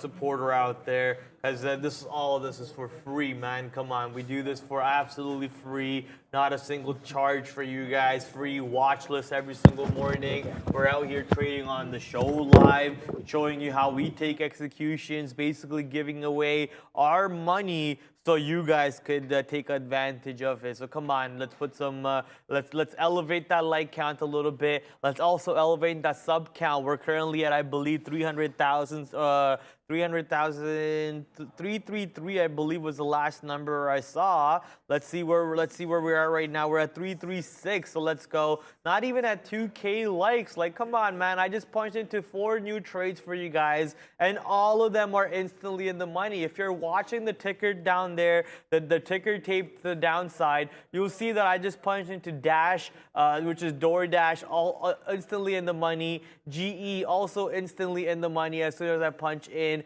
SE trying to push down a little bit more with the help of the NASDAQ market and the S&P 500. So, only 10% of the watchers have apparently liked. So let's smash the like button. Let's elevate the like button a little bit more. We're showing you how to make profits on a daily basis, Monday to Friday, without fail. As long as the markets are open, we're here to trade with you guys and enjoy this market for you guys. So come on. Smash that, smash that, smash that.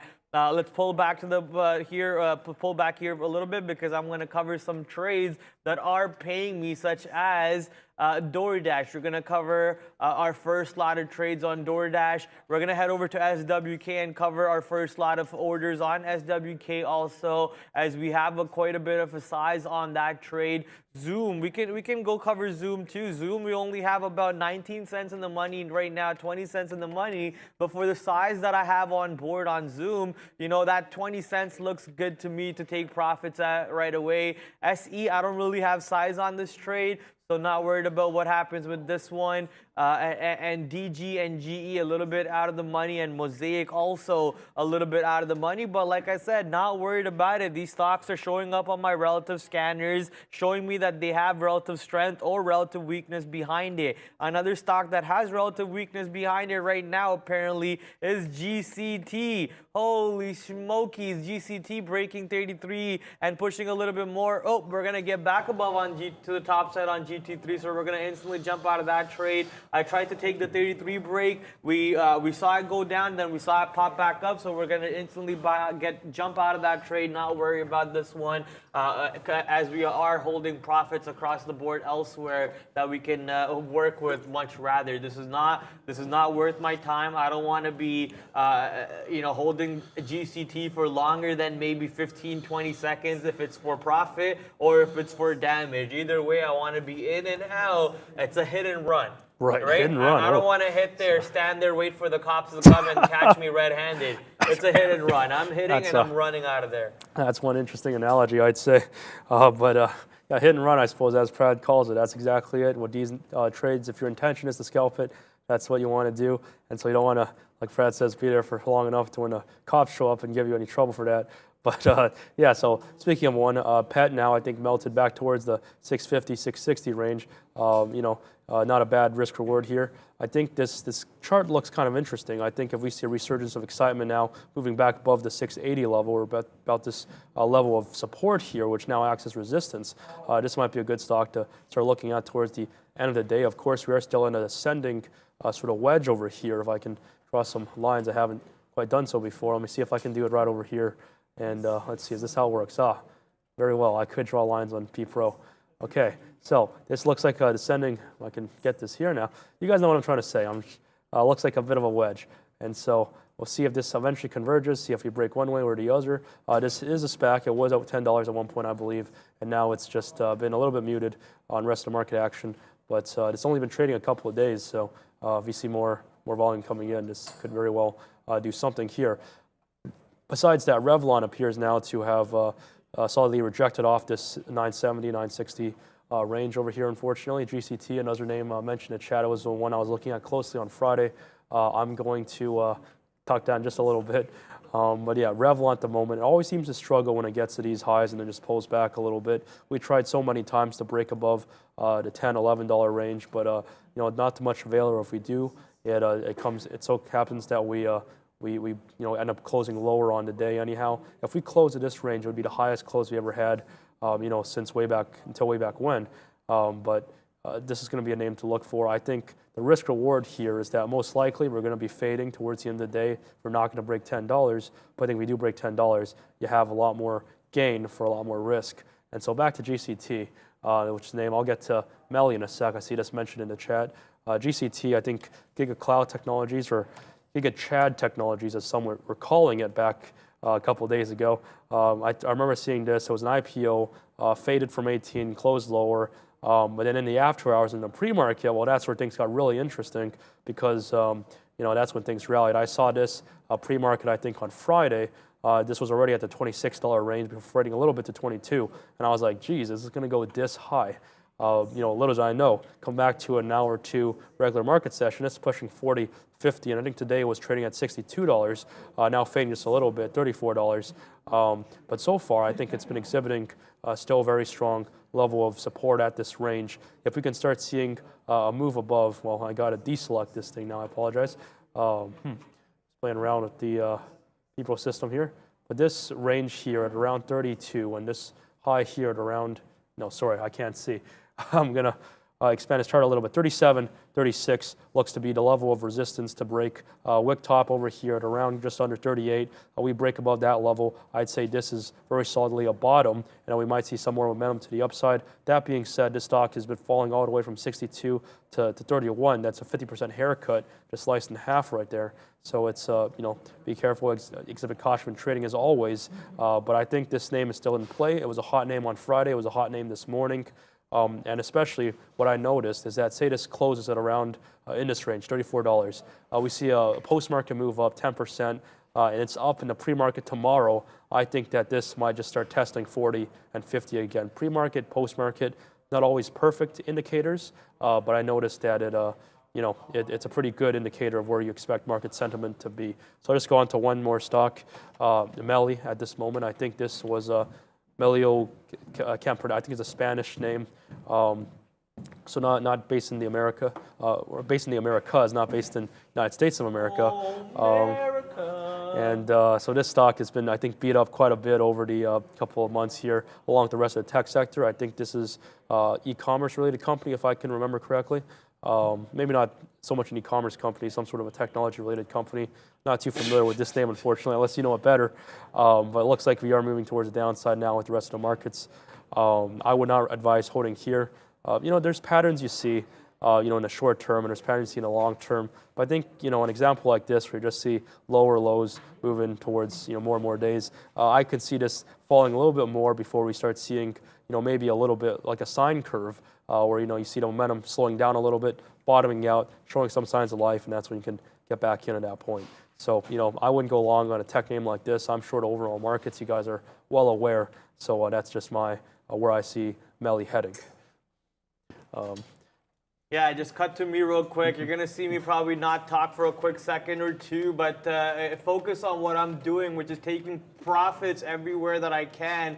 For example, Dash, Zoom, ZWK, even Dollar General, taking profits on every single one of these, 30, 40 cents in the money on all of them. Give me my money, bro. Come on, thank you. Taking profits. Only thing that's not working right now is SE, the gaming company. So we're going to close this as it's not doing what we wanted to do. And Mosaic was in the money, 20 cents to the upside, but not really doing anything. Not really doing too much for us, but at least it's not going to the downside. I like how I come back and people are like, how does Pratt just walk away from his desk like that? Walks away majestically. That literally made me laugh out loud. Giga Chad, yeah, man, listen, when you're in the money and you're not worried about your positions, you can just get up and just walk around, right? Take a break, take a nice little walk around the office real quick, and maybe also get some nicotine in for your nicotine addiction and whatnot. But yeah, we're loving it. Our positions are in the money. I'd be nervous. I mean, look, I went for a quick second, not that nervous. I know I'm in positions that are relatively weak if I'm short anything, and I'm in positions that are relatively long if I'm long anything. So not really too worried about these positions right now.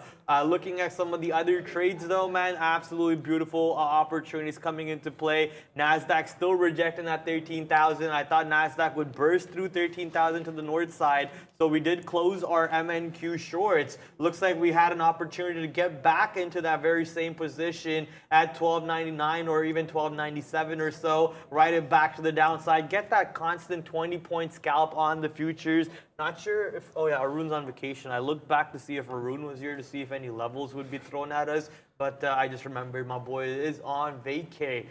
Pratt didn't walk away. He strutted. Hey, you know it. I did the McGregor strut that Rocky Leon Edwards himself did after putting that foot in Usman's face, baby. So, Rocky, congratulations. Look, I doubted you, Rocky, and I'm a seer right now, my friend. He's not my friend or anything, but Leon Rocky Edwards, congratulations. You are now the welterweight undisputed champion of the world. Your first title defense will be coming up soon, my friend. Hopefully you'll be able to defend it against your boy Kamaru, or even I think Khamzat versus Nate will be a very good fight. I think if Khamzat defeats Nate, he's going to end up going for that title match against Leon for the first title defense.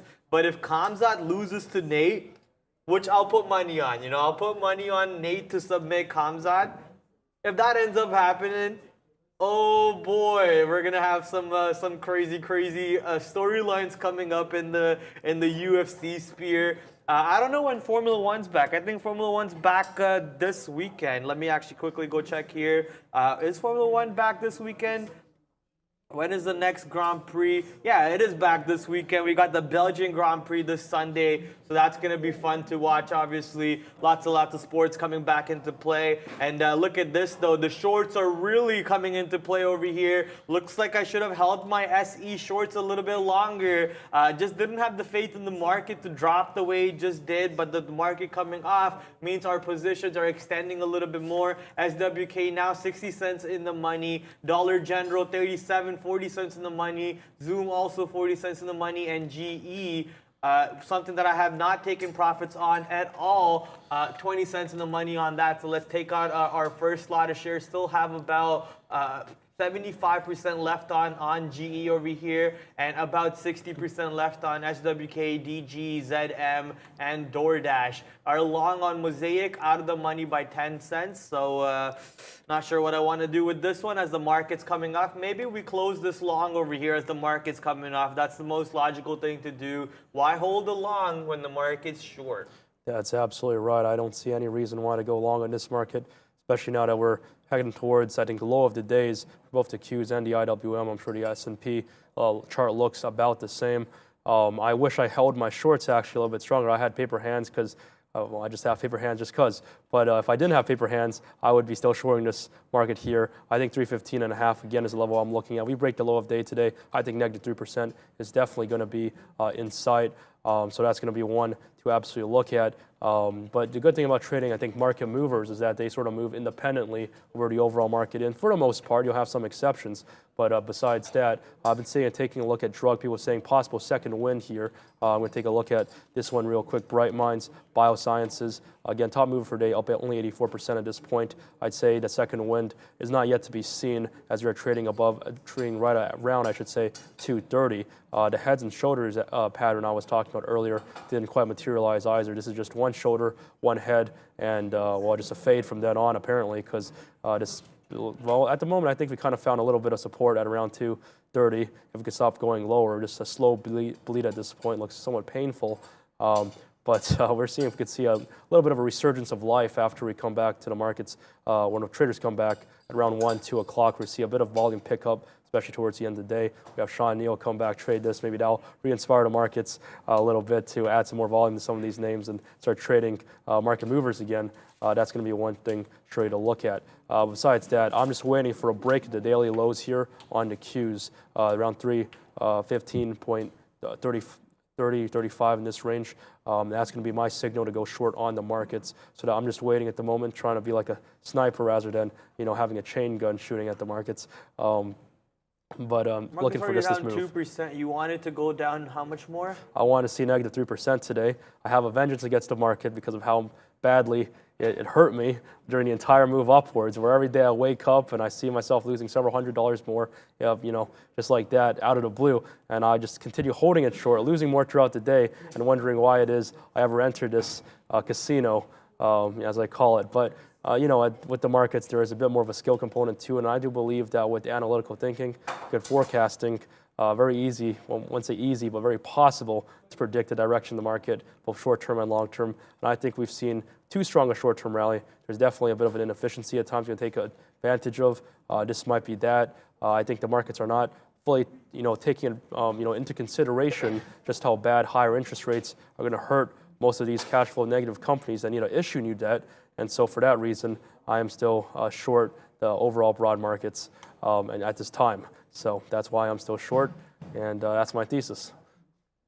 Yeah, I mean, nothing wrong with having a thesis and having a strong belief in it. But one thing I will urge people to not listen to what Tony said over there was the revenge trading mentality.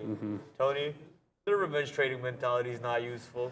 You know that. I know that very need to well. tell you that. You don't need to tell me. You're smarter than that. My account tells me very well with the numbers it's showing me. You're smarter than that. I've blown up too many accounts over the years. I suppose that's how you learn. When you learn trading, I feel like it's learning a little bit of about yourself and managing your emotions and managing your own behaviors and managing your discipline. And so I like to believe that even though I lost many tens of thousands of dollars over the years in my trading journey, I invested that money into myself being a little bit more disciplined as a person. Whether that's true or not, well, that's up in the air, but that's what I tell myself before I fall asleep every night so I don't think about all that money. So, reinvesting into yourself, that's one thing that, I think trading certainly does to you. That's a good point. Yeah, always want to reinvest in yourself. A new position update for me right now, Stitch Fix. This fix popped up on my scanner over there. So we're going into that. Even Chegg, C-A-G-G. Where am I typing? Hello? C-A-G-G is popping up. Let's go check out what Chegg is doing at the moment. It looks like it wants to drop, apparently, according to my scanner, but let's pull it up at the moment. Yeah, recent low at daybreak.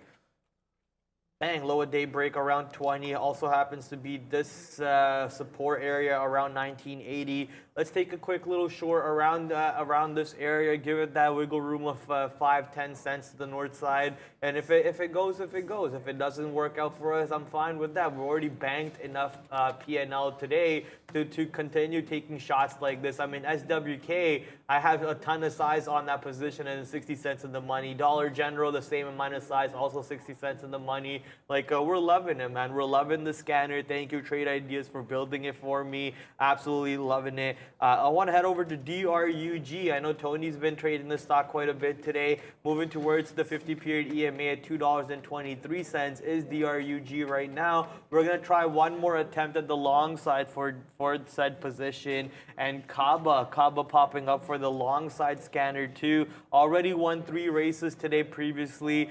Drug has won 4 races. Kaba's popping up at the moment after bouncing from the VWAP area. VWAP around 5 to 10 cents to the downside from where I am. That's the type of risk that I can take on a position, 10, 15 cents. So we'll punch this long over here. Let's see if we can get a retest of $2 later on in the day and maybe a breakthrough of 2 to the north side, get an elevated move past 2 so we can take we can capitalize on this position on the north side, as the market does not want to push back to the low a day. NASDAQ market is still struggling to break the low a day over here, or not even able to push towards the low a day.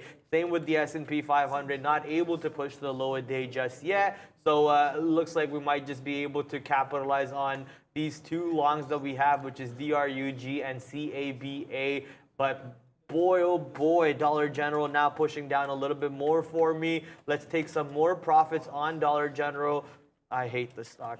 Take some more profits on Dollar General so we make sure that if the stock does manage to go back to the north side, we're not crying about that. I'm going to do something similar on SWK also in the meantime. Dash only 9 cents in the money, so nothing really going on that side for me. Kaba 6 pennies in the money at the moment. And DRUG, let's go. It's moving to the north side, so that's what we want to see. Only 5 cents in the money though, but at least it's moving. Absolutely, DRUG now perhaps finally bottoming, stopping that slow bleed. I think one of you guys called it in the chat. And let's see if 220 can now be the bottom before we head higher for a day. I like to see a little bit of resurgence of strength. I don't think this thing's just going to go straight down in a vertical line because that'd just be a little bit too predictable. So if we see a little bit of a bottoming out here, I like the long trade here as well. Perhaps I'll jump in a couple pennies above Pred and join him on this trade back towards the upside. Doesn't look so bad in terms of risk reward. Definitely a very strong pullback here, about $1.20 from top to bottom now. So when you think about the potential upside here, I'd say it's definitely worth the risk. Another names I think I've been seeing in the chat here is Tesla. I forget who it was who said it, but Tesla says what pullback? It's just going back higher and higher and higher. This is exactly almost where you opened at now, heading back towards the 875, 880 range here on a 15-minute candle. Not seeing any pullback with the rest of the markets. Quite very strong market pullback. in this range. But one other name I'll just turn your guys' attention to for just 1 minute is Anpac Biomed. And this stock has been moving up 150% very quietly, not on a lot of radars, I think, because it's a under $1 stock. However, this stock has pretty much ripped from 33 cents to just over, I'd say just under 60 cents, so almost doubled in a span of just under an hour. Very low float name, I think, or maybe not the float, but very low market cap name, $18 million company. So you divide that by 50, I think 36 million shares outstanding. That's not so bad. And this is just absolutely ripping. I don't know if they came out with some news release this morning. I'd imagine they did because this was pretty much pretty hot, fresh out the gate. But certainly there's something brewing here. And so towards the end of the day, if drug doesn't pop up, I think this might now start being the momentum play if it can break above around 59 cents or 60 cents. That seems to be one move there. And I see Pinky here with the super chat. Thank you very much for that. Asking, can you guys please discuss how you play earnings? Here at Day Trade the World, I think you can't really trade all the way up to 8 o'clock. But I will say on my personal account, I've noticed this one plan that really worked for me was that when the market was rallying, you had a bunch of names, I'd say Fiverr being the most significant one, releasing their earnings. And by itself, it looks kind of bad. And the stock, let's say, drops 10, 15%.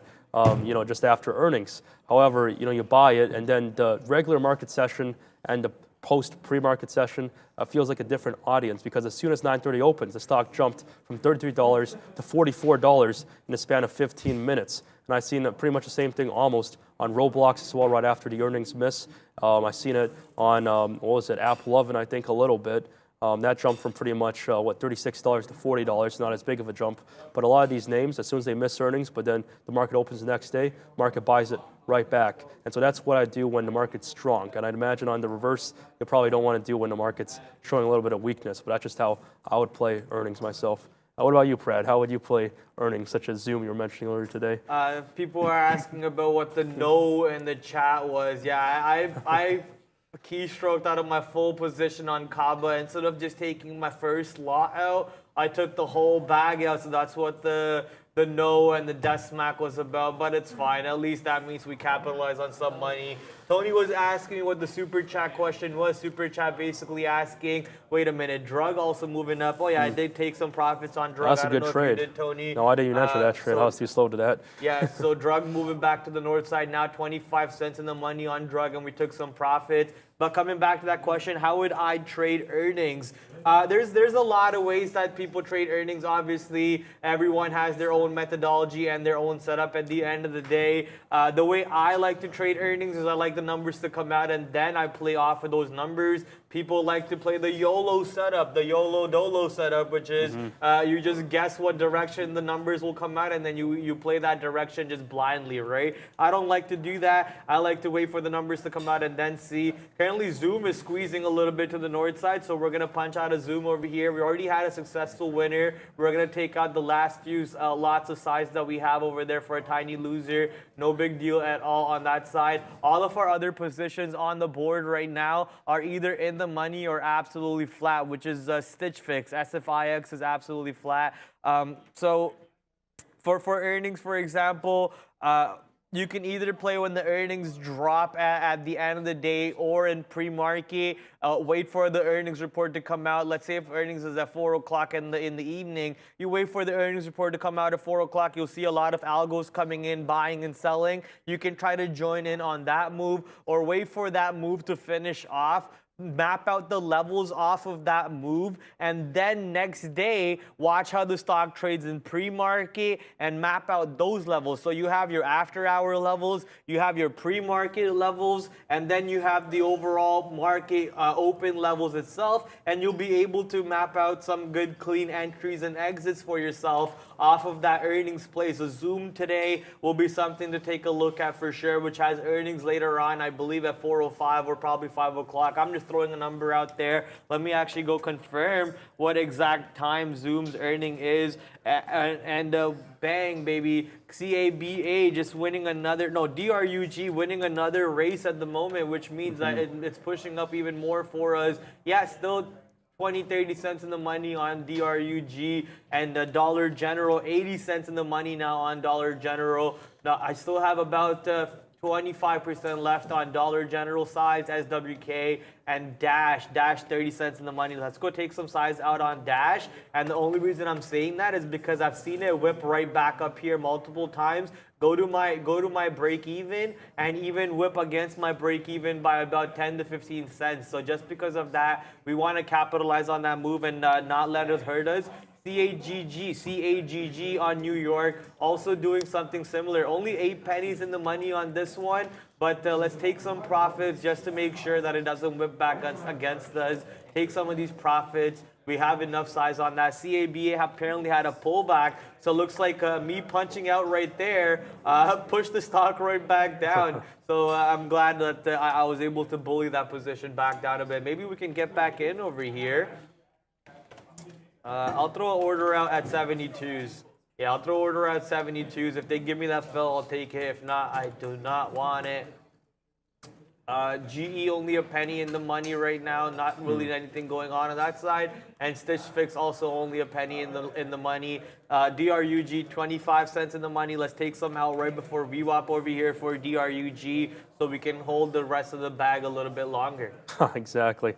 Great trade on DRUG, by the way. This name. Very nice 30-cent move towards the upside here. I think you caught most of it. That's assuming you take from profit now. If it goes higher, well, that's to be seen. But I think momentum is pretty much dead at this point, in that it moved all the way from 340 to 220. That's a huge drop. Of course, anything can happen, but at the moment, I'd be pretty wary on buying this thing and just looking away, hoping it goes up, back to the daily highs. I haven't really jumped back into stock just because of how bad this long here burned me. And so, at the moment, I'd exercise precaution in this range. I'd say, this has to go back up a lot higher for it to be another, to see a real second wind, to probably test the new high of day. But I want to say you made a great trade on Dollar General short. This name has just been sort of moving towards the downside, 1.5%.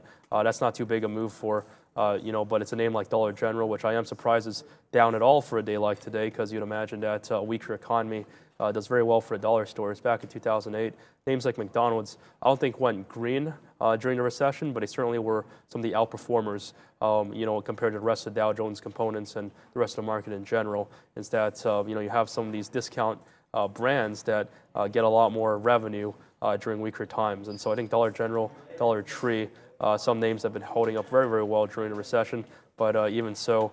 If you guys remember back in originally during the 2020 COVID crash, you have names that really shouldn't have been down, just absolutely crashed because of things like margin calls from people holding too much positions in names that did go down, so they're forced to sell assets that didn't go down, and as a result, the entire market sort of just flushes. But I'll turn your guys' attention just to this name called Ampac Biomed. Again, very strong move for day, up 140%.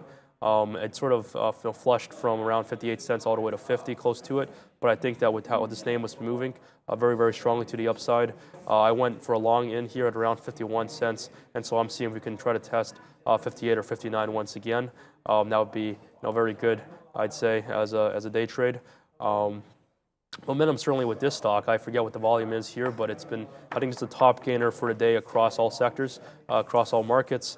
And so this is one to be looked at. I will give a position update. If I exit it, if it breaks below, let's say, 47, 46 seems to be this level of resistance here. If it breaks below this level, obviously I think that signals the end of the run, so I might get out there. But until then, I think between this range and 58, 59 cents, I do favor the upside.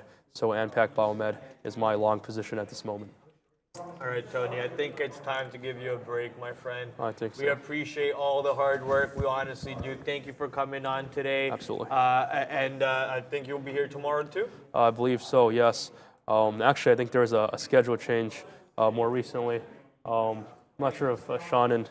Yeah, I think I'll stay on a little bit longer, give Sean Neal... do you want to stay? Do you want to stay today? Well, I'll let them eat their lunch first. I'd say they got a large show coming on later. I'm not sure who else was going to be scheduling the programming, but I can definitely stay on if needed. That is. But, but are you okay to stay? The question. Like, absolutely. If you need some rest, I'm more than happy giving you that extra rest for yourself, and I can handle it. Just let me know, Tony. It's all up to you. If you want to stay, stay. If you want to go take your break, go take your break. Either way, you're always welcome to do whatever you want. We love you, Mr. Pepperoni Man himself. Thank you so much. I appreciate everybody. You know what we got to do? is you gotta take me to that Cardboard Empire store Yes, you keep going of to. course. I see you and Baxter now going to that Cardboard Empire store. Tony over here building a house of cards, man. Just straight up house of cards. But hopefully it's Pokemon cards and all Charizard holographic. That way it's a $10,000 per card. Eventually that house will be more than a Brampton house or whatever. Exactly. But like now Bitcoin. Tony loves his Cardboard Empire along with Greg. These two absolutely are nerds in that category. Makes me a little jealous, you know. Makes me a little. I never get invited to the We'll bring you Cardboard along Empire. with us sometime on our Actually, journey. speaking about Cardboard Empire, yesterday I re-downloaded Hearthstone and I was watching the movie Top Gear Maverick, Top wow. Gun Maverick, right? Right. I was watching Top Gun Maverick. I don't know what the hype was about that movie. Mm-hmm. I watched it. What was the hype about that movie? It was so overhyped, so extra. Anyways, I was watching it. I was playing Hearthstone.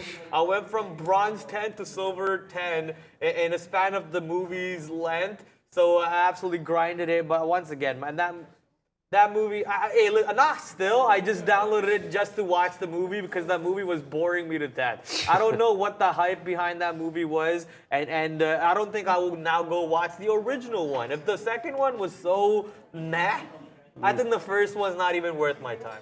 It's not worth my time. Well said. Watch your mouth Some says. controversial statements Watch your coming out of mouth Brad says here. the Maverick lover himself over there. But real quick, let's go to DG. DG coming in, $1 in the money now, taking some more. Why is that every time I throw an order, they don't give me my size? Like, it's only a 5-cent spread, and I'm costing that 5-cent spread. They're making me cross over above the bid to catch that fill, which is pretty annoying. Either way, though, DG coming down, helping us out on that side. SWK still trying to push down. Let's go, SWK. Keep on pushing. Dash now 50 cents in the money.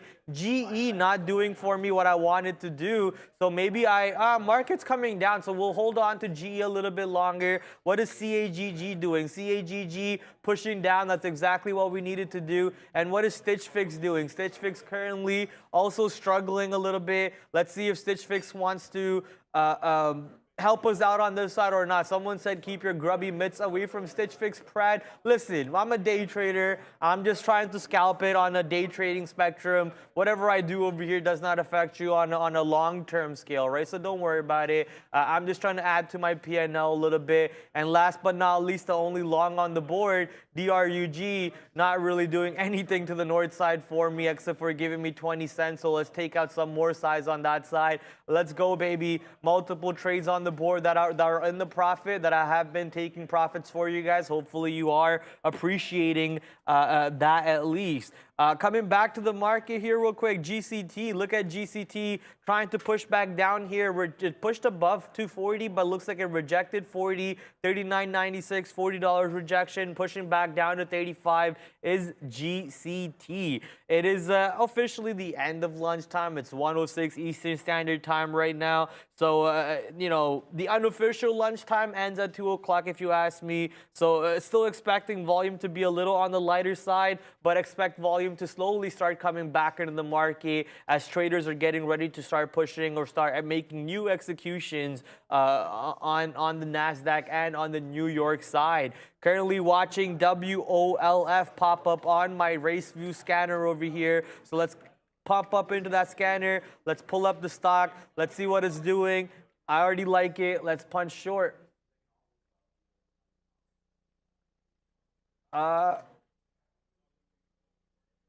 Order is no longer valid. There we go.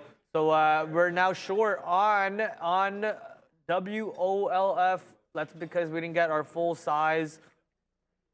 There we go. Now we have our full size. Our triangle shows up. We're fully short on WOLF. I want to head over to SE. Looks like we made the right decision on SE by punching out because it wasn't doing a whole lot. Look, when a stock is showing you that it's not going to work out for you, maybe it's best thing to do sometimes is just jump out of it. Stay out of the trade as it's not staying weak as you thought it would be. So popping back up to the north side a little bit is SE. WOLF also moving a little bit spready for me, but that's fine as it is popping up on the scanner as a relative loser. So if that's what it wants to show us, then that's what we want to see for the short side. That is CABA popping up, and now crossing $2 is CABA.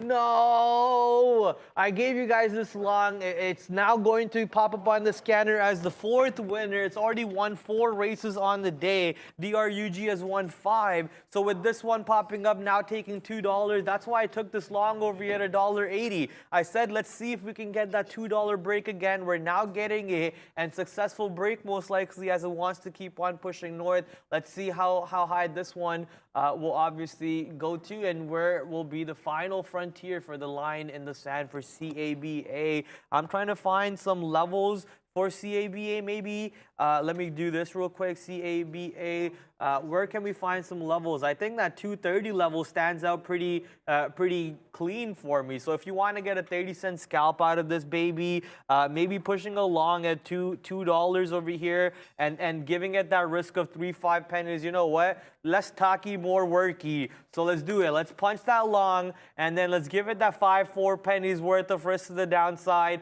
and see if we can get an elevation move past $2 all the way up to $2.30 for CABA. Pratt is about to have to use some sick days, so he's loading up today. Lol, JK, not sure what that means, but yeah, sure. Haha, we're laughing. Tesla cray.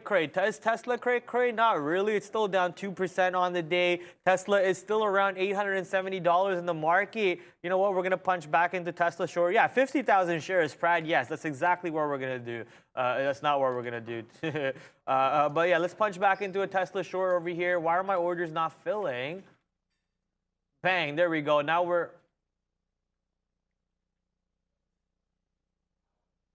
I'm trying to... Oh, okay, they did fill, but they just don't show up on my blotter for a second. I was like, what the heck is going on? Okay, I did get filled on Tesla over there. We're short Tesla. The market might be coming off back to the lower days. Let's see if NASDAQ and S&P 500 can make me, help me win on a stock where I already lost twice. I added over here, which was my first entry. My second entry, close to 870. I got stopped out, or at least I stopped myself out as Tesla wasn't doing what I wanted it to do. But now we're going to jump back in closer to 870 on said position. Looking at a couple of my other trades, though, looks like the only trade that I have to really question is Wolf Financials. Wolf Technology, sorry. Wolf Technology currently pushing back slightly closer to $108. The fact that we're not at 108 on the bids makes me happy, right? So as long as we don't hold 108 on the bids, that's a good thing for me. Freddy Developer coming in with the 99-cent super chat. Thank you, Freddy. Brad, why so aggressive today? You mean in terms of my trading? Look, man, you gotta be aggressive to make that money, right? You gotta punch your positions. You gotta take your trades. Look at Tesla now. I know people in the chat were making fun of me earlier, saying, "Oh, what happened to your Tesla short? What happened to your Tesla short?" Look, it didn't work out. All right, it didn't work out. What did you want me to say? But look what it's doing right now. It's made me the money that I've lost back and some extra cash on top of that. So Tesla now $3 in the money, sorry, $2.60 in the money. Let me be accurate for you guys. Let's take out 20% off our size on Tesla. Okay, that's not going to work. Let's take out 20% off our size on Tesla there. Let's hold the 80% for a bigger move. Let's see what we can get out of this one. $2.666 in the money on Tesla. Look, we see that number at least once a day. Not sure why that happens. Dollar General, now a whole $1 in the money, but I only have about 10% of my size left. I don't want to punch out a Dollar General. We're in the $1 in the money, so let it move around for us. We have nothing to worry about. Let's go take some size out on SWK though, as we are pushing back towards the lower day on this stock, closer to $95. Let's take some size out on that one. Even DoorDash, I have some size to take out on this bad boy, as I'm 50 cents in the money on DoorDash. GE finally started working for us, so let's take out some size on that bad boy. GE, now we're going to hold a little bit of a size on GE. Stitch Fix not really doing a whole much for me. So we're going to take that loss on Stitch Fix of 1 penny. Get out of that. Kaba apparently pulling back under a $2 level. That's not something good for me. Come on, you want to hold 2 on the bid. If you're not holding 2, I'm going to be very, very upset because I am long 206. That's not a good sign for me. Drug pulled back. Wow. Drug pulled back to my average size, and it's actually 5 pennies out of the money. So that's going to be the end of the trade for me on drug. We capitalized on a 25-cent swing to the north side. We're going to lose 5 cents on the rest of the bag that we had. So that's fine. That's okay. No problem. WOLF now 70 cents out of the money. Looks like I'm going to have to start sweating about this trade a little bit if I'm holding this a little bit longer.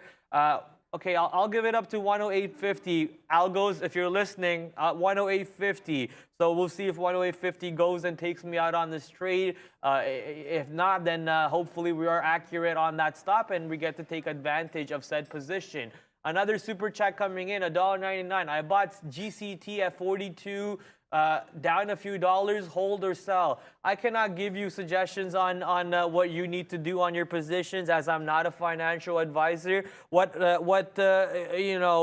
Books and textbooks tell you is if you're long at certain prices like that and it breaks that certain price and creates a whole new bottom by $32, by $10 to the downside, we know the spread of the stock can open up. We know that the stock can easily go to $7 and the stock can easily go to $62. So for a stock that's this crazy and this volatile, maybe it's okay to take a loss and come back in later. But once again, non-financial advice. Learn risk management on that side. Learn how to manage your risk in the way that you can come back to play the next hand is what I'm trying to say. So you want to make sure you can play tomorrow and the next day. Make sure that GCT doesn't take away your whole bag of P&L over there, right? This guy is the biggest gambler. Well, I'm not a gambler really, but when it comes to sports betting and blackjack, yeah, I might be.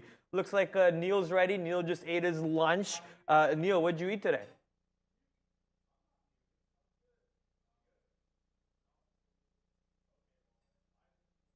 Well, Neil's muted. Let's see if we can figure that one out real quick. Hey, it's the age thing. It's a little hard with technology on that side. Sometimes. Maybe the switch was like half toggled or something, but anyways, we got it figured out. So I wolfed down my salad lunch, which was solid, but they had like the tiniest grapes that I've ever seen in my life. I don't even understand how you can get a grape that small. So they were awkward to eat. I mean, Sean's shaking his head. He knows they were really awkward. But either way, we're back, locked and loaded. I see the market is still doing the exact same thing that it was before. If we get my position board at some point up, I'm still shorting everything. And while we're in our meetings, yeah, drug did make a good move. And I did like the long, but that was above 3. This has turned into, I think, Pratt, I know you're probably looking at this one here, but this feels like it's going to be a potential short if we don't get to VWAP soon. I mean, that 280 level certainly looks like resistance. I'm watching some still relative strength in some of the Chinese names, and that's going to be NIO, notably because I am short NIO. It's up on the day. It is yet to break this high, this 1925 up at the top. And I'm sort of looking at what happened with, Xpeng's going to report tomorrow morning. PDD was dragging everything in the Chinese sector to the upside this morning, and NIO failed the high, so shorted into the low. It's been able to hold VWAP. So first things first, if the market wants to bounce off these lows, this is a reverse long. If we get through 1930 on NIO, I'll be out of the short, done with this rinse and repeat action, and then looking for a long trade because if it's up today in the face of this and the market makes a bottom, well, then that's where you want your breakouts to be. Speaking of Alibaba, I did miss a chance at a reload up here. This short certainly working out a little bit better on Alibaba. I've had it since we left the show, actually just after we left the morning show after 11 o'clock. Was able to get some more shares, 90s, 70s, and it's still holding above 90. I think that's a matter of time. If the futures make a fresh low, that can certainly continue a little bit further to the downside there. So unlike NIO, Alibaba definitely rolling over just a little bit here. I still have some Affirm, but that's not moving too much. I heard you guys mention Tesla. Certainly something that when I'm in NIO, I'm always watching Tesla. So if this does break VWAP and Tesla manages to reverse the nice bounce that it's made, then that could make me a little bit more hesitant in terms of taking that long breakout in NIO. So if we go upside on Tesla, start taking out highs, I'm going to really like that NEO breakout long. But if we're down below VWAP, I'll just think about that short that we're sitting in right now. Weirdly enough, Pedro, I'm there. I haven't even looked. Probably the first time I haven't looked at Amazon in a while. So I don't mind calling it up here, but I see a lot of stocks doing the same thing, sideways off the bottom when the market is trying to double bottom here. At 13,000, if it's got a higher low while the market's on the low, while the NASDAQ's on the low, that's a decent sign, because that means if we take out 13,000, it can be already in breakout territory. And then you sort of run these things in toward that high of the day. But I'm still bearish until we're not. Most of the key levels that got taken out were taking out floors, and Amazon is no different. Like, it took out that 138 support and gapped below. So I think even on any kind of a long break, assuming we take out 13,000, if there is a bounce in the market, then you'd be looking at a long break somewhere in that consolidation. But even then, it gets a 138, and that's certainly going to be a short in my books for that one. So there's a lot to be watching here today. I think I haven't seen anything other than drug, and Brad, you'll let me know if I missed a mover. I see that CABA, C-A-B-A. I haven't even looked at that, so I'm assuming that's a decent little runner there. And I know nerve from this morning, but I feel like drug is turning into a short for me. Yeah, a lot of these stocks have been coming back into play. NERV, CABA. Let me actually put this chart back on. I think it crashed for a second. Nope. Okay, that one's. We'll deal with this in a second after when. Anyways, coming back to a couple of my positions though. DG now $1.20 in the money. Dollar General has been fairly weak today, has been very weak today. I took that 251, 250 breakout, and now we're pushing to 249, giving us $1.30, $1.40. But Wolf not really working for me as much as I wanted to. I did say 180.50. It broke 180.50. I gave it about 10 seconds of a time stop, and it pushed right back under 180.50. So we're just waiting over here to see if the stock could work out for me. 13,000 on NASDAQ is already broken. Yeah, it broke off the morning to the downside. I think maybe someone in chat was mentioned that. Not sure why you put it there, but yeah, 13K has been rejecting for the most part every single time we do push back to 13K. I did take some shorts off of that. Here's my short MNQ/U22CM. There we go. Here's my short off of 13K. The second time around, I didn't have faith in the market to reject it. I thought it would bounce and run through that level. Obviously, I was wrong. It rejects it one more time, and now we actually get that move towards the lower day in the NASDAQ market. Same with the S&P 500. Just waiting patiently to see, does it break the lower day, and do we get that overextended move all the way to 13,200 on, or not 12,000. 800 or 12,900 on the NASDAQ, and all the way to 4,000 on the S&P 500. S&P 500 bouncing off of 4,150, maybe even 4,100 on the NASDAQ will be something to look for as a target to the downside. Look at NASDAQ's consolidation over here. If we get 4,150 breakout, a push all the way down to 4,100, a nice 50-point move on the S&P 500 futures could be something to take advantage of. Right now, NERV, I punched into NERV around VWAP. We are 5 cents in the money on that position. Let's see if we can take advantage of that one. CABA did pull back, so I did say we're going to get out of the $2 break. But I'm okay with giving this trade a little bit longer. I'm gonna maybe add once again at my $1.80 price, and then see if we can get that secondary push towards a high day to past $2. It already broke $2 the second time over here, and it failed to keep on running past that. So that it's gonna put some question marks in my head a little bit for sure. But just some patience and some time to see if the stock will move for us in our favor. Tesla, I only have about 40% of my size left now, as we're $1 in the money. Tesla was a negative stock on the board, very slightly negative actually, but now about to turn positive for me is TSLA shorts, baby. Let's go, market weak, so we're gonna look for weak stocks and put some damage on them. Like this, where you're holding the bottom channel. So and we keep saying 13,000. Remember, we can go long or short. So when we say 13,000 break, I mean, if it breaks back to the upside, certainly you're going to be looking to get out of some of those shorts there. But someone was asking about party. It was a party if you were in it in the pre-market. I have my 15-minute up. I did trade it this morning, and I did have it to the long side off of that 40. It got up to 50, and then slammed back down. I mean, it's on a 15-minute chart that gives you an idea of what this did at the open. It was churning. I got a bit of a dip buy after it made a fresh high, and then there was no follow through.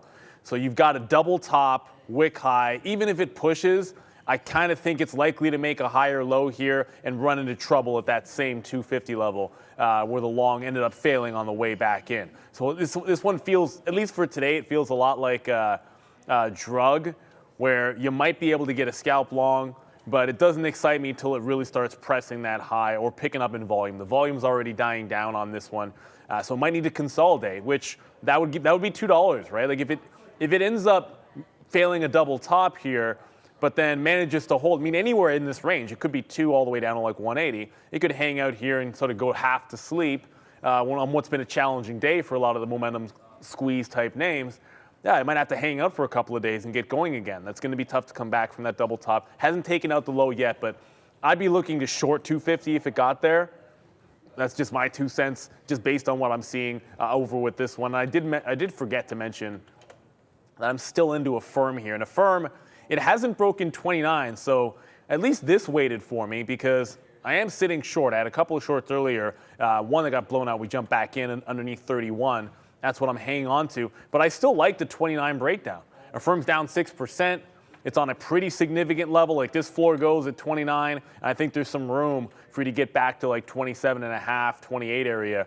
Momentum slowing down, but if the market takes a fresh low, well, this is it's had a rough couple of days. And I think that 29 even, I'm going to add on that break to be sure. BABA just broke down back below 90, so a bit of a change of game plan for me in terms of where I can get back into Alibaba. And not get back in, I should say add to Alibaba. At this point, it looks like we're likely going to challenge this 89.80, the higher low from this morning, and then I start shorting off of this 90.50 and say, okay, well, it's nice to be able to go off that double top up there, but more likely we're going to deal with a tighter range at this time of the session. So I'll be shorting BABA if it gets close to that 90.50 on any kind of a pop. Look to cover down around that 89.80 or so level. Anyone talking about AMC, it's so sideways right now, and there's almost no trade there. So it's just one that I'd show it to you, but there's nothing to show. I'd much rather be looking at stocks that have a potential to be able to move here. So I don't mind talking about, we can pull up pretty much anything. It's just, if I pull up AMC, you're going to be like, what's going on there? It's the same thing with, I'm trying to load EAR here because I saw someone ask about that one. Load, come on, there we go. It's down, it was SSR, I do believe, earlier. But it's going absolute sideways. I'll give you the same speech that I did for any of these names that give you one of those jailbreaks, and when they're in that pullback, about the only thing you're looking for to pick it back, for it to pick back up again, would be, okay, does it hold that previous breakout price? It's about like 180 to 2, and it's bounced off it so far today, so it's probably just gonna hopefully go sideways here, and then maybe if these start to get volume, you could look at something like an EAR a little bit later on in the week, something along those lines. Probably dead for today, but certainly one that you can have a look. And the chips, still weak. Sean was on AMD this morning, hit enter twice. You can see the gap down that AMD put in, like below this level, that 93.70. It's now $1 below that on the daily. Pretty ugly looking. My cup of tea was Micron, below the 50 period. That's continuing to print on its gap down, but it gets down to 57.60, and I got to think about getting it all out here in Micron's case. And NVIDIA, which frustratingly enough I never even got into, I did like the notion of a pop and fade at 175. This could have a bounce at 170. I'm thinking like that 170 makes a little bit of sense if we get down there, that maybe NVIDIA can catch a bit of a bid. And in a similar vein, if you look at AMD, and this is the difference between the two, like you break this double bottom, there's an outside chance, okay, maybe it picks up something at 92. I don't think so. I'm actually thinking this 90 to 90.50 could be that floor on AMD. All the chips, they're trending to the downside. I feel like the short is right. It's just a matter of which one you want to play. It was a matter of preference. I happen to like Micron myself. Pretty much the same setups. They tried to go early, and then you had this little cascade, and now breaking toward the low. So if you got them, hold on to them, is my advice. Hopefully we get that affirmed 29 break any second. Yes, sir. Currently watching Tesla push down even more. Tesla $2.50 now. A couple new positions on the board. I just got into Target short, SCI short, NVRO short, and AGS short, and then Convict. Music. We're Acon long, baby. We're long Acon. Popped up on the scanner with relative strength. Let's see if we can take advantage of that. Another stock, most of these stocks, GBHN. What is that doing? GBHN on New York, on NASDAQ, on Amex. What are you? GB... don't see it as a top 10 winner, so I guess it doesn't matter. We'll move away from that one. Only stock right now showing me some real pain is CABA as the market takes out the lower day for S&P 500 and the NASDAQ. So if you're short anything, hold on to it as they're getting ready to push even more. For example, Dollar General about to be soon Dime General. If I keep holding the shorts, that is. That's just a joke that I stole from the chat, obviously. So we'll see where... We'll see if we can get a nice little break of $2.49 on Dollar General, get an elevated move to the downside, $1.35 in the money. SWK also $1 in the money. DoorDash pushing down also. Another stock that's $1 in the money. I saw $3 in the money on something. I'm expecting that's Tesla. Yep, that is Tesla indeed. $3 in the money on Tesla. So all of these positions which were already on the board, extending that Tank City move a little bit more for me. And a bunch of my new positions that are on there yet to move around for us. So we'll see if this move that the S&P 500 and the NASDAQ are providing, that is the breakdown of the lower day, the bottom of the day break, allowing us to add more stocks that are on the winning side to the downside. That is, for example, AGS, SCI, NERV pushing down. So maybe we just get out of NERV, you know, market breaking the lows. I want to be careful with my longs. Acon is one of the longs that we recently punched into. We'll give this stock a little bit more time to see if we'll start working for us. If not, then we'll jump out of this one real quick also. UPST popping up on the same scanner. Maybe we can go see if there's a short opportunity available on UPST. 2630. I gotta give it all the way up to that level though. So we're gonna cut down size on this trade just to be safe, because I have to give it 30 cents of risk, 40 cents of risk to the upside. But if I enter over here and we'll see this one happens. Oh, we're ending the show here apparently. Looks like the producers want me ending soon. So ladies and gentlemen, we're going to be out. Trader Pratt's going to be done for the day. You guys are going to now be going on to the closing show. Thank you for hitting the like on this show so far and hitting the subscribe button. Make sure you're hitting the like on the close show also, as the like button will refresh. I'll be back here tomorrow, same time, same place at 11. Not sure who my guest will be, but I'm sure it'll be a surprise and we have a great time. Ciao. Hey guys, welcome back. Yeah, you get a half an hour extra this afternoon. Big thanks to Trader Prad and Tony, under the weather today, stepping up to fill in for a lack of talent around here so far today. Hope your afternoon's going well. A very, very red afternoon for the market right across the board. Individual names, if you look at the market overall, it's, yeah, ugly. Day lows essentially right now for all three of these.